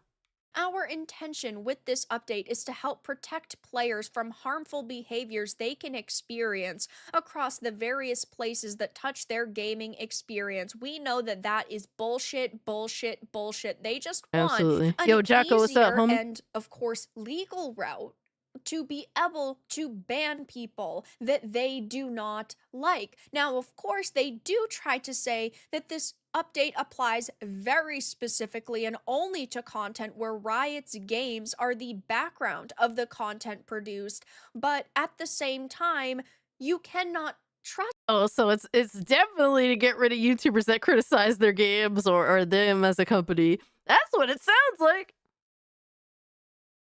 Will be false flagged into social credit system. Yeah, likely. I don't like Vera, but she's making some sense here. Yeah, I mean, you know, just people that I don't like, and sometimes, hey man, they do have some points, or on a specific subject, they're on point. But yeah, this is a serious issue. This is not good. This is something I don't want copied by other companies. Yeah, apparently they will. I think this is specifically to target YouTubers. A lot of these companies have realized how much social media has grown and how much influence YouTubers do have, and they're genuinely scared. They're 100%, absolutely 100% scared of influencers, YouTubers, all that shit. All right, Triple J, man, I appreciate you hanging out with us nonetheless. Take care of yourself, brother. I don't blame a company for trying to stop propaganda by immature idiots on the internet. Unfortunately, a lot of idiots can influence their idiots to not buy their games or content. And that's absolutely the case, but at the same time too, they should be investing their resources into making their companies better, because Riot Games definitely, they have room to grow. But yeah, I can understand that perspective in a sense. Like, a company's going to do anything in its power to protect itself, including doing things that could potentially be illegal if challenged. Trust them because we know for a fact that they love to try to push these silent updates through. The TLDR is that if you say or do something that breaks their terms of service while broadcasting or creating content about their games, we can restrict access to your Riot accounts and suspend your partner privileges if you are part of their partner program. And notably, though the update only specifically mentions that this new penalty potentially applies to content about our games, including League of Legends, like Legends of Runeterra, Valorant, and the upcoming fighting game 2XKO, it is currently assumed that it is also in effect for any and all content relating to Riot Games' wider catalog of media, such as the Netflix series Arcane or the various albums released by the in-game bands Pentakill or KDA. And alongside this new off-platform penalty rule, Riot's recent Terms of Service update also introduces clauses stating that content that promotes breaking our Terms of Service, specifically sponsorships for and content around boosting services and buying or selling accounts, is now subject to penalty. Stream sniping is explicitly against their rules, and players who do so may be penalized. And for the rare occasion a seriously egregious violation occurs, we're now including Riot-wide So now even bans trolling. in our penalty system. So they are being very... So basically, even trolling is banned. I'm sorry, this just gives them too much power. Riot Games suck anyway. This just gives them way too much fucking power. This leaves the door open to just banning anyone, really, at the end of the day. It's not good. You could just be trolling a streamer for fun. And I can understand that's really obnoxious and whatnot.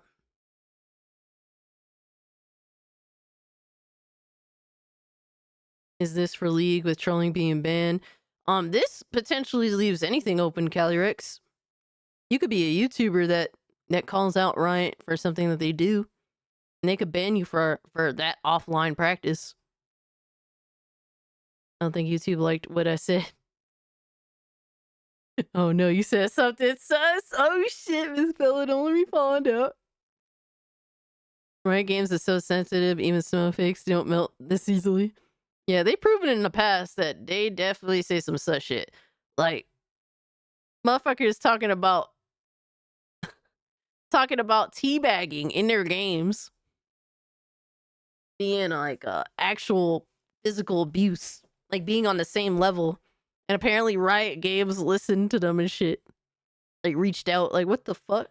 tricky about their wording. They're saying, oh, it's just this one thing, and then you find out it's several things, and it wouldn't surprise me if over the next few months they silently update their terms of service. Yet again, they cannot be blindly trusted, and every single time they do an update now, we need to be careful, and we need to be paying attention as to the wording that they are using. And of course, in acknowledgement of the fact that some of these updates may require creators to rethink their existing content strategy and content partners rather than begin enforcing their new rules immediately, they're giving creators until January 3rd to adjust their content to adhere to these rules. So they're also saying that basically previous offensives won't count against these content creators. But I'm also pressing X'd out because if they really don't like you, they will still use those against you. I would bet money on it. And gamers are also talking about this and how ridiculous this is, saying people should. But the issue is really that now it just leaves the door open for any little thing. They just don't like you. Hey, man, let's just search their Twitter. Be honest, Cassie, you think they would ban Faker? They only targeted the smaller creators / players. I'm not sure who Faker is.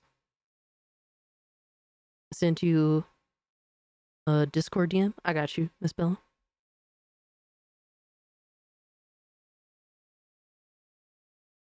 Oh, wow. What I said in chat is, since I don't play their games, I'm happy to say this. Riot can eat a whole bag of dicks and choke on them. Yeah, Miss Bella. Fuck yeah, yo. Yo. Shout out to Miss Bella for speaking her mind one way or another. Fuck yeah. That is awesome. We've corrupted Miss Bella in the best way possible.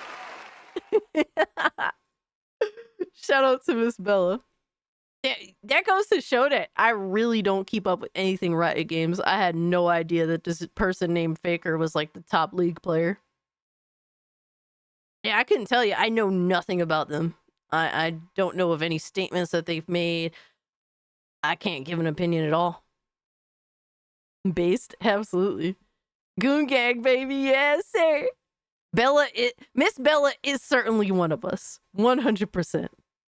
Just stop playing. These woke activists have become like the very worst parodies of themselves. What jokes? So games will start spying on players 24/7 and thought policing them. Then they'll wonder why players suddenly prefer retro titles. And this has been happening for a very long time. I talked just a few months ago about Microsoft implementing this new AI where it's constantly is scanning your voice chats, your text chats, and the AI can actually hand out suspensions to you.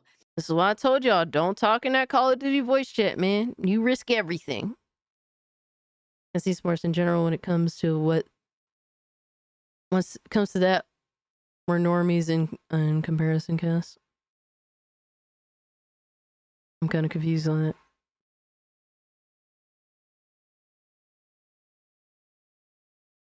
That's esports in general when it comes to that. Well, when you're representing, like, when you're sponsored and shit, it's a little bit different. That's for sure. But, like, it used to be, like, if you fuck up and you're sponsored, like, the company will just drop your sponsorship.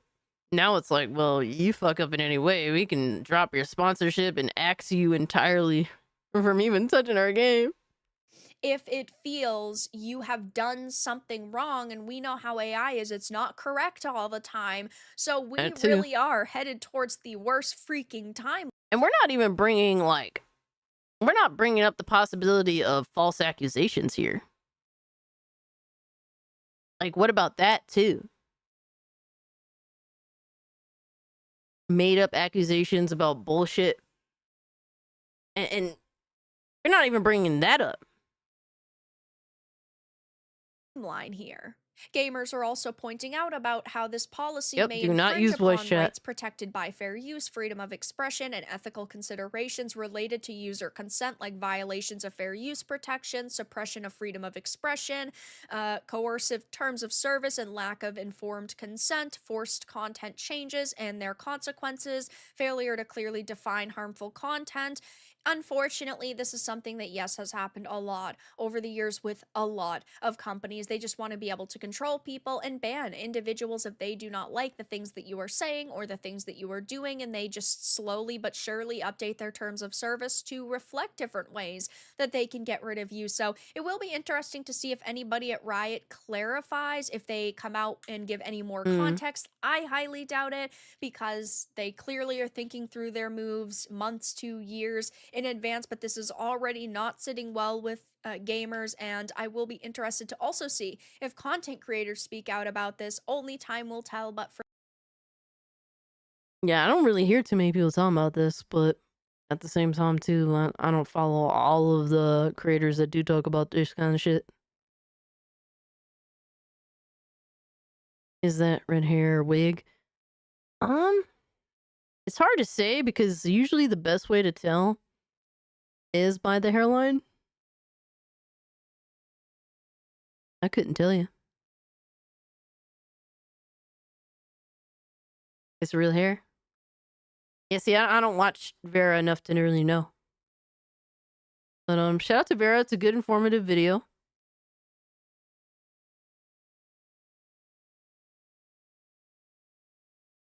It's real. I've touched it on Choco, yo. Yo, you funny as hell, dog. Oh yeah, it has to be dyed, obviously.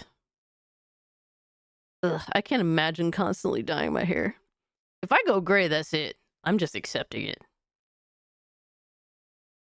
I don't care. Like, the thought of what I'd have to do to hide it is just too much. It's too much of a burden for me to bear. I'll take the L.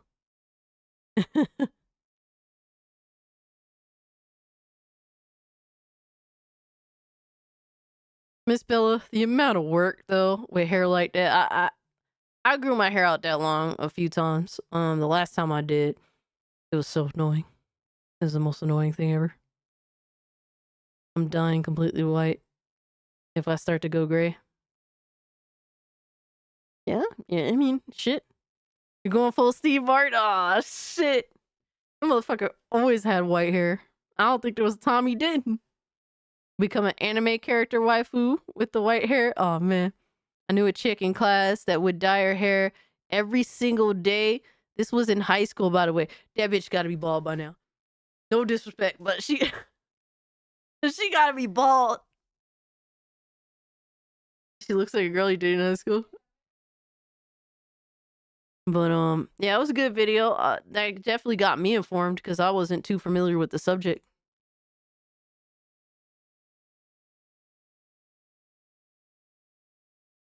All right, let's see what we got next on the plate. I said I did just watch her from behind the bushes. Oh my god. Are you good, Drew? Yo, Drew Bilber is crazy. And the colors were different every day. No, son. Wow. Do you think that maybe, just maybe, like her hair was actually blonde and she would just spray paint her hair different colors every day?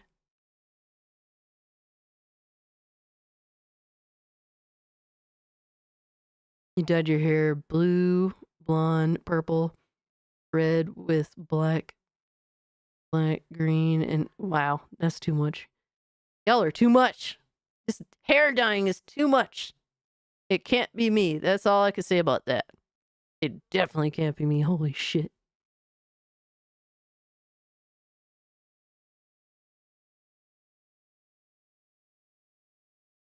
All right. Next up, which is somebody I used to watch a lot, and I kind of I got busy, man. I got busy. Go pink? Fuck no. First off, I'd have to dye my hair blonde first. Ugh. Their videos are good. I have no clue, honestly, but me and some classmates thought it wasn't good, probably at all. Damn.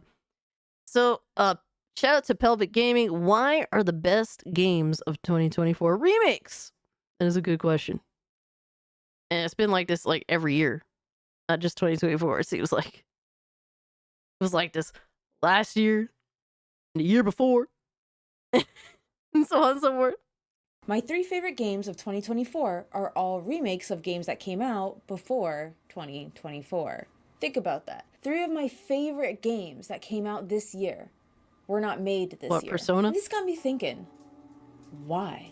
What's up, guys? Welcome to another off-the-cuff video where I just speak what's on my heart. But before we get into that, be sure to like and subscrizzle. I'm trying to get to 60K. So my big question is, why, right? Why? You're triggered? Why are none of the games right now capturing my attention, capturing my heart like they used to when I was playing Suikoden, when I was playing Radiant Historia, when I played Parasite Eve, when I played Final Fantasy V, like, and I'm wondering, like, where's the creativity? That's where I'm at. I'm like, where's the creativity? So originally this was... I feel like a lot of JRPGs, I feel like a lot of them are trying to dive into, like, being action. I think there's a lot of different reasons why JRPGs, a lot of them are kind of like, it's a lot of different things. I think a lot of them are trying to dive into action now, which has had very mixed results. One of the reasons. I think the ones that are good fundamentally, like fundamentally good JRPG games, tend to be, you know, games that are turn-based, and those turn-based games tend to be very small in scale. And because they're unwilling to put a big money on a battle system that is not necessarily marketed towards the grand audience. Oh yeah, shout out to Golden Sun. Yeah, I had that on GBA. I have them both. I fucks with Golden Sun. I wouldn't mind revisiting. It's been a little minute. What are the reasons with JRPGs specifically? Turn-based is boring, don't at me. Oh man. This is why we can't have nice things. What else? I just feel like the formulas, I think a lot of art styles are kind of rinse and repeat.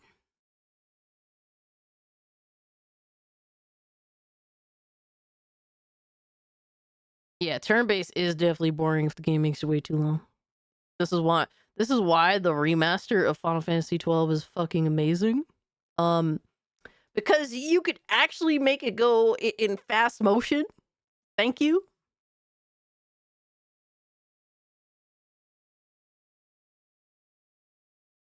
Final Fantasy 7 Rebirth has a great battle system, so does the Legend of Heroes series.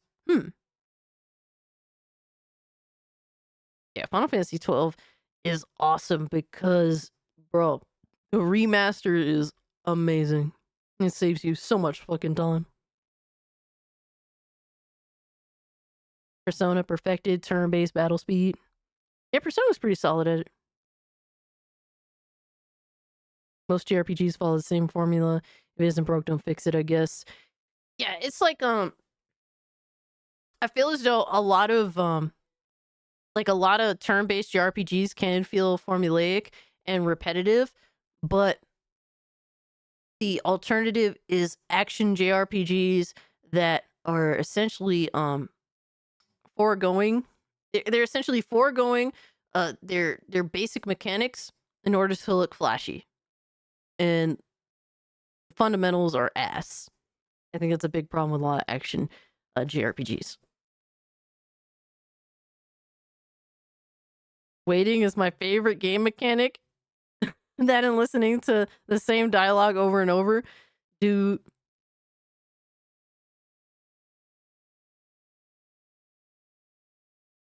I think the alternative is CRPGs like Baldur's Gate, Diablo, etc. Yeah, that's fair. Persona is a visual flair that makes turn-based exciting. I was hooked on Persona 5, yeah. Like, it's not even just visual flair, it's just flair in general from every perspective. Like Persona kind of just, it tickles all of your senses. Does a good job at it anyway. It was supposed to be like a Game Awards prediction video, but when I looked at the Game Award nominees, I was like, I didn't play any of these except for Metaphor ReFantazio. Final Fantasy, no. Elden Ring, no. Black Myth Wukong, no. You know, so I was like, well, not even Echoes of Wisdom. I say this as a diehard Zelda fan, so shame on me. So many games and not enough time to play them. That's a whole other video. Maybe I'll do that next. But I think I just think the past like 2 to 3 years, there's just so many fucking RPG games that are at least 50 hours or more. And usually they're way the fuck more than 50 hours. There's just too fucking many of them. Way too fucking many.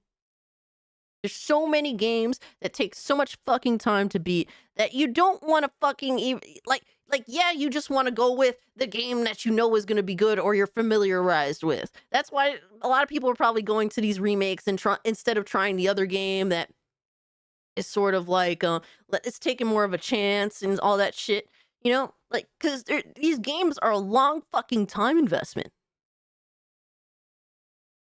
Jack Move was on a Spawncast today. I just saw him on the thumbnail. Ooh, I'm gonna have to check that one out. Yeah, he was saying that he was gonna be on there. That's pretty dope. I hope that helps. I hope that helps him out, man. Gets more people on his channel because Jack Move, he's a smooth talker, man. He's an entertaining talker. I don't know if he's necessarily smooth, but he's a very entertaining guy. Legend Heroes Trails through Daybreak's combat system is 2 for 1. You can play it turn-based or as an action game. I've heard so much like good shit about Legend of Heroes. I never fucking actually like checked any of it out. And I wouldn't even know where to start. I know nothing of the Legend of Heroes like Trails series, whatever the heck it's called. My bad.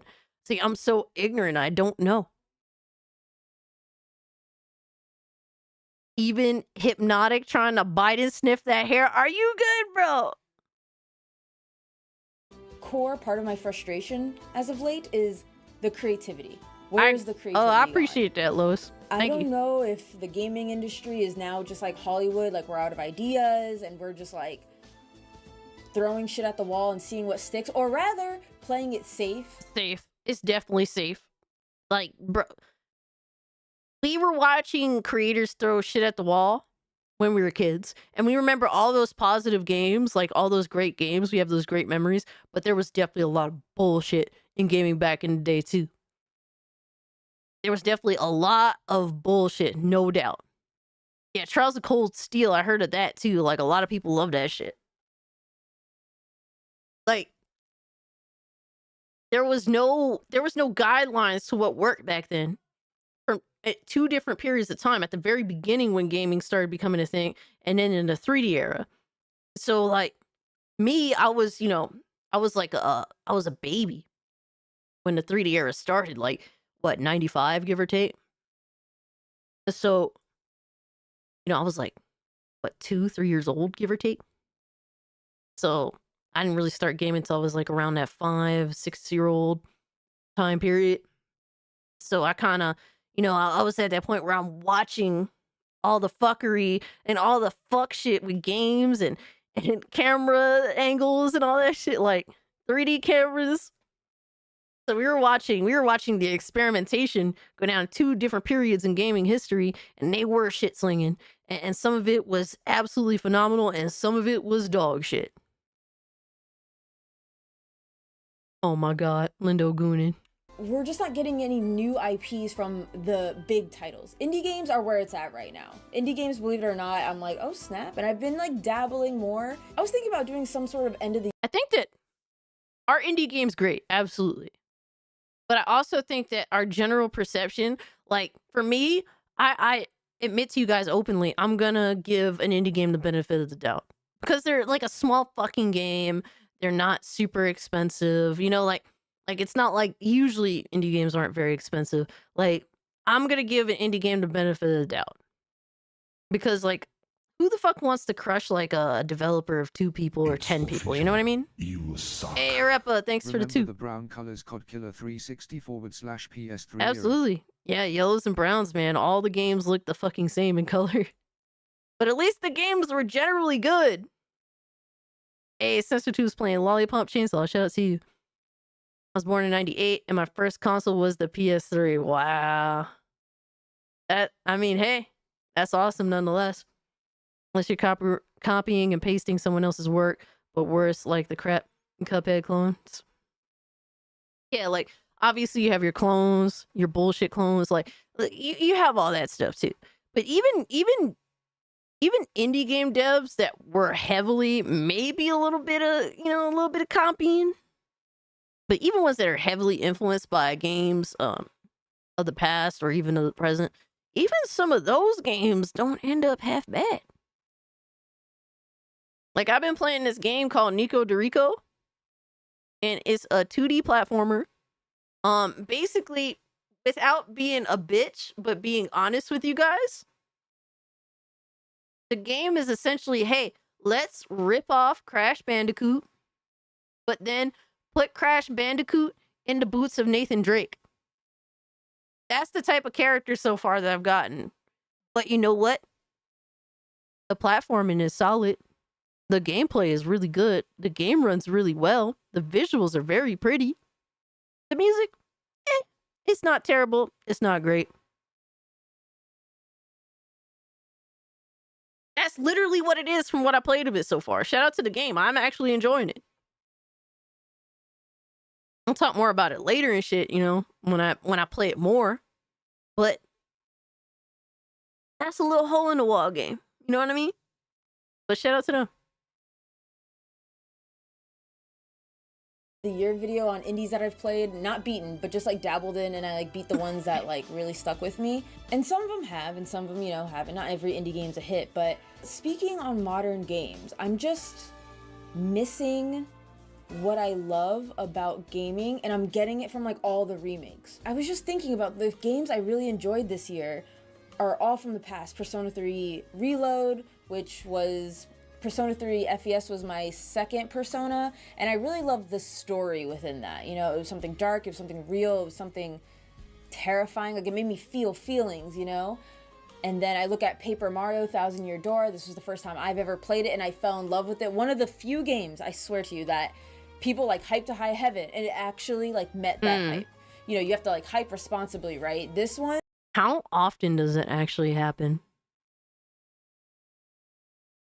How often does that happen when someone has hyped a game to absolute hell and it actually lives up to that? You know how many people? It's gonna make some people mad in chat. But this doesn't mean that the game is bad. My personal feelings versus the actual worth of the game is different here. But you know how many people have been saying for years, I gotta play Resident Evil 4? Or the remake, or both? You know how many people have been telling me that? Not play that fucking game. The remake, mind you.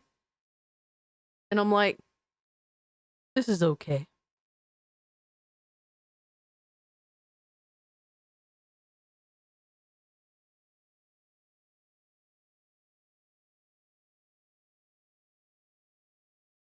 It's okay. It would be a solid 9 if Ashley just disappeared.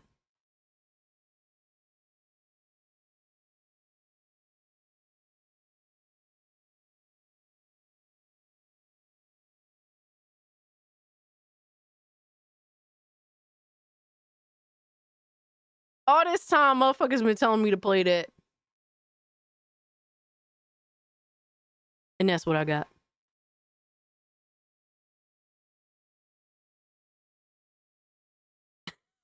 I know someone was gonna be like, nah, son. Nah, son. Philip says, still have to play the A to DLC, and that's fair. That's absolutely 100% fair, because that's actually part of the main game in the original. I like Code Veronica more than 4. Wasn't Code Veronica technically supposed to be the true Resident Evil 4 or some shit?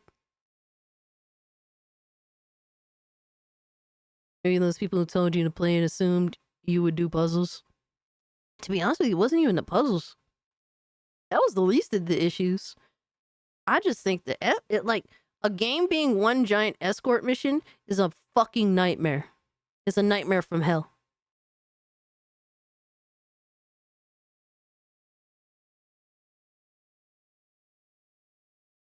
It is a fucking nightmare from hell.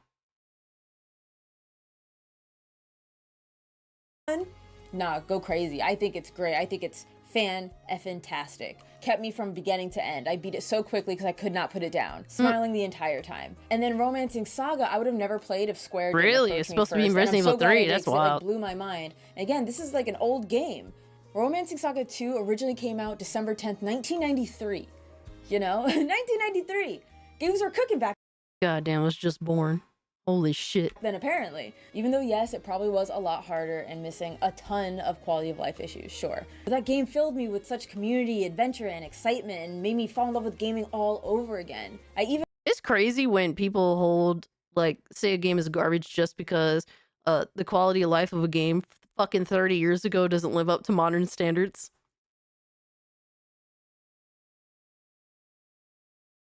That shit kills me when I hear people say that. This game is garbage.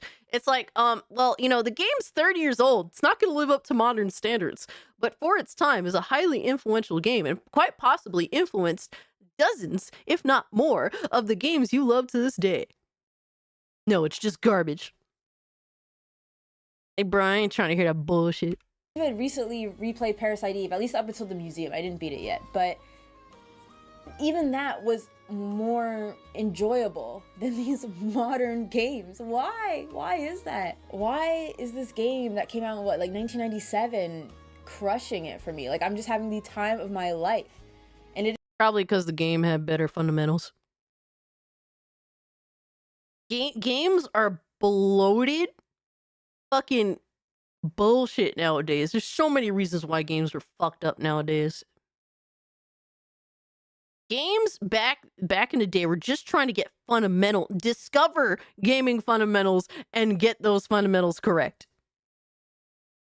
But also being like, you know, cool or promoting better visuals and just figuring out controls, like basic shit like that, you know what I mean? Code Veronica is meant to be Resident Evil 3 is kind of wild. Code Veronica, but it was delayed. Wow. See, I didn't know that.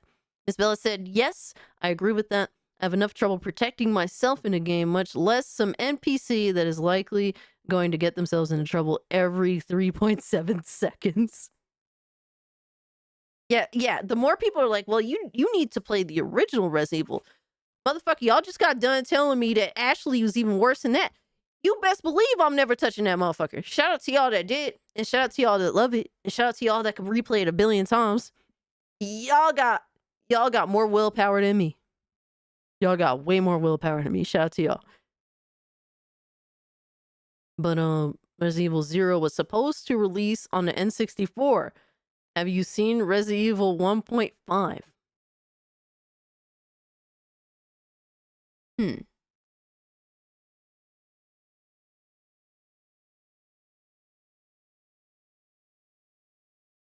She was cuter in the original? I thought that Ashley was very pretty in the remake. Oh, I have seen this. Yeah, where Claire's wearing that like fucking Speed Racer outfit. Yeah, I've seen this very vaguely. Or was this something to unlock later? I know that the remake of RE2 kind of paid homage to that little outfit that Claire had.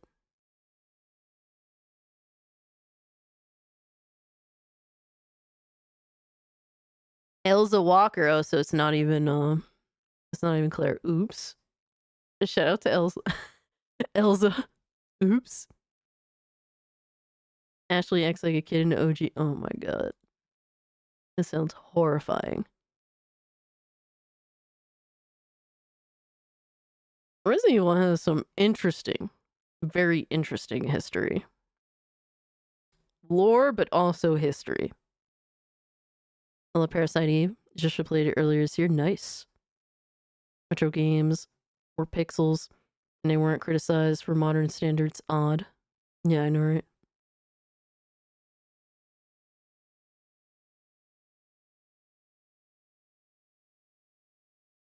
Hey, and Ashley and I played the GameCube and PS2 version. Still own them. Nice. Shout out to you. It's why I only prefer games from Asia or indie games now. More and more. The more I see on my wish list, the more I wonder if I want to buy unless they are indie. I might. Yeah, like, I'm more enticed to go out of my way to buy an indie game. Because, like, there is this natural desire to want to support them and not crush them. So, like, I tell you guys, like, honestly, I'm going to be a little bit biased towards indie games. And so, you know, I hope you guys take that into account within reason. I'm not going to sit here and lie to you. Or if an indie game happens to be very expensive, I will definitely be more critical if need be. Now, if it's phenomenal, it's phenomenal. But, yeah, I don't really have a desire to crush a fucking, like, a team of 2 or a team of 10 over, like, a fucking $10 video game, you know what I mean? But that's just me. I mean, you know. But yeah, that's just how I feel. I'm more willing to go out of my way to buy the game because it's indie. And there's some indie games that I bought this year I didn't even get to yet, but I bought them day one. I just feel that way about indie games. You know, I just want to go out my way to support them. Hopefully in hopes that they will grow to replace the shit that we have now, for better or for worse. It is like a 10-hour game or something if you know what you're doing. So why aren't these new games doing that? Like, what are they missing? Xbox sales, let's go, more sales, why better. do I not even want to buy modern games anymore? Like, sure, $70 price tag, yeah, a little steep, I agree, but you know, I just want a game that I look at the trailer and I get like hyped for, you know, excited for, and then it like lives up to that hype. And I'm saying like, ooh, crazy hype, but just like, wow, that was like, I walk away feeling really good and I had a fulfilling experience. You don't want to walk away feeling disgusted. Like, oh my God, I'm so happy to be done with this shit. Something to think about, something to chew on, something to talk with people. Like maybe we have different theories. I'm just not getting that. It's a little sad. And this has also led to me being more picky with the games I want to play and want to buy. I remember like October being stacked and I had to be very selective. Or just like, you know, this holiday season was pretty busy. You know, and there are several games I didn't get to play. The Zelda game or Mario Brothership. Just so many games and not enough time to play them all. Also, they're all like 80, 100, 120 hours long now, you know? I don't know, is the gaming industry running out of ideas? Was like the old hardware the way, you know, where limitations breed creativity, where we got games like Suikoden or Final Fantasy VI, Chrono Trigger, Parasite Eve? It's so many different issues, man. You have game creators that aren't being properly managed, aren't being properly mentored. We got game developers and companies that don't want to make video games for us anymore. It's about everything else first, and then, oh, is this a fun game for gamers last? It's just a whole lot of issues, man. It's a whole lot of things that are plaguing the overall product and the player's interest. Because for every bad product that comes out that burns us, the more our interest wanes, especially in AAA. Oh, we never end, Devastator. Or maybe even like The World Ends With You. I understand that's not like SNES shit. Era, but like, see, the world does end with me. That game, when it came out, it did something new. You know, sure, it was a little gimmicky, but it had a great story, fantastic cast, and really weird, but like once you got the hang of it, rewarding gameplay. You know, and then we did get a sequel, and the sequel, gameplay-wise, was amazing. I actually love, oh my god, Neo: The World Ends With You. Oh, gameplay fire. Story, didn't really care. Another thing is companies are less likely to take risks now. You know, games are so expensive to make, and I get it. Everything has gotten more expensive. Am I right? I don't think most people need these 80 to 100 hour games. You know, I think many people would pay good money, $60, for a 20, 30, dare I say even 40-hour RPG, but it's tight-knit, you know, there's no filler, it's just straight to the point. Everything you do, you know, moves the story along or enhances the story in some way, shape, form, or fashion. I'm not even like anti-side quest, right? Yeah, people would just pay good money for that. But for some reason, I don't know how we got here, where bigger is better, right? Just give me a solid cast, this small, decent-sized world to explore with like a captivating villain, and I'm good to go. You know, I feel like we fall into this trap of like, everything has to be bigger, more extreme, you know, more explosive, more mind-blowing, more da-da-da. And I'm like, actually, why don't we just like reel it in, you know? Yeah, like, please just stop with the fucking excessive bullshit. Give me a villain that I love to hate. All right? And let me spend the game chasing his or her ass down. Like, that's half the battle right there. And then make the game, make all like the story beats consecutive, and actually not waste time on filler side content and just nonsense that means nothing at the end of the day. Stop putting fucking filler in games, man. Please, just make the time invested worth it. I would pay more just for companies to not waste my time. That sounds amazing. Devastator said check reactions. Oh no. Oh no. I'm scared. There's too many reactions. Oh my god. Oh my god. There are too many reactions. Goddamn, son. Nah, I'm gonna have to be picky and choosy because there's stuff from the beginning of like the very end of last stream that y'all was posting that I still need to get to. That's crazy. Love Crazy Taxi? Hell yeah. Crazy Taxi is a classic. Fucking banger.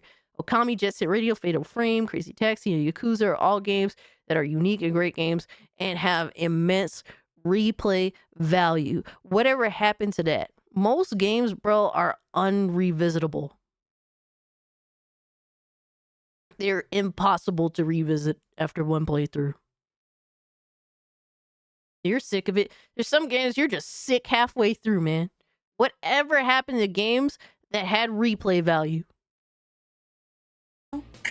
Less development time while, you know, honing in on a specific story that the storyteller wants to tell. I think the last successful new JRPG IP that I can think of is Octopath Traveler.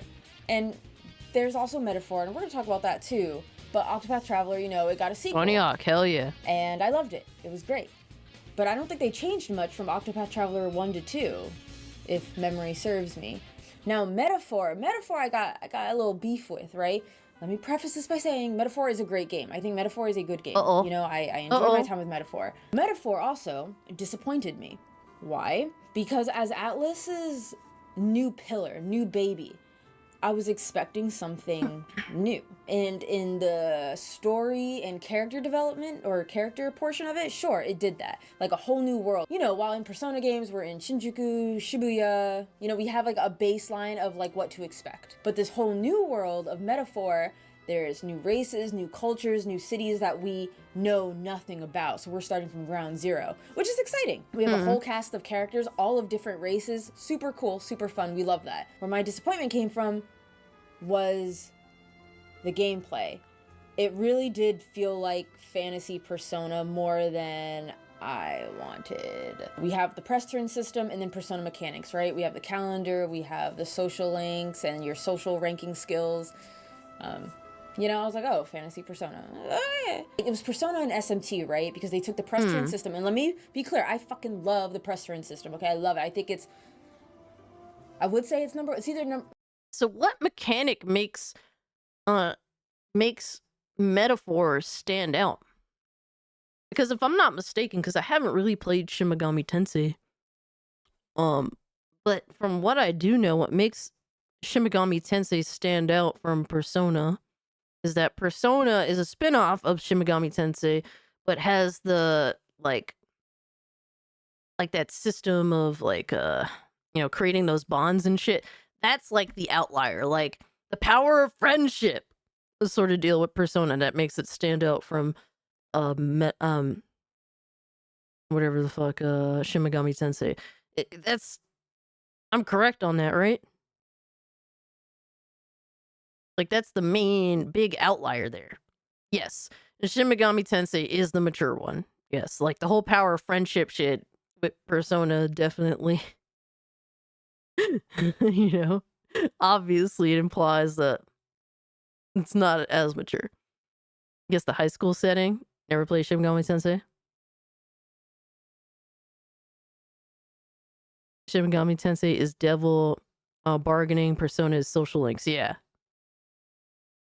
So what makes metaphor in terms of that, like that perspective. Like the main mechanic that makes metaphor stand out from Persona and Shin Megami Tensei.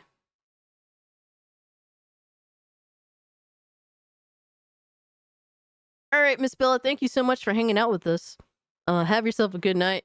Definitely cozy up under the covers. Shin Megami Tensei 4 is a masterpiece of a game. You could side with Jesus, destroying the world to create a new one. Wow, that is some insane shit. Cast archetypes. Okay. A dev said you couldn't 100% metaphor in one play. You can't 100% in one playthrough. No, wait. And got proven wrong with people having 2 whole days of in-game time with nothing to do. That's crazy.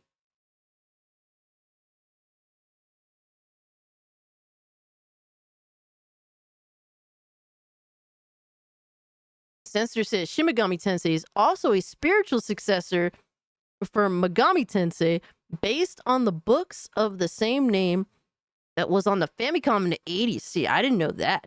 That's interesting information. I appreciate that, Censor too. Need to play Metaphor, to be honest. I need to play Metaphor. I need to play Shin Megami Tensei. You need to play Metaphor. There's a lot of games I need to play. I need to be dedicated and have this like portion of time that I know I'm going to set aside for these games. But I definitely do want to check them out. Yep. Yeah, Mitty, that I'm definitely familiar with. Persona being the spin-off to Shin Megami Tensei. And I had a general understanding of what made them different. Need to play Gooned by a Femboy also. Oh my god. Now you got Philip. Look what you got Iron Man doing his saying now, bro. We had 109 likes. You guys are awesome. Thank you so much. Hopefully there's a Christmas sale. I think there is. There's going to be fairly shortly. Definitely watch the last video I posted in reactions. It's 4 minutes. All right, I got you. Depends on the day. It's either Press Trade System, SMT, or Radiant Historia. Maybe even Grandia. Maybe even like they're like my top 3 off the top of my head, right? Of gameplays. Metaphor just took SMT and Persona and then and I was hoping for something new. Like I really wanted Metaphor to be like new. It missed that mark for me. It functioned fine, like it functioned well. It did what it needed to do, but it was not what I was personally looking forward to seeing in Metaphor. Are you though? It saddens me because Atlas had an opportunity to try something new. Like with Strange Journey, while admittedly I'm not crazy about the co-op attacks, at least it was something different. At least it was something new, and I can praise it for that. Inspired by the Rayquaza sequence in Metaphor, Pokemon. It was wow. Like they took red and blue and tried to like mash it together to make something new, but they didn't mix it well enough, so it never came out purple. You could still see the streaks of red and blue, you know, versus purple, a new color. Does that make sense? I also understand when game companies do try something like Forspoken. Lindo, fuck out of here. Was not successful, so of course they're like scared. And just continuing on the topic that nobody wants to make anything new anymore, I feel like people always want to make continuations, right? They want to make the next Star Wars, I don't know what number we're on, like 18, 19, 20, you know, versus like, wow, here's Star Wars. I like sci-fi. I really enjoy Star Wars, but I want to make my own thing.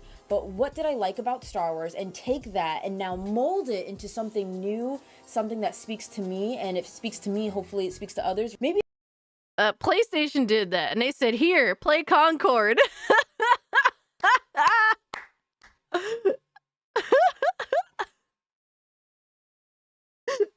Yo. not even like directly. Like I don't need like something equivalent to a Jedi, but how Jedis are handled, or maybe the Star Wars pacing, or how it's just you want to make a metaphor to be Final Fantasy VII Remake, like that, and then mold it into something new. There are some indie games coming out, right, that are like Earthbound successor or Breath of Fire successor, which is nice, but I want them to be their own thing. Like a game that did that exceptionally well was Undertale. Undertale clearly had inspiration. Lindo, is that what it means to be? Is that like the line that's drawn in order to say that you're innocent? That's crazy. Cast, stream it? What, metaphor? Bro, the thought of streaming a fucking JRPG that's 100 hours long. Dude, I watched fucking Jack Move Johnny the stream Persona 5. And he was streaming that bitch like daily forever. It was to the point where motherfuckers was bitching in the chat like, play something else, motherfucker. And he went on a whole rant. He went on a whole rant. He said, you want me to play something else? Drop some fucking money, bro. I was dead. I was fucking dead, bro. He was so pissed. This shit was hilarious. I think that the chat wanted him to play that. And he's like, all right, bet. And then he been playing that shit for felt like months. From Earthbound, but to me, Undertale is not Earthbound. At most, you could say it has the like quirky, silly right. Too many games have the same fucking color palette now. It's really annoying. Yeah, I was talking about that in an older video I did a few weeks back.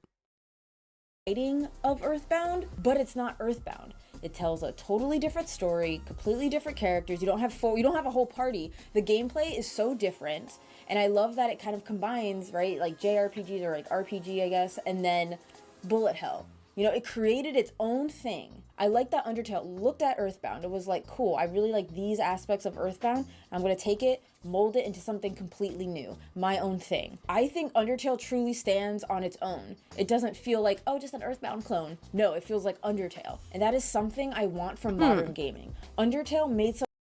I hear so many people just endorse Undertale. I'm sure it's amazing. But I don't know, I'm not drawn to it. Drop 3 videos. Alright.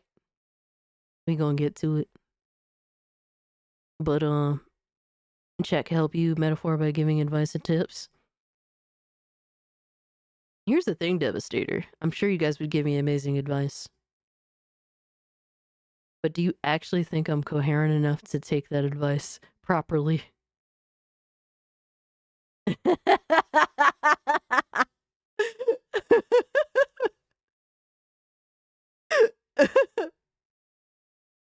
Oh man, I definitely do want to do more gaming on the channel. That's for sure.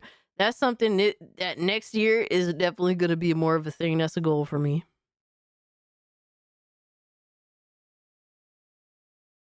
Gotcha, Cass. Everyone donate to stream Goon by Fanboy, bro. Fuck you. I'm going to the bathroom. I'm going to go goon off. Do not super chat me to play that bullshit ass game. I'll be right back.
Lindo, don't you dare.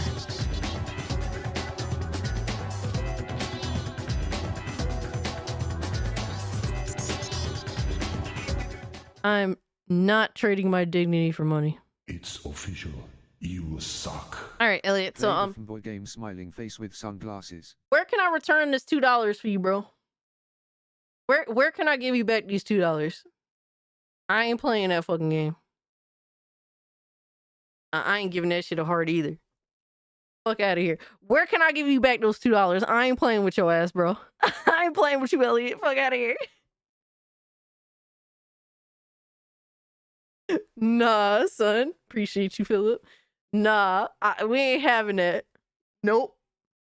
Something unique, new, different, exciting, thrilling, horrifying, and it stands on its own, baby. Another indie game I actually really want to play, but I'm waiting for the physical release in like February, is the Plucky Squire. That game looks super fun. Man, we break night over here. Genres into one game. I've heard some opinions that it wasn't as great as it looked. I think maybe it was too easy, or maybe the difficulty spikes. I don't know. I haven't played it. Plucky Squire is kind of boring because it is too easy. It's like it's made for a child. And I really like the art style. I think it's super cute. You have to. If not, you're committing a hate crime. Good. I'll commit 10 more. No! Casualties, stop it!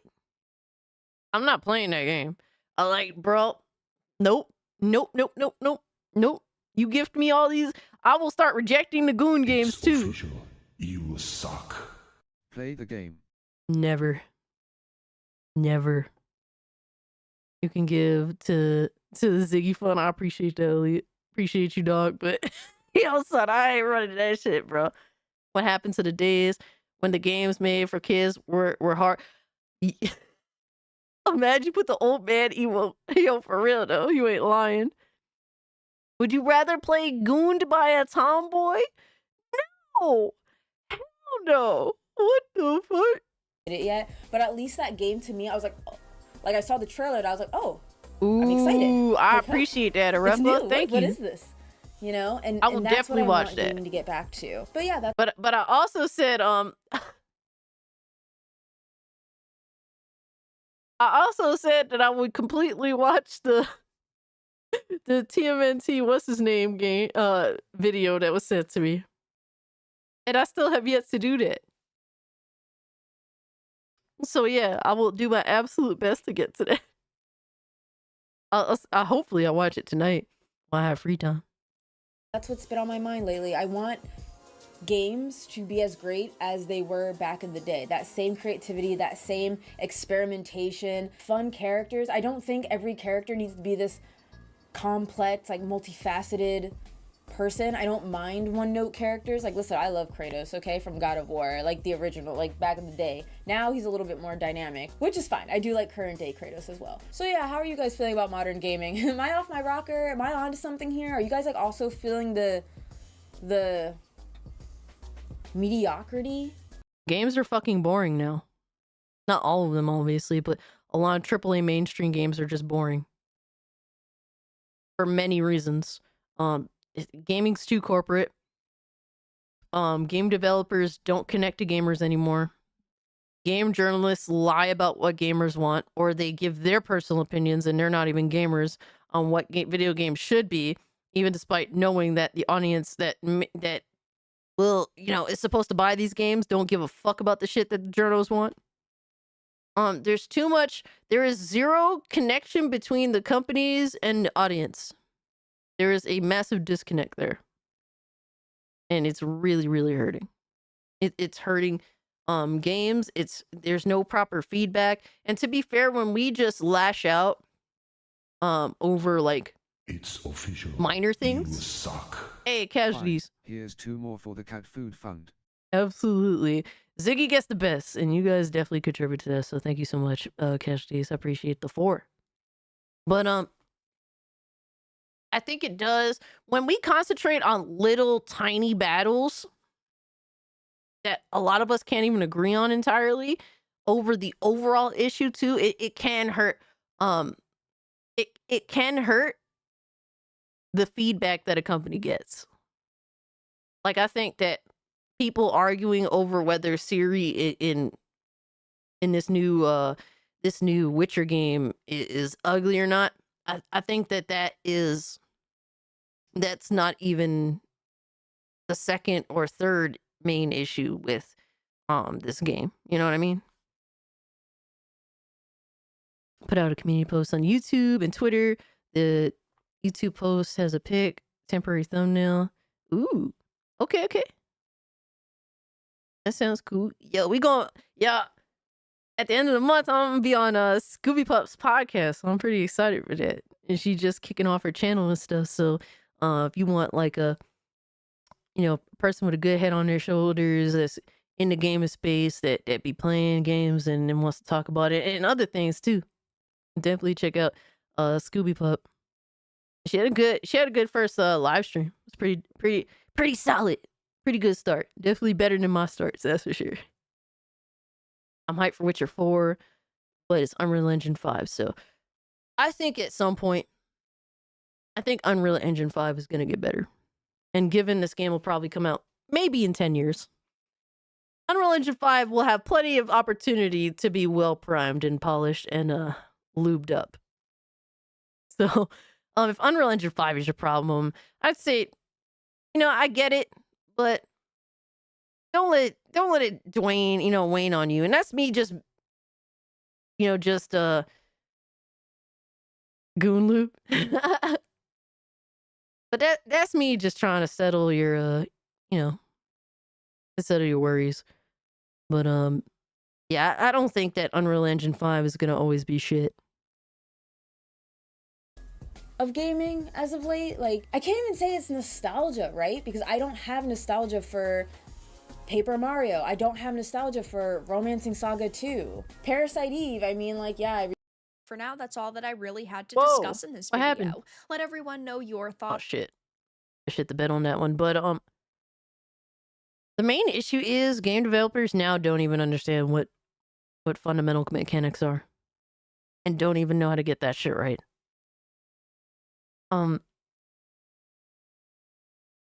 I think that is a bigger issue right now than most other shit going on. It's like, well, how do we make this look pretty? Forget if it actually works properly. Who gives a fuck about that? Does it at least look pretty? That is a huge issue in gaming. At least back in the day, what separated a good game from a bad game, does it get its fundamentals correct, man? And that's what mattered more than most shit, really. I replayed it, I guess, a few years ago, but like, I don't know, I'm still having fun with it. Like, even the Trails of games, the Kiseki series, I'm having more fun with. Like, don't get me wrong, like, the pacing, but like, the battle system is fun. And here's the thing, casualties, like, Unreal Engine 5 is never going to be perfect. Like, no engine is perfect, but nothing is perfect. But I think it's unfair to think that Unreal Engine 5 is going to be exactly the same now as opposed to 5 years from now. You know why this girl sounds fake? No, Pelvic Thrust is pretty dope. She's pretty solid. I like that it's doing something new, right? It's like, oh no, we're gonna have a whole series. I don't keep up with her like I used to, but spans across, I don't know how many games there are now, like what, 15, 16 I or think something? She's spitting and I facts. actually really do like the combat system of Trails. Watch next year, I'm gonna be all about Tales of Grace's F and Trails in the Sky the First, which are both gonna be remakes, remaster. I don't know what else is coming out next year. I hope it's something new and exciting. And damn. I've heard a lot of crazy shit about the bouncer. Like, the mechanics are ass. Like, Happy Console Gamer talked about that game a lot. I didn't know you could beat it in a half hour to 40 minutes. That's crazy. We gamers have to deal with both the leftist and the religious nutcases wanting gaming to be censored for different reasons. That doesn't help either. There's so many different, like, we have to, like, compartmentalize issues and really have a discussion maybe on what is the most important issues to solve, because there's so many different things just plaguing the fuck out of gaming right now. It's so sad. creativity and passion and love for gaming. Okay, I think I'm gonna wrap it up for real. I'm gonna end it with this. Next year, because your girl has dabbled in the forbidden art of the M to the Eulation. I found some games I'm so excited to play. Like, I'm really excited to go back to old games because I feel like that's just like where my heart's at. You know, these modern games just aren't hitting for me as hard as old I games would are like comfort them food. to. And I am looking forward to Lufia, I think is the one. Is it Lufia or Lunar? Old games are comfort food.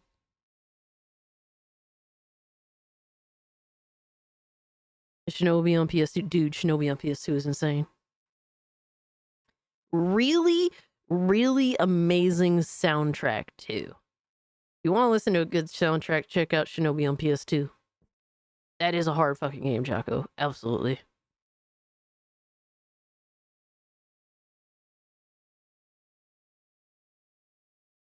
If only we could just go back to the days of Mass Effect 2 and such great things, but that's going to take a long time. I mean, we need to find some new times, you know? Like I get that too. We want to take it back, but we do want to move forward as well. How do we do that? How do we take what worked in the past while also like finding new ground?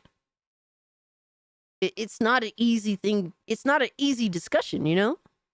Like, we could say what all the issues are, but what are the answers? I don't know what all the answers are. You guys don't know what all the answers are. We don't know what all the answers are.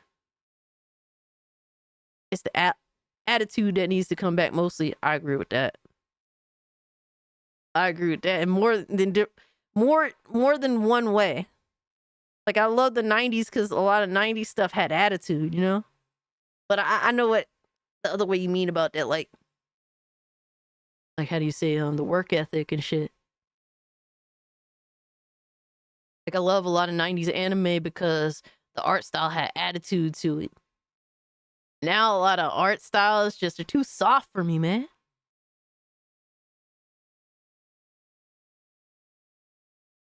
You are wrong. My cat knows everything. She reveals it for a bowl of food. Yo.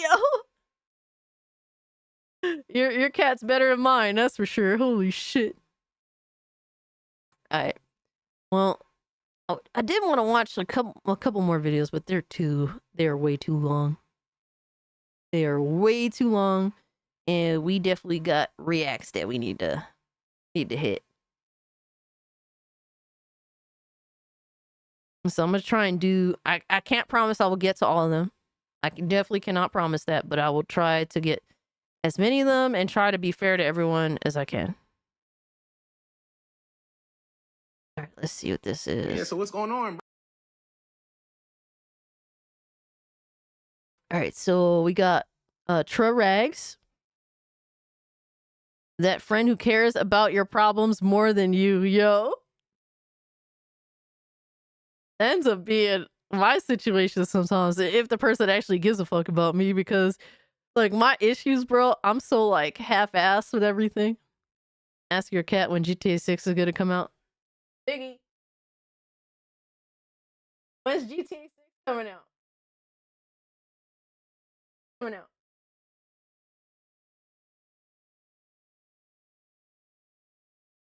When I called his name, he was sleeping. He lifted up his head and said meow, and then he rolled over. And then I asked him when GTA 6 coming out, and he just looked at me, no reply. When is GTA 6 coming out? He meowed, but oh.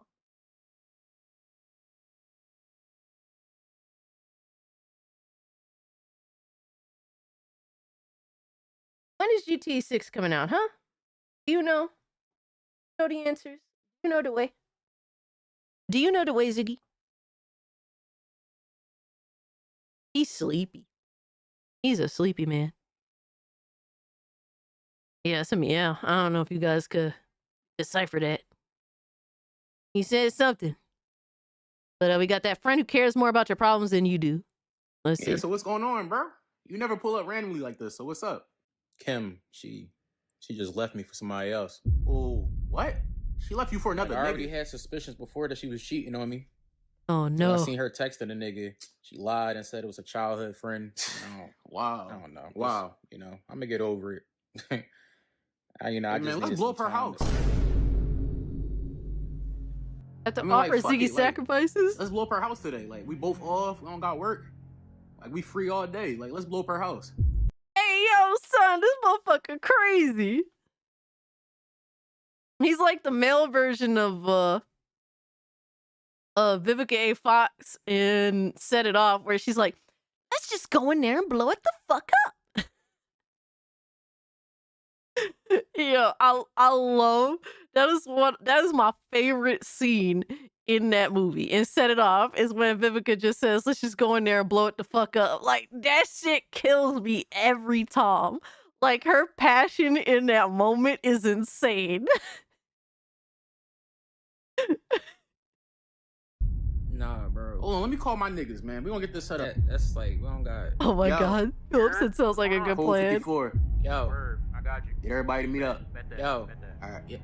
Tell me more about her. She got a cat. Why you need to know if she got a cat? Like, what No, are like you tell doing, me bro? like anything like she loves that breathes. Listen, yo. Yo, that's crazy. No, All right, nigga, like, it I ain't don't cool, know nigga. It why ain't you cool. taking After it this everything far, you but did for her, what's that nigga name that she talked to?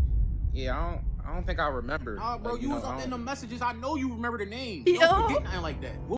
Gaming Wolf, thanks so much for hanging out with us. I'm glad you have fun. It's always fun hanging out with you. And everyone else in the chat. Night All in chat. And Maz and Night Ziggy. Hey. Gaming Wolf says good night. He wants me to actually use my hand as a pillow for him to lay his head on so he can go right back to sleep in my lap. Leave the cat alone. That's an innocent. Absolutely. What was his name? His name is Dre. Your name is Trey. And she gonna mess with a nigga named Dre? Yeah, I mean, that was probably like a coincidence, bro. She gonna mess with a nigga who name rhyme with yours? I mean, like, it's not my But she name, trying to though. Like, replace his you? got a D, mine's got like a T, so it's not. Ooh. Ooh. Is he good? He's going in real hard right now. Hey, listen, man. The It's all Goonin good. just got serious. It's cool. Like, I'm just trying, like, leave the past in the past. Like, move. We're gonna leave her soul in the past. How about that? Leave her soul in the past, put a pistol where her tooth is. Pleading for her life, she ain't know that it's useless. 10 niggas run up in her crib like we ruthless. Let the bullets eat her body up like it's roof fresh. Why are you Yo, homie went straight Lucifer on the motherfucker. That's crazy. 2 sacks were sacrificed that day.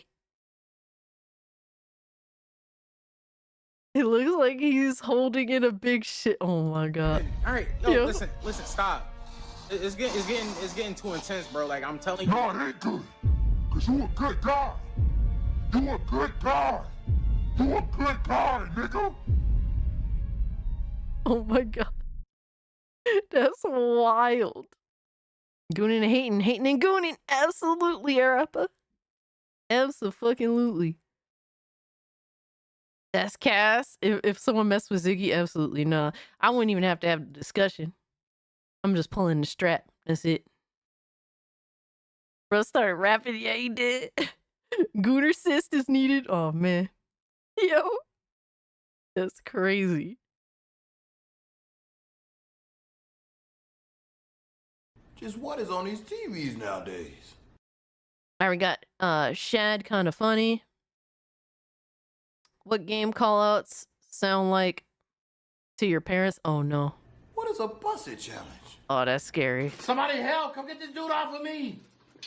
Oh, I'm about to die! Help! Son? Bro, help! Son! Oh, he's chasing me! Get the hell off my son! Dad! Hey, yo! Well, I thought somebody was in here beating you up. No, I'm playing the game. My bad, son. Motherfucker ran up in there with 2 pistols. TV. All right. Boy, these games be having these kids going crazy. Bro, this dude is so aggressive. This is the second time he done clapped my cheeks! No. Cheeks. need to talk about some cheese. No. Oh Hey, man. son, I want to. Nah, he not clapping my cheeks no more. I'm about to clap his. Hold on. I'm pushing him right now.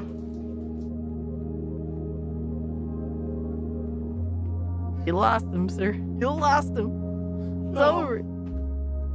Nah. Nah. Not the cheeks. Son.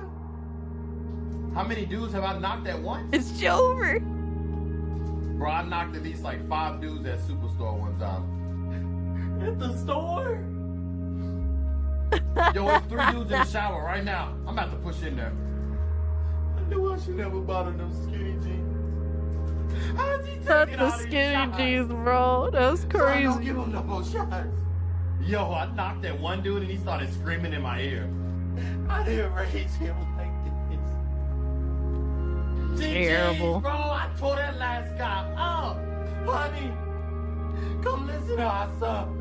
Let's go. Hey, yo, start up the next game. I'm about to go get me some water. We getting them duck. Son, we need to talk. That dude shy funny. Yeah. You need Jesus. You're going to church. You're gonna confess to your sus ways. The music, yeah.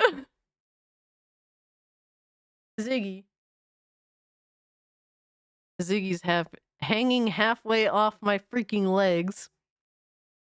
And he just refuses to move. He's just like, well, you're not moving your hand. Really, Ziggy? This is the laziest cat that ever lived. We are like twins. Me and Ziggy are low-key twins. Like, he embodies all of the same qualities that I have. I'm one of the laziest human beings to have ever lived. And he is the laziest cat to have ever lived. Together we laze about. Cats own us. That was pretty funny. Baby wildin' on that shit. Alright, so let's see what Devastator got cooking here. Cats are the goat. That's a fact. Alright. We got Scorpion, SFM, Rebirth of Mimi Sentry. Alright, let's see what's up.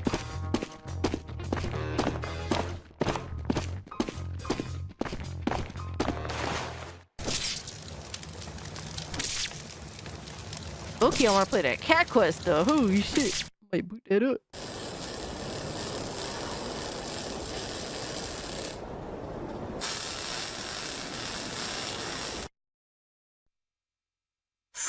Oh, this chick.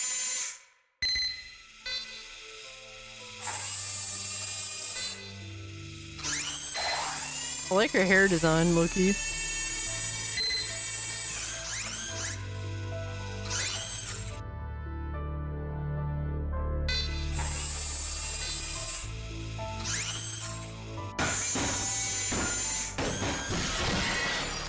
Damn. What the hell? Where does this robot get emotions from all of a sudden? How does this work?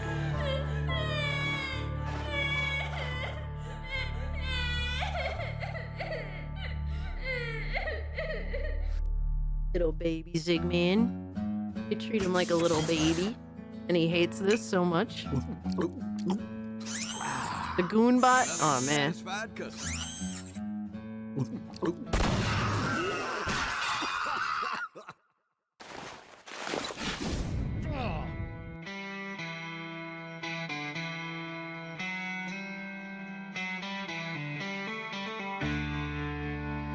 With the shotty, let's go.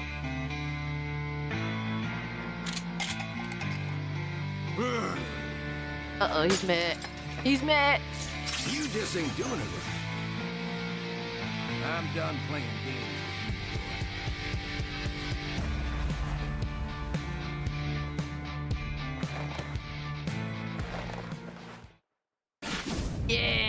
Yeah, the universal sign. Let's go. Yeah, cry more.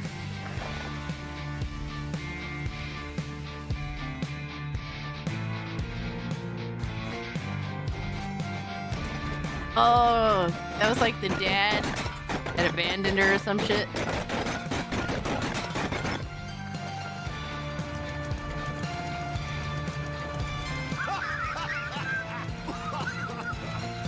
You all about to have A lot of fighting games I enjoy the lore, but I'm really garbage at fighting games. But I grew up playing fighting games like button mashing shit and stuff like that.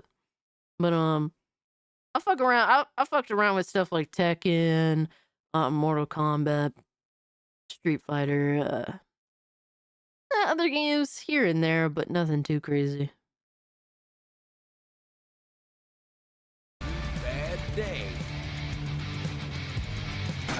Shaky like they're ready to piss themselves. God damn. We got knocked the fuck out.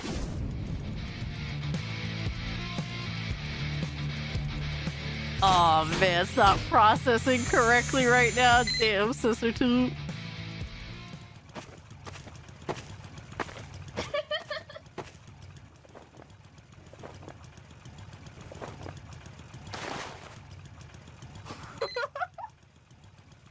Oh my god. What is he mad about? What is he mad about? Oh shit, they gonna goon on him. Oh shit, let's go. Let's go. You suck. Hey. Can you react to my main on Tekken 8? Peak design. Okay, I got you. If you wanna post it in Discord somewhere. But I got you. Put it in React request, I guess. Why not? Yeah, obviously after the video.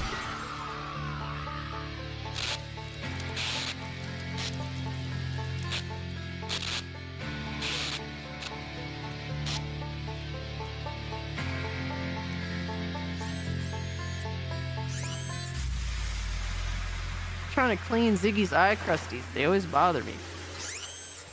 Alright, Jacko.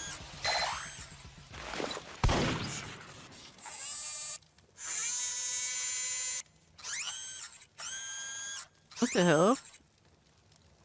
The dude took the bullet for him? For her? Oh shit. Damn, you got shut up.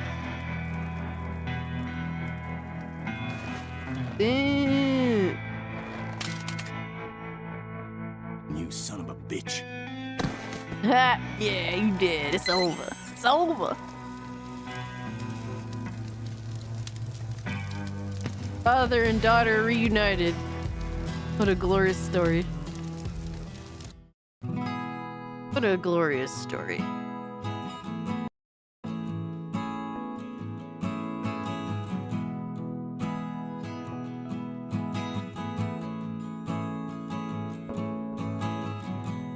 That's what's up. That was interesting to say the least. Yeah, you end up cleaning your cat's eye crusties too. I can't help it. I want him to look little. I want little man to look all pristine. 112 likes. Hell yeah. Let's see what we got. Oh, so this guy's your main? Let's see. That was a cool video. The Century family, that's what they call them.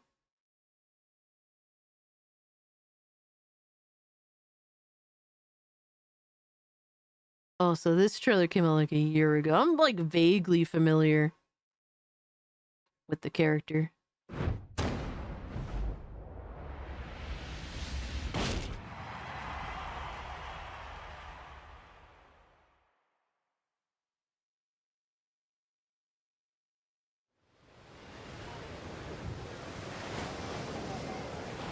Les couchers de soleil sur la Seine me rappellent ce que je dois protéger.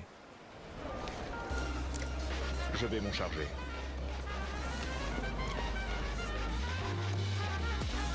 Get ready for the next battle. You know, like Tekken 8 has that flair I was expecting Tekken 7 to have. It's like Tekken 7 in the arcade looked really pretty, but then when it came to console, it looked like ass. What a bland looking game. Dear God, he's French, yo. Same here. My cat Lexi, she's 16. and she gets eye crusties. Yeah, we gotta clean their little eye crusties, man. Gotta keep them nice and clean. They can't help it. They gotta catch their Z's, so it always forms. Accepte ta défaite. Tu as perdu d'avance. Oh yeah, he's super French. Holy shit. Yeah, they cooked visually with Tekken 8. It's a very visually appealing game.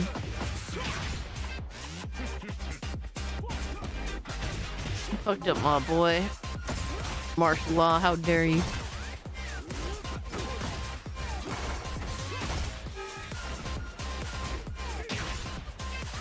Music's pretty solid too. Used to play Tekken 7 24/7. Yeah, I have a couple of friends that are big Tekken heads.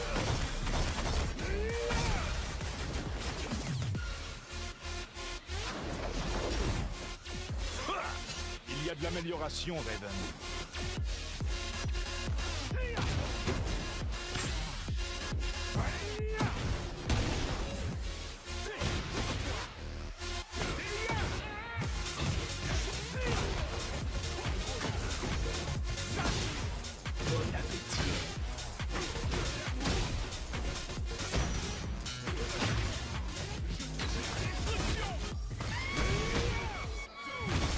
He has a lot of tools.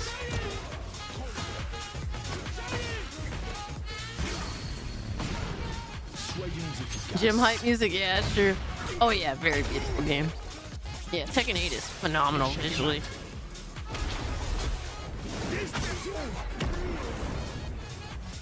Nous sommes les seuls à pouvoir contrôler l'équilibre des puissances de ce monde. Like, that's the one thing Tekken 8 really got right. The visual presentation is like the only one competing, at least in my opinion, is Street Fighter. Street Fighter 6 has amazing presentation as well. Like when this game came out, motherfuckers was like running from Mortal Kombat 1. Yo, it's crazy, man. Hey, little buddy.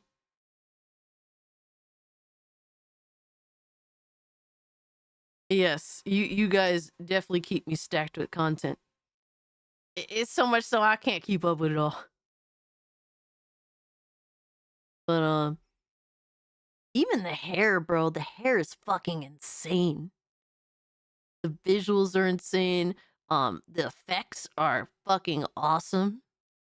And like I think Tekken 8 has done a good job with having all those nice effects when you're hitting characters, but not overdoing it. I feel like Tekken 7 kind of overdid it a little bit, in my personal opinion. There was a fatality for MK and a massive victory for Tekken and Street Fighter, yeah.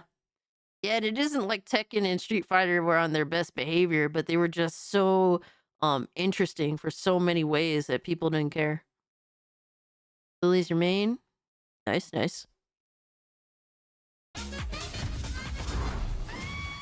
Yeah, I just don't have the discipline to be good at fighting games. Like I have like ADD brain or something. Like it's hard for me to concentrate long enough to actually learn beyond just basic fundamental mechanics. But I'm trying to figure out what we're gonna watch next. What are you kicking your little foot for? Don't you kick that little foot. Don't you kick that little foot.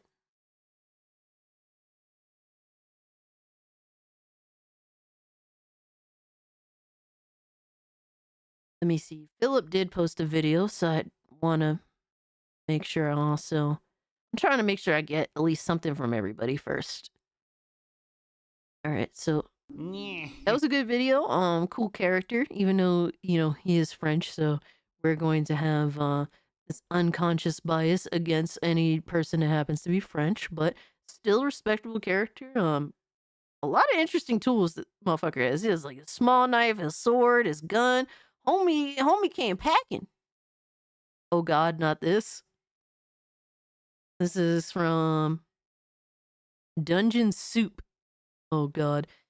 Immortality killed the Lich. I'm scared. It takes so much time plus learning frame data. I had to step away. My backlog was growing. Damn. And see, I don't have that. Like, there's so many games that I want to play that I would get dragged away from any fighting game after a little while. For me, it's like I would just throw hands with my friends that were like button mashers like me, and we'd have fun with it. Yeah, I'm slow. Like Censorship, I'm just slow. You may have defeated me, hero, but so long as my phylactery remains hidden, I shall simply revive where it lies. Oh, shit! The f*** is the matter with you? Get You already defeated me. I may not be able to finish you for good, but I can stop you from hurting anyone else. Bro, this dude's fucking voice is so insane. It's so insane, bro. I kind of mix it up. It depends on the game. I mostly play on controller though. If there's just too many fucking buttons on mouse and keyboard, I end up defaulting to controller. But you forget, hero. My undead Conan the serial killer? regenerates. Which is why at the start of each day, I'll cut off your limbs again. You what? Oh no! I think I'll cut out that pretty little tongue too, so you can't cast. Hey yo, what the fuck? What? Yo, Big I'll Cloud, what's sharpen good, my a guy? pole, Hope you're doing stick well. it up inside you, out through your mouth, and wear you on my back, wriggling trophy for all to see. What the f***, dude? Okay, here. My false eye. It's my phylactery. You sick f***. Dang. Huh? Or maybe I do kill you. Let you rejuvenate inside my bowels. Just to know what it feels like. Oh no. What the fuck? No. That motherfucker makes you feel uncomfortable. His voice sounds insane. What the fuck? Ziggy, how do you feel about that? He's just, leave me alone. Please let me sleep. It's crazy. Holy shit. All right, we got Lindo from Flash gets Chun-Li makes Akuma Koom. Flash kids. I hate you guys so much. Akuma! Akuma! Hello, Guile. Akuma, this has got to stop. No one's seen you for 6 First dinner months. for Conan tonight. I'm going to coom. I'll send you You another can't one. spend all your days I'll cooped send up in here, the other Akuma, one. trying to coom. And yet here we are. It's not healthy. I'm on a spiritual journey, Guile. Goddamn Could you at Coomer. least move somewhere with windows you could open?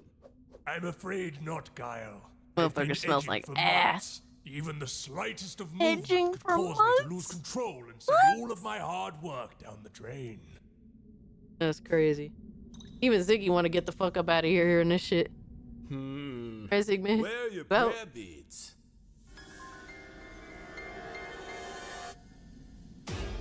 Okay, that's it. Let's go out of the cave. No. Come on. Take one step further and I will detonate! I won't let you ruin my ultimate coom, Guile. In precisely 10 minutes, a times donation of $10,000 will go out to my favorite streamer, Oh, causing no. her to say my name. At that exact moment, the videos on my devices will sync up as James Dean brings my 3 favorite adult actresses to climax and Justin Wong launches a doomed attack against Diego Umahara. He said James Dean.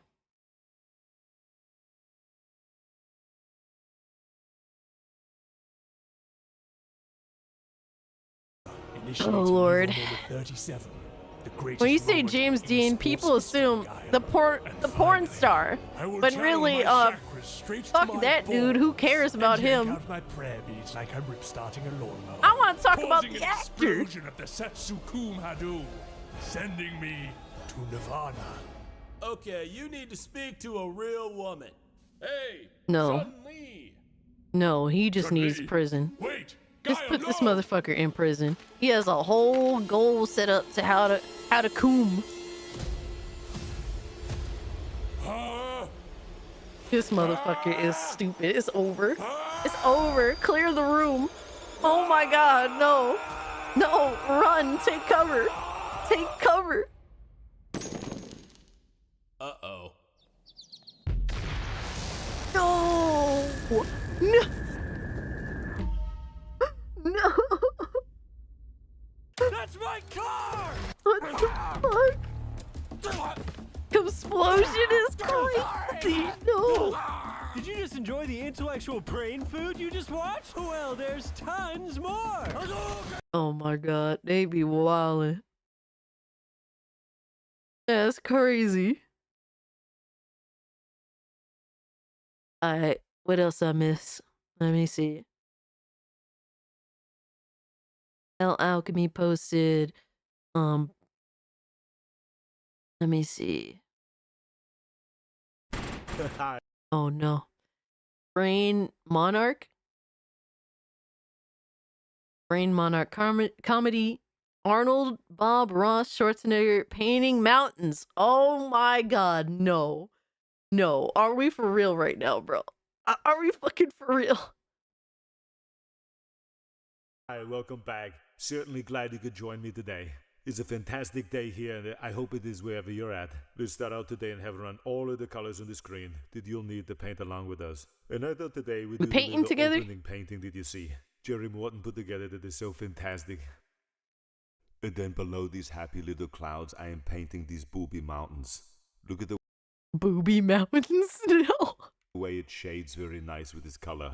Makes me so happy. Booby And as I'm mixing this mountains? color in my palette, I'm just gonna add a little cyberdyne gray and some mimetic polyalloy white. Oh and my as I god. scrape on this mimetic polyalloy white, it adds a little whipped cream to the booby mountains. It is absolutely fantastic. And as a matter of fact, I have a happy little white cloud in my pants right now. I feel like Jack in Titanic painting. Hi, welcome back. Yo, what the fuck? That's crazy. Jesus. Y'all be wildin'. Yo, y'all be posting some crazy shit.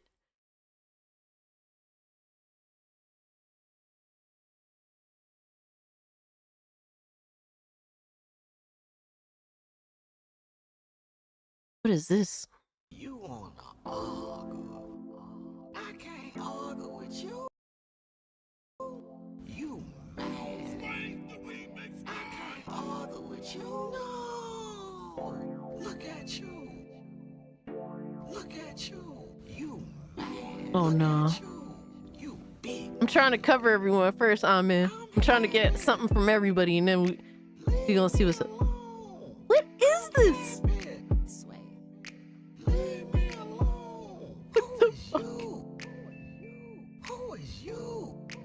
Yo, son. Oh, that's crazy. Hold on. We did get a Steam notification, and I'm horrified. Forget horrified. I'm petrified. You like this song, Amit? Oh my god. Is this up there with your boy, your favorite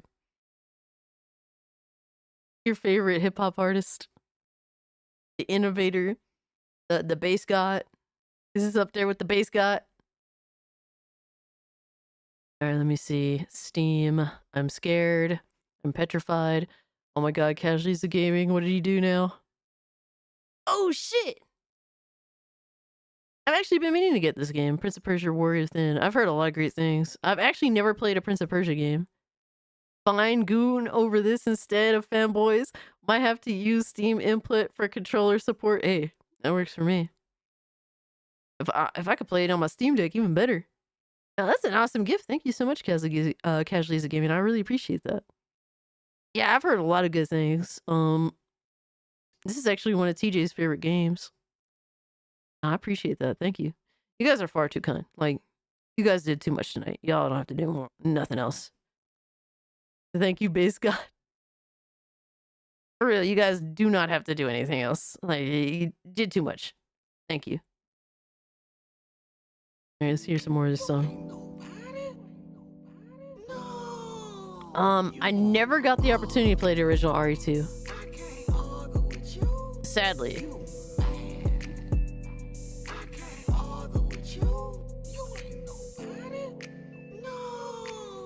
This song sounds so insane. I wonder how it sounds if you're going faster. Let me see. Let me put it up to.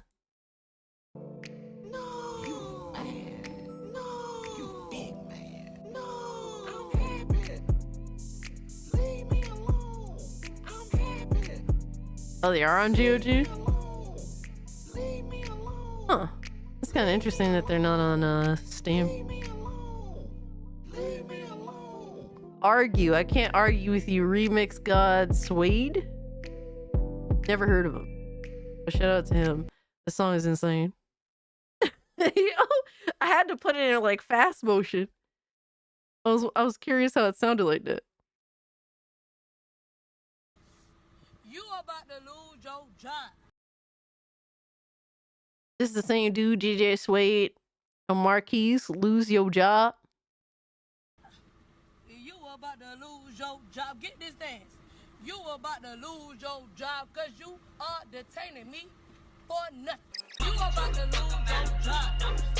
You about to lose your job. Get this dance. You about to lose your job. I'm Marquise.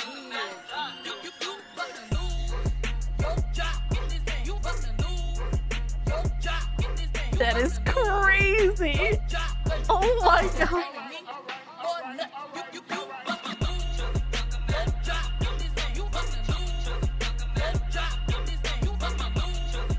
Oh, he got Bugs Bunny in this shit. Let's go.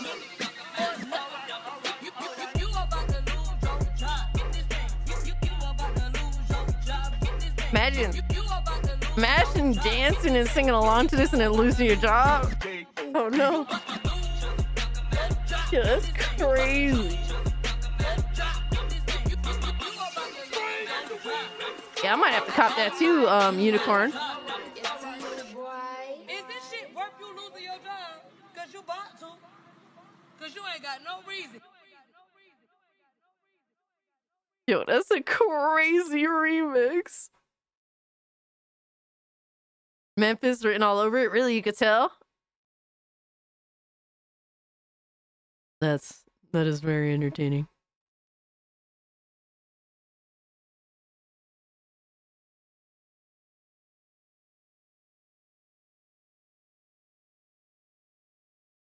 Oh man, y'all wasn't playing. Hold on. Holy shit. Alright, let's see.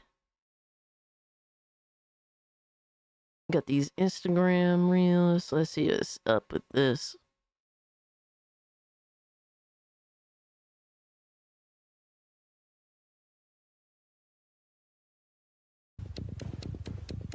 Good luck, eh? Well, you'll never make a serious all-black cast horror movie. Oh no, and the killer's white is over.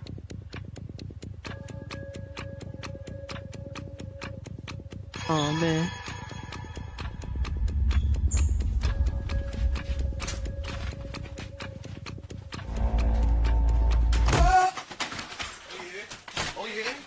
Oh man, no! Oh man.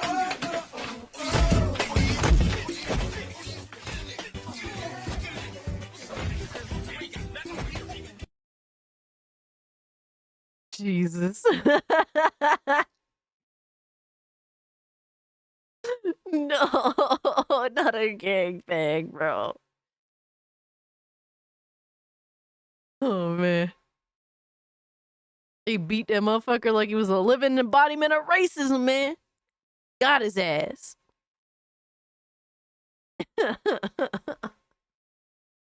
Yo, they be wildin' with these fucking videos, bro.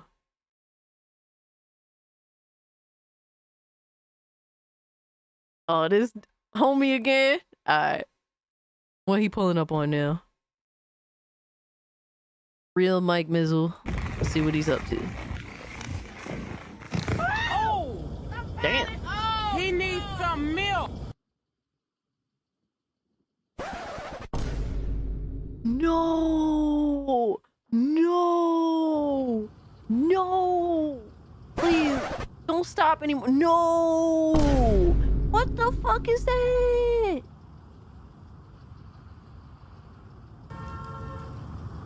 These bitches need to be stopped. They need to be stopped. No!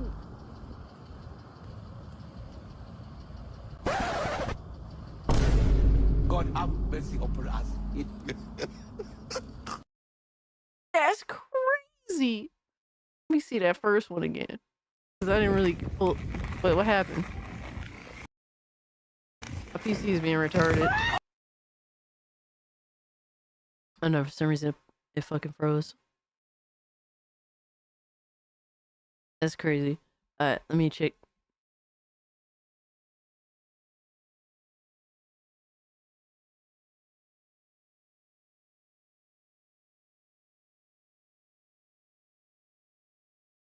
SCP-99? Right, this is from the Rubber, SCP-99, the Tickle Monster, SCP animation. Oh no. The warehouse was a My ass blasphemy feels of a very surgical flat. Oh ward. no. Instead of life-saving equipment, rusty chains were caked Yeah, you in go into the blood. goon log. Dull knives Absolutely, stood in for Lobo. Scalpels, and hospital gowns were replaced with crimson hooded shrouds. What the hell? chant of the cultists in a foul tongue repeated themselves over and over again. A pregnant woman lay on a filthy operating table on top of a ritual circle drawn in blood. The cult leader stepped forward, his hand gripping a ceremonial dagger. O my Crimson King, bless this vessel before you with your unholiness, and the seventh ender of worlds. With both hands gripping the wicked dagger, he raised it in the air above him with absolute conviction, intent on bringing their demonic god to the human That was the realm. randomest hiccup I ever. offer myself up as tribute, O my King. Suddenly, bang, the doors came crashing down as Agent Raven busted them wide open. Stop! This is the... What the... He saw in front of him the profane scenery and was quickly taken over by rage. You bunch of filthy bastards! I'll send you all to hell! He couldn't think. Get his Raven ass. simply opened fire, for all that was in the room were evil and must be stopped. Die! The goon rage? No! Raven kept squeezing the trigger until the magazine ran empty and started clicking. Man, that shit had a It lot took of him bullets in moment it. to realize. Raven threw his rifle away, but his hands couldn't stop shaking. Then an ever so faint laughter was heard.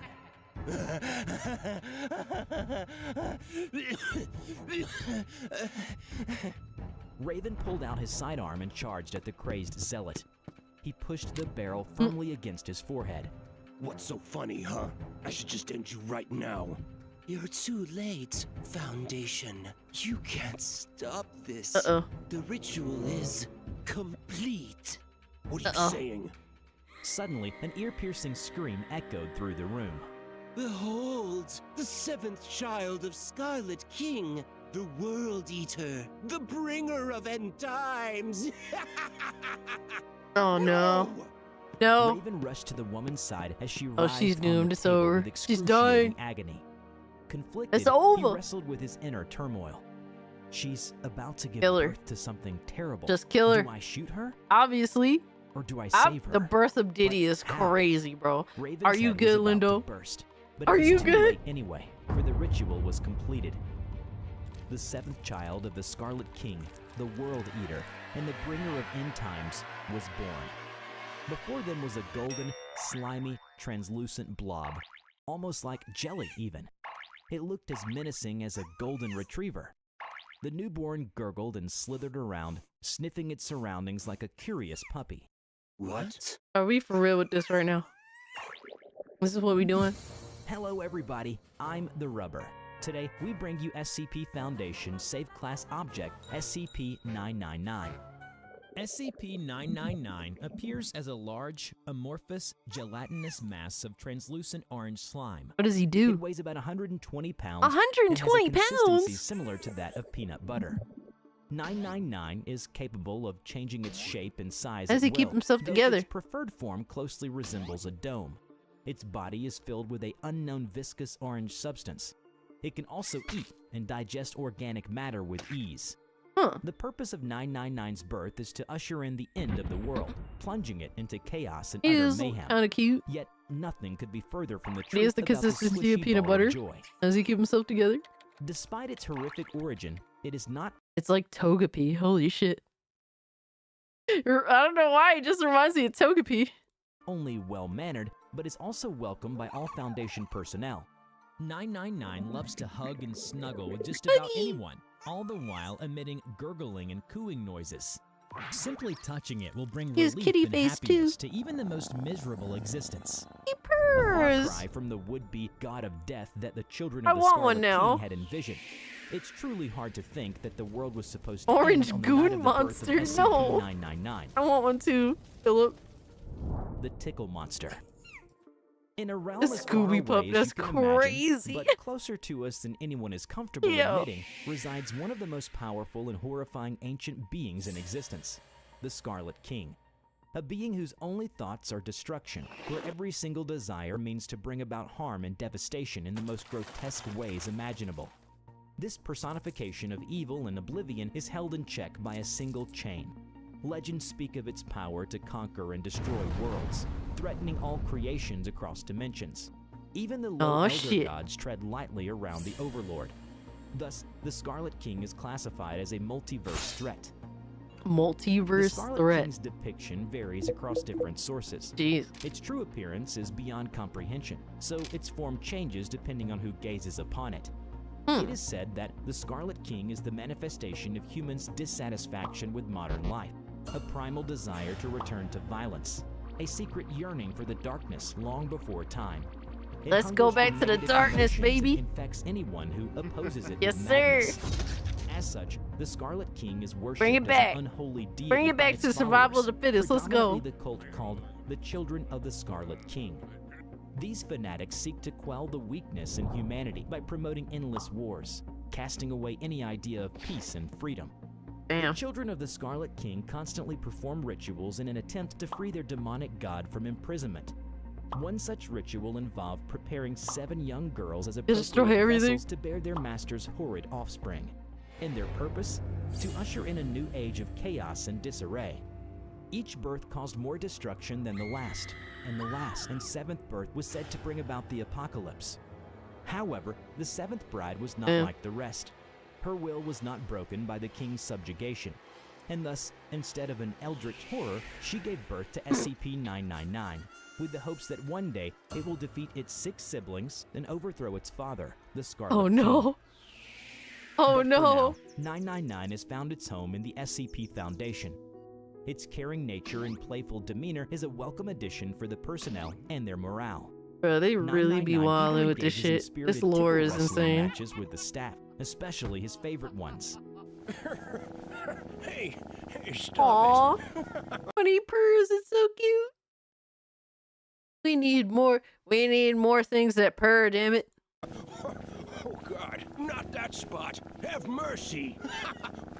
However, due to its size, it may accidentally hurt its opponent when things get too excited sometimes. He sounds like Togepi. Damn, he broke that shit. It's okay.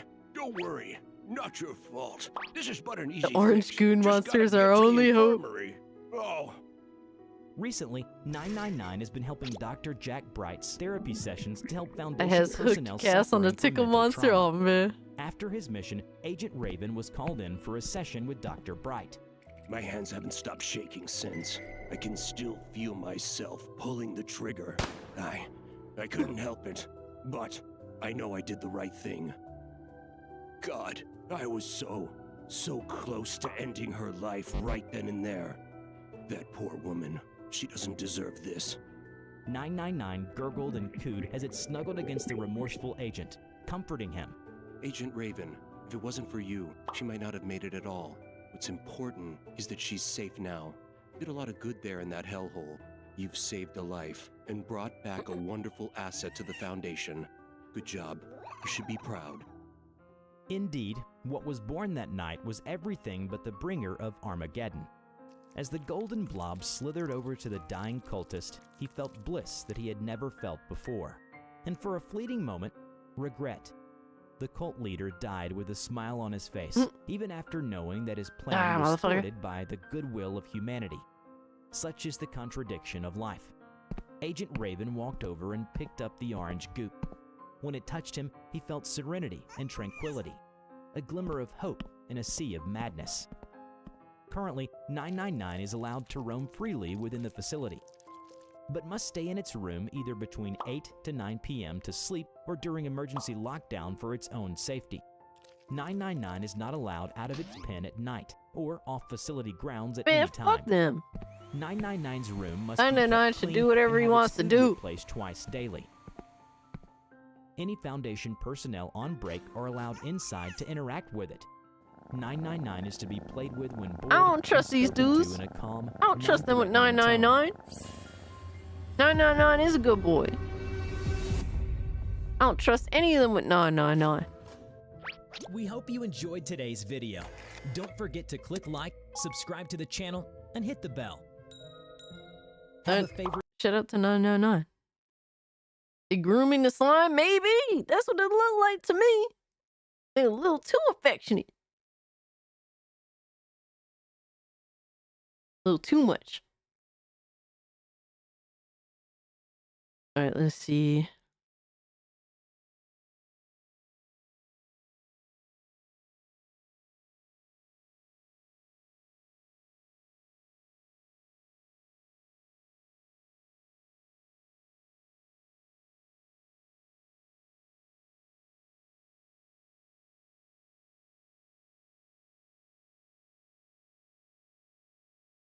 When an African dad steals YN's parking spot. What? I don't know what that means. Leaving, eh? I claim that parking spot in the mighty name of Jesus. It is mine. It is mine. Hey, you suck. It is mine. Yes! I claim it in the name of Jesus. Amen. Hey, what the hell? Hey, you just took our parking spot. We were waiting all day for that spot. What the hell are you doing, man? First of all, I'm not your uncle, so let's just shut that down right now. I don't even know you. Second of all, your name is nowhere on this spot, so it's impossible for it to be yours. Goodbye, you foolish frog. All right, let's go. Come on. Oh, a young ninja? I got you. Oh, motherfucker just called me a foolish frog? Yeah. What the hell does that even mean? I don't know, but it sounds disrespectful. Man, hell no. How about you calling this old ass fool? Come here. Oh, no. Oh, no. How you want? It will not change anything. This car will not be moving. That is just find another spot. Find another spot where, eh? How can you find something that does not exist? There is no other spot. Oh, I think refrain yourself from talking. You sound like an idiot. Like I said before, this car is not moving. Hey, I'm gonna be real with you. We'll give you about 15 seconds when you're in your car. Or else. Or else what, eh? What will you do? That nigga switches chill. Oh, I think shut your lip. Close your lip. What will you do? Y'all boy get the switch. Then we gotta go down. Oh, no. They're not there to shut up. You think I don't know when I switch? I'm not scared of your switch. Go and get your switch. Go and get your switch. I have a switch too. Get your switch. Idiots. Oh, no. We are referring to different switches. I did not know. Please forgive me. We are referring to different switches. I did not know. Please forgive me, please. Switch the spot or we switch. You pick one. Hey, I will switch the spot. They don't need to switch me. Yeah, take the L. Get in the car and move that shit. Oh my god. Motherfucker. That's crazy. Oh man. Yo. Y'all be wildin'.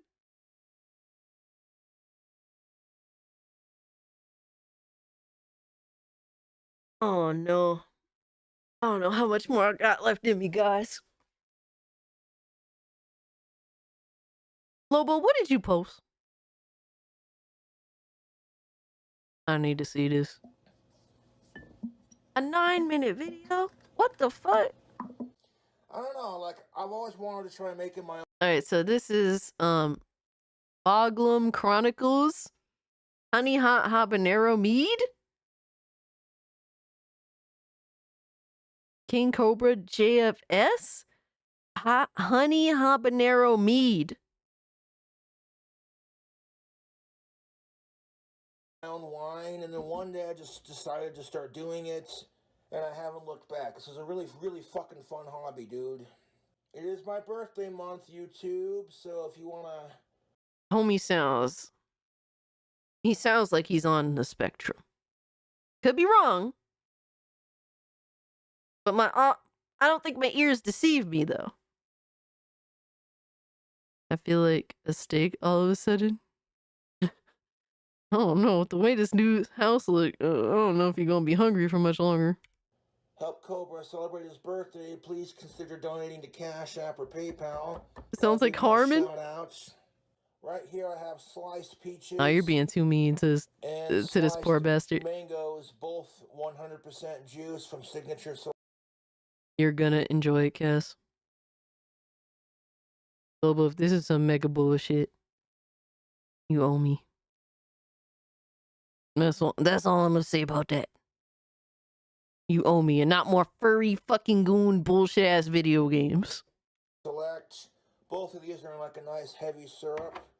This one's gonna require a can opener, but this one, nah, we don't need no stinking can opener for the peaches one at least. Oh, Joey, you get to watch Cobra use a can opener. This will be fun. Let's watch No, the don't do it. can opener skills. At least he's self-aware. One of these can openers I have. What the?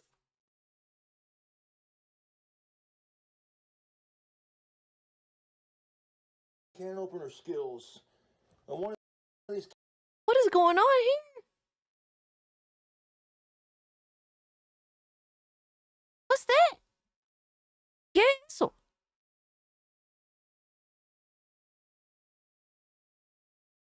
What's wrong with this? What's wrong with normal? Regular? What's that? Fingernails clean, you know? No tattoos. Plain.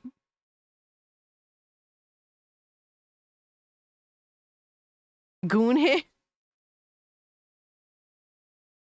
Yeah, the NVIDIA tech that makes your eyes look like they're making constant eye contact that BG was using. No, I can use that technically through NVIDIA, what is it, broadcast, but it's creepy as fuck and I would never use that. I tried it just to look at it and see what's up, but it looks insane. He's in recovery. I hope so. Can openers I have fucking sucks, so let's hopefully I grab the right one here. Or the good one at least.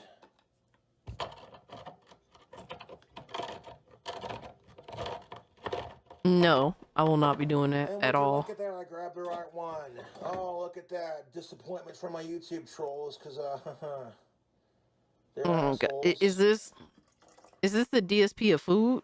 Is that what we're watching right now? Because he's talking about his trolls the same way DSP do. Nah, I ain't trying to freak out my audience. I ain't trying to chase y'all away. It's too late for all that. Camming 101. I knock everything all over the fucking counter. God damn it. Where the fuck's the other cup go? Oh, for fuck's sake. One fucking mead making video where I don't fuck up and make an ass of myself. That's all I ask. Yo, good luck.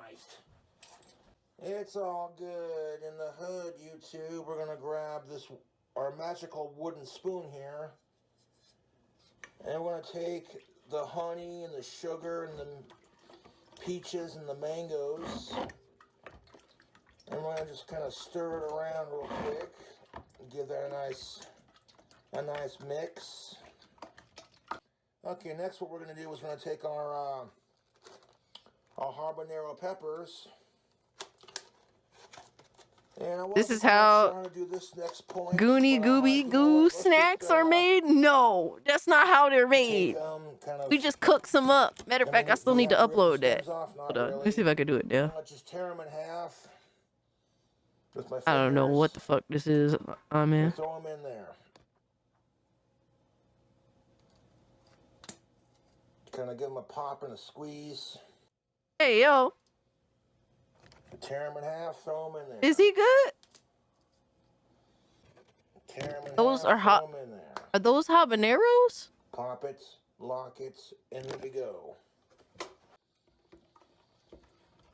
So He didn't even pull the stems out. He didn't even put the stems out. Mangoes and those peaches, those habaneros and that honey and that sugar. Sugar. And stir it around. Yo, son, is he good? Around town. Why do you need sugar when you have all those fruits? I don't know what the fuck this is. I don't know how to make mead. I don't understand any of that shit. Yeah, there we go.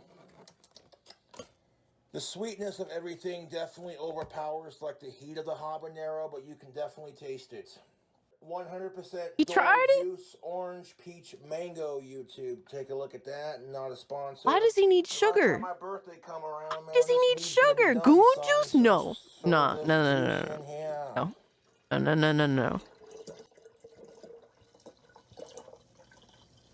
Get in there, you son of a bitch. Mead is the fermentation of honey.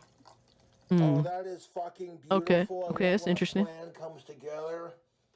It's for fermentation to make alcohol. I understand what that mead is alcohol, but I don't understand anything like for a kick. beyond that. Because, yeah, you know. Woo, Jesus Christ, that honey smells hot. Oh, man. Who the fuck ever said that? Okay, so I want to pour a little bit of honey in there for flavor. Is he good? Oops, did I pour the whole thing in there? Haha, my bad. But how hot is this honey? Let's try it. Yeah, that's got a bite to it. That has got a fucking bite to it. Yeah, that honey's got some sting to it, folks. What the fuck is this hot honey made with, dude? Goddamn.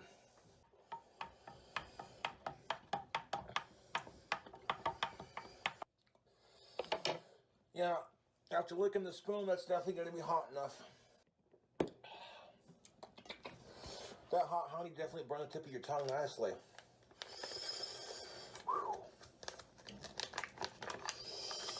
I have a beautiful Altec, What the hell? Turbo Yeast, Pier 48. And now that we have all of our ingredients assembled into our said mead, we're going to stir those around. You put cocaine on top? I got my trusty spoon. Our trusty spoon. Breathe, motherfucker, breathe. Get your oxygen tank. Really fucking stir this around. Double boiling trouble. Hey, yo, son. Like I said, we're gonna stir this motherfucker around. Stir it around, you fuckers.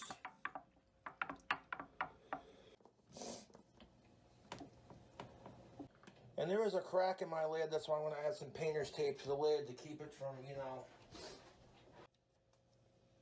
And for the next 12 days... 12 days? This meat is going to age.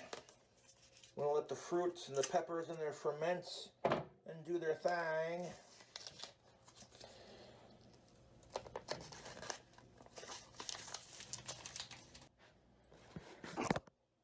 Booyah! We got meat. By the time my birthday come around, man, them goddamn meat will be done. So there you go. There's that. I want to show you real quick. There it is. I'll see you in 12 days when we go to filter it.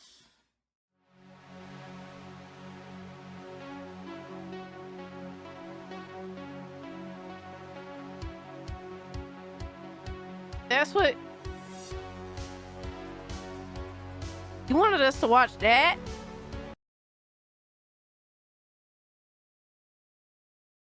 Yeah, like... Lobo, are you good,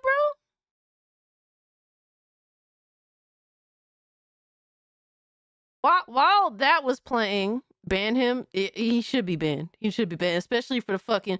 For the games that he's been sending me on Steam. He definitely should be banned for that shit. But on the positive note, I just added Goonie snacks to the Discord server. So there's Goonie snack emotes and stickers. So there's that. All right, I think I have about one more video left in me, guys. One more, and then I'm done. I'm done. I don't know which one you guys prefer that I can actually do.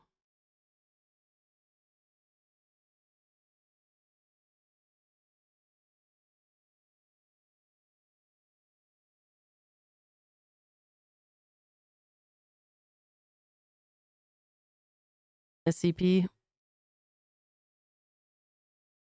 I follow up on the dungeon soup. Oh no.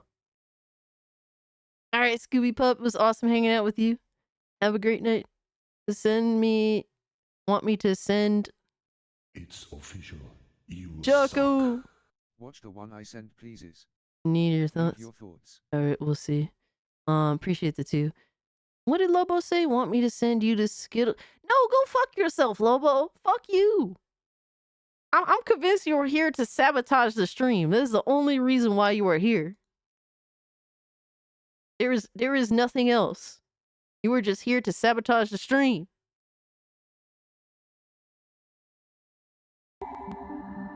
Oh, we got RE2.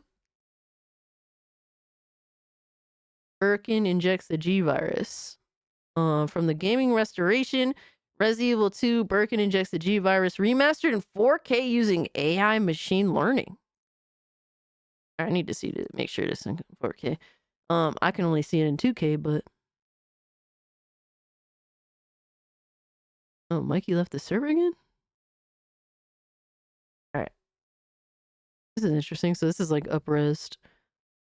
Origin resolution. Wow. 480p. Those were the days, right? Lobo got the bubble guts forever. And Lobo deserves to have the bubble guts forever. He does not deserve.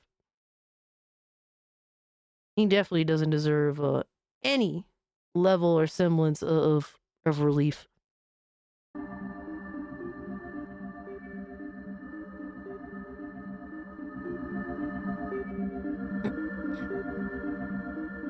All right, let's see how they do this. Oh shit! That looks clean. This way. Man, fuck you, Lobo. It's sheer perfection. My precious G-Virus. No one will ever take you away from me. Oh my god, Lobo wants me to acknowledge him. There he is. Lobo, So appreciate you the finally 1 come. month, but you are a Doctor, pain in we're here the to collect fucking the twat. G-Virus sample. Sorry, but I won't just hand over my life's work. Yeah, fuck him up, fuck him up, let's go. Yeah, got his ass. That's it, all right. Got his Okay, let's ass. move out. Take his goon card away? Absolutely, that shit's getting snatched. William. Oh my.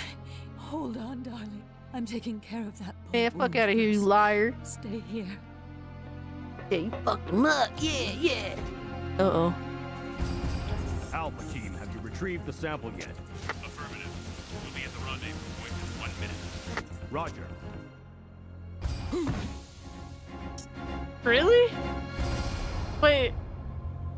Are you telling me that he injected The goon card? G-virus into his own body? Uh-oh. The G-virus has the ability to revitalize cellular functions. Oh, he gonna turn into something crazy. What was that? Something's wrong. Let's check it out. Over there. I have to clip it for her, yo. Eat this, Definitely, you freak! guys, definitely clip the stream. The goon virus.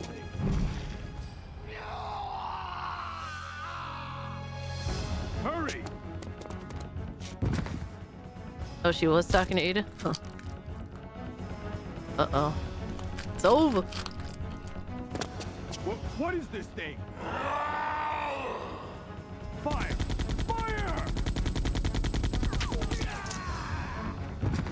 Son of a... Oh, y'all getting fucked up now. Damn. You got knocked the fuck out. Yeah. Oh no, the mice are eating it too. Oh man, it's over. It's over. Look pretty clean for a PS1 game. Shit. Not bad. 4K. Not bad at all. Alright, I got one more left in me. And I'm done. I'm toasted. Alright, so which SCP video are we watching?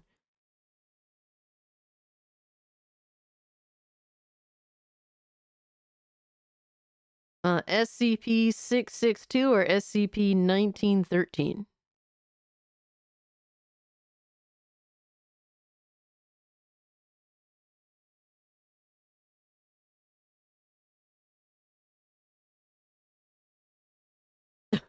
Cautionary tale of cast from innocent YouTuber to goon queen. Oh man. You said 1913, alright. Alright. Let's see. The furries. I hate y'all. Is this what we doing?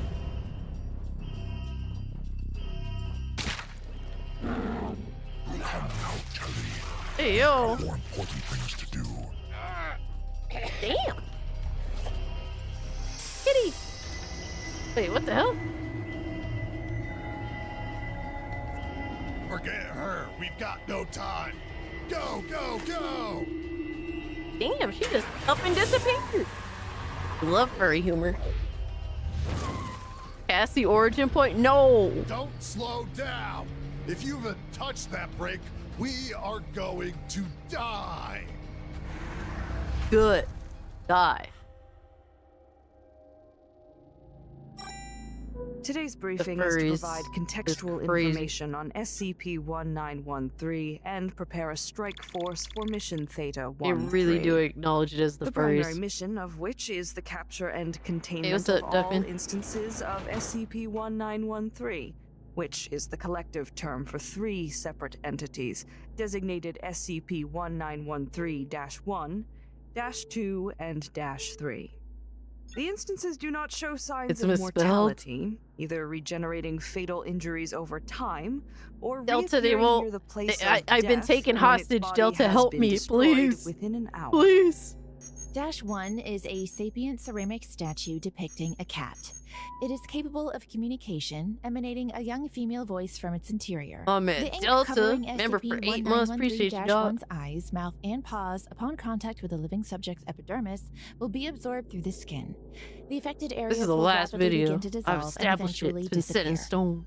Now, SCP-1913-1, what can you tell me about the other 2 instances? Man, they're good for that. Haven't I already had this conversation with one of your kind before? What the In the hell? last interview, you told the agent that holy water would melt -2. That turned out to not be the case, to say the least. I wish I was there to see the look on their face when it didn't work. Yeah, I this don't bitch is think evil. that's amusing. Well, then you should lighten up a bit. I could bring Dr. Buck in here. She would be less than patient with you. The mean lady who shook my cage? No, thank you. What did you want to know? Stuff about Freddy and Telly? Can you confirm that's their names? Yeah, sure. Totally. Oh shit. By the way, guys, follow my Twitter if you Can haven't. confirm the method That's in the best which way to stay -3 updated with what I got controls going on. Control? I wouldn't call That's it my Twitter. control. It's more like aiming a dog. A dog made of bones. What is the process in which -3 creates its intense heat? He gets really angry. Oh, I think Dr. Buck is nearby. Okay, fine. I don't know. See, aren't things so much simpler when you cooperate? Now, what weakness can you tell us about -2 and -3? I guess holy water won't work again? No, it won't. It's some sort of material. I don't know which. Rock or mineral. That hardly narrows it down. It's time. This one needs to go. -2 and -3 have been sighted 50 kilometers to the south. What type of rock are we talking about? The hard kind. Dr. Collingwood, we need to get this thing out of here. Right. Take it away. Come on, little one. I'll keep you Get safe. the fuck out of here. SCP-1913-2 skeleton is human in structure, with the exception of its skull and digits, which appear to belong to a large canine. It is capable of moving at speeds of up to 65 kilometers per hour, Goddamn. despite lacking the tissues required for mobility. It doesn't appear to be sapient, and seems to act almost entirely on the orders given to it by either -1 or -3. Subjects that are attacked by -2 will show continued life signs until sustaining Damn, the big fatal one. injuries Big from one's the another one that takes source, the orders? including non-anomalous wounds and the effects of -1's ink. SCP-1913-3 is what looks to be an adolescent male black Labrador retriever, lacking a mouth, nose, and eyes. Its face consists of several ragged holes mimicking a grinning visage, which reveals a dim white light. Dash 3 is sapient. Hey, and TW, I refers to appreciate itself you popping in, as bro. Hope Freddy. you're doing well. When it collides with an object or some But other hope you have a great subject, weekend. it will emit a burst of gray-colored flames from the holes in its face. Jacko, I go live Flames produced in usually this every manner Thursday. reach When it's a temperatures of up holiday to or a special 12,000 event on a degrees Thursday, then I Celsius just switch and it to have the Friday. expected effect upon coming into But every contact Thursday, with 8 p.m. non-living every Thursday, 8 p.m. EST. SCP-1913-1 was discovered at Norfolk Harbor upon investigation of a local shipwreck. Agent Crowley discovered SCP-1913-1 in the wreckage of the Destiny, which was believed to have been in transit to New York City. 2 bodies Not were New found York. in the wreckage, Oh, but no. the remaining 23 passengers were missing. Can I say something for the record? Sure, go ahead. It was a mistake to put Dr. Hayward with the cats in the cradle. The kid's bright, but he's too green. He just got out of school. He hardly knows the difference between mind-altering effects and info hazards. Oh, He no. didn't do anything wrong, but if he just... I apologize. I like the kid and I'm obviously biased, but he could have been more prepared if he was assigned to a safer group first. Experience these things instead of getting some lecture about it. Sorry, I needed to get that off my chest. It's fine. You wanted to ask about Encounter 29, right? Please. Right. We only Looks needed like its mother basic was a supplies, jack-o'-lantern. food and fuel. We weren't expecting to spend more than a few minutes at 45, but we were all kinds of jumpy. We hadn't seen the dog or the girl for days, so we were expecting something from them. Hayward and I were hauling Dash 1 to the site's garage, and sure enough, the car exploded behind us. They must have been following us, waiting until we got to another site to attack, because they seemed to have attacked us immediately after the 12 of us got out. And this is when you alerted Site 45 and attempted to reach the roof for evac? Yes, either that or Holy let shit, them do there's a lot of God knows talking. what with it. Didn't matter There's much, too much though, talking. because we ended up in some poor guy's lab with those two banging down the door. That thing. 3 just walked right up to me. Didn't do anything. It didn't attack, it didn't explode. It didn't have the girl attack and then explode. It just sat there. Only thing I could think to say was, why? It's been a long time since I felt so powerless. It told me that it was doing this as a service. That its flame was redemption. It said they can't see, they can't hear, they can't feel. They're just left with themselves. See no evil and all that. What happened to Dr. Hayward? Uh-oh. The idiot threw a microscope at it. Didn't matter much, though. Dash 3 knocked him into the counter afterwards. It was steamed, clearly. Hayward was in some pain, but he was soaked, too. Prevented him from burning too bad. I don't know why, but 3 told 2 to kill him for it. Maybe it thought the kid was beneath it, or figured that 2 would do a better job.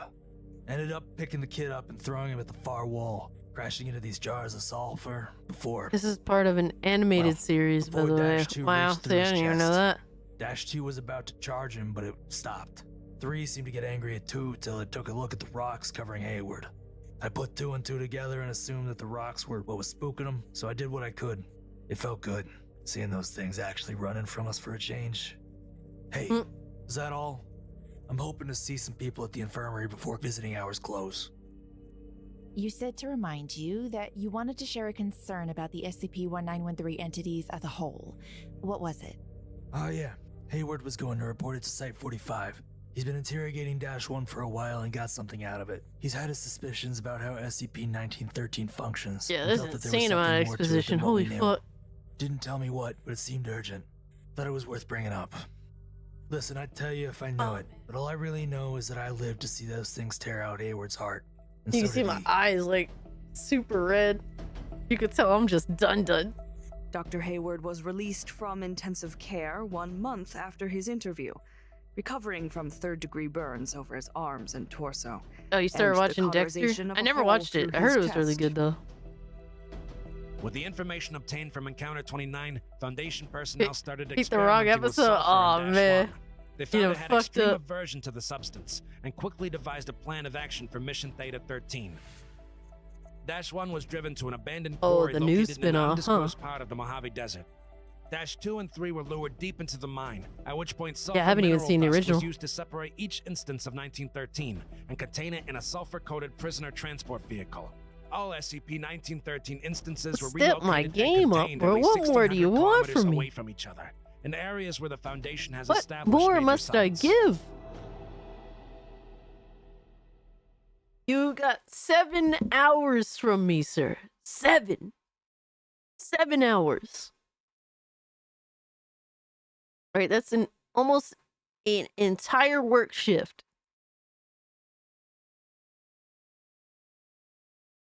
And I hope that I made it worth it. I'm done. I'm tired. I'm fucking toasted. Guys, if you haven't followed me on Twitter,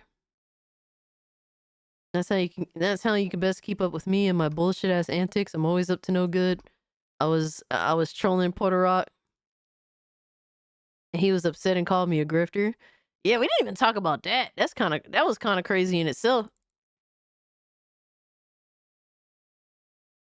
Bruh, I start so much trouble on Twitter. Where we at here? Yeah, fucking Puerto Rock doing this like silly shit where he's just like, oh, if a PlayStation goes day and date, I'm gonna go to PC. No, you're not. No, you're not. Console Gremlin, stop with that bullshit. All right, you're never going to PC. Yeah, fucking Sony has habitually line stepped with you motherfuckers, and you ain't never, ever going to PC. You just find a new way to cope with your situation, but you still gonna be a PlayStation console gremlin. That's what you are. So stay that way. This motherfucker, I told him that he wouldn't do it. I will make the same decision if Sony goes day and date across the board and put their consoles on the back burners like Microsoft is doing with their own consoles because Gas says he's on PC now. He's a fucking tourist, bro. And I said, no, you won't. Sony's been habitually line stepping with you ponies for years, and you just keep drawing a new line, a new threat to leave goalposts. Shit or get off the pot. Either fucking do it or shut the fuck up. Nobody wants to hear this bullshit, fake threats to a mega corporation that's your daddy. This is ponies, man. That's Bugs Bunny. These are the ponies for years now. Sony's just like, fuck it, I'm stepping for that money. Hey, bruh. That's literally what it is. And then Puerto Rock out of nowhere is like $1,000 bet that if Sony goes day and date across the board, just like Microsoft on PC, I'm out. And so I brought up the terms. I said I'm open to that, even though when I bet him for $100, he ghosted me.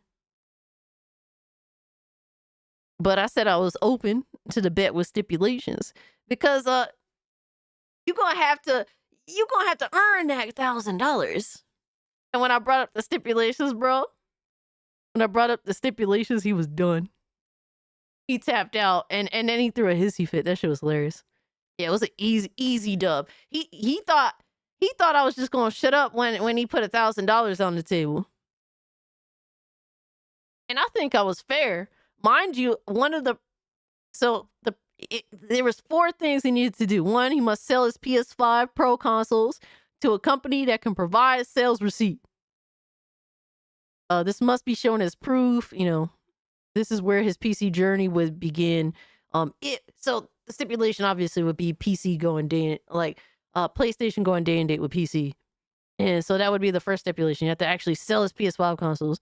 Then he said, the second one is he cannot game on a console of any kind or Nintendo product for 1 year, because you have to actually really become a PC gamer. You can't say, oh, I'm going to PC. Then you don't actually game on the PC.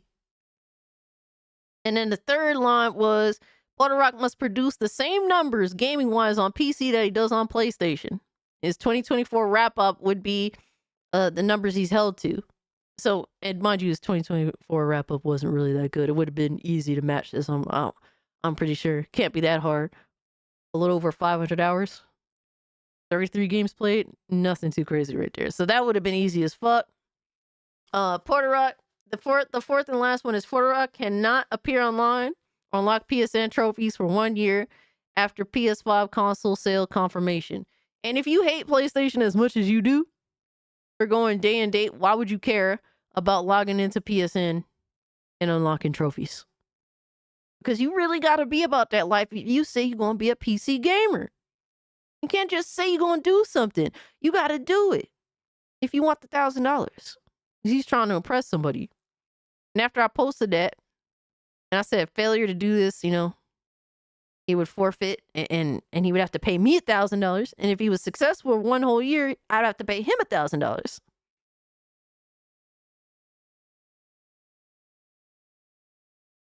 So yeah, I was saying I'm calling cap, but if you about that shit, then be about that shit. And that was the stipulation. He wanted to put $1,000 on the fucking table.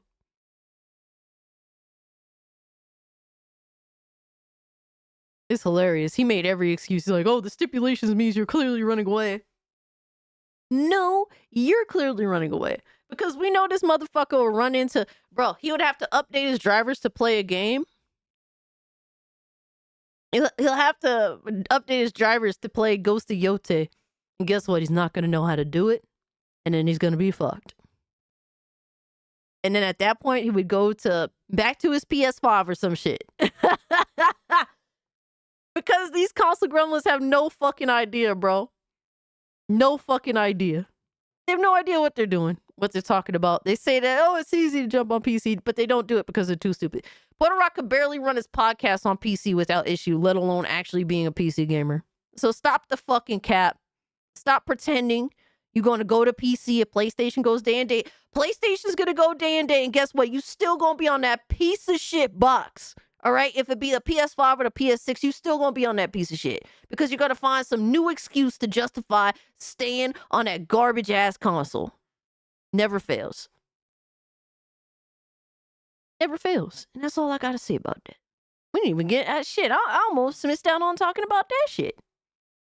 Silent Night says I played that much on Killing Floor 2 alone this year. That's not even mentioning Party Animals, Dragon Age, Inquisition, Squirrel with the Gun, Warframe, and PoE. Yeah, I don't even know how many hours I have. Like, I can calculate Steam, but I can't calculate how many hours I spent this year on Fortnite. Dude, I have a lot of hours in Fortnite. It's disgusting. Well, ranting about console gremlins lying they fucking ass off, you know, that wakes me up a little bit. But, yeah, guys, follow me on Twitter to stay updated. My Twitter right here. That's my Twitter. And if you guys want to friend request me on Steam, you're more than welcome to. I always give you guys Encore. Oh, man, son. I can't, bro. That's my Steam. You're more than welcome to friend request me. It's a good way to keep up what we got going on in terms of our gaming habits. Got 110 hours on Stalker 2. I'm not even done yet. I love it. John Bond, that's awesome to hear. I'm glad that you're enjoying the game. But guys, if you haven't, hit the like button. If you're new, subscribe to the channel. You guys have been phenomenal chat. Really, you guys are awesome. You had good recommendations. We laughed. We ranted. We had serious discussions. We had silly discussions. We gooned the fuck off. I will alchemy. Guys, have a great, safe weekend, right? Alchemy, Silent Night, John Bond, Jocko, Elliot. If you guys aren't channel members, consider becoming a channel member. Get you instant access to the Discord, just 99 cents. And join the Discord if you're a channel member and you haven't yet. Man, thank you so much, Silent Night. Fuck you, Lobo. My man Lindo, thanks so much, Lindo, for the pictures, for the goon treat, the Goonie snack. We got Goonie snacks in the Discord as a new emote, so shout out to Lindo, he's a fucking beast. Duckman, Philip, Devastator, you guys are far too kind. Thank you all so much for being here and hanging out with me. But next week, stream will go back to Thursday, 8 p.m. EST. You know how it is. Come goon with us in the Discord. Hell yeah. Oh my god. Lindo needs love. Lindo, you get love. There you go. Much love. Much love to Lindo. Shout out to Lindo. He definitely keeps things moving. He definitely keeps things interested. He's a beast. Shout out to the homie. Yeah, stay safe, guys. And with all that being said, I'm out. Peace. Sir Lincoln, peace out, homie. Full Metal, appreciate you, dog.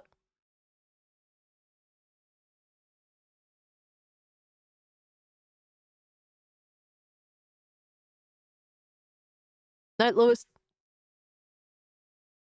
And Censor 2. Much love to y'all.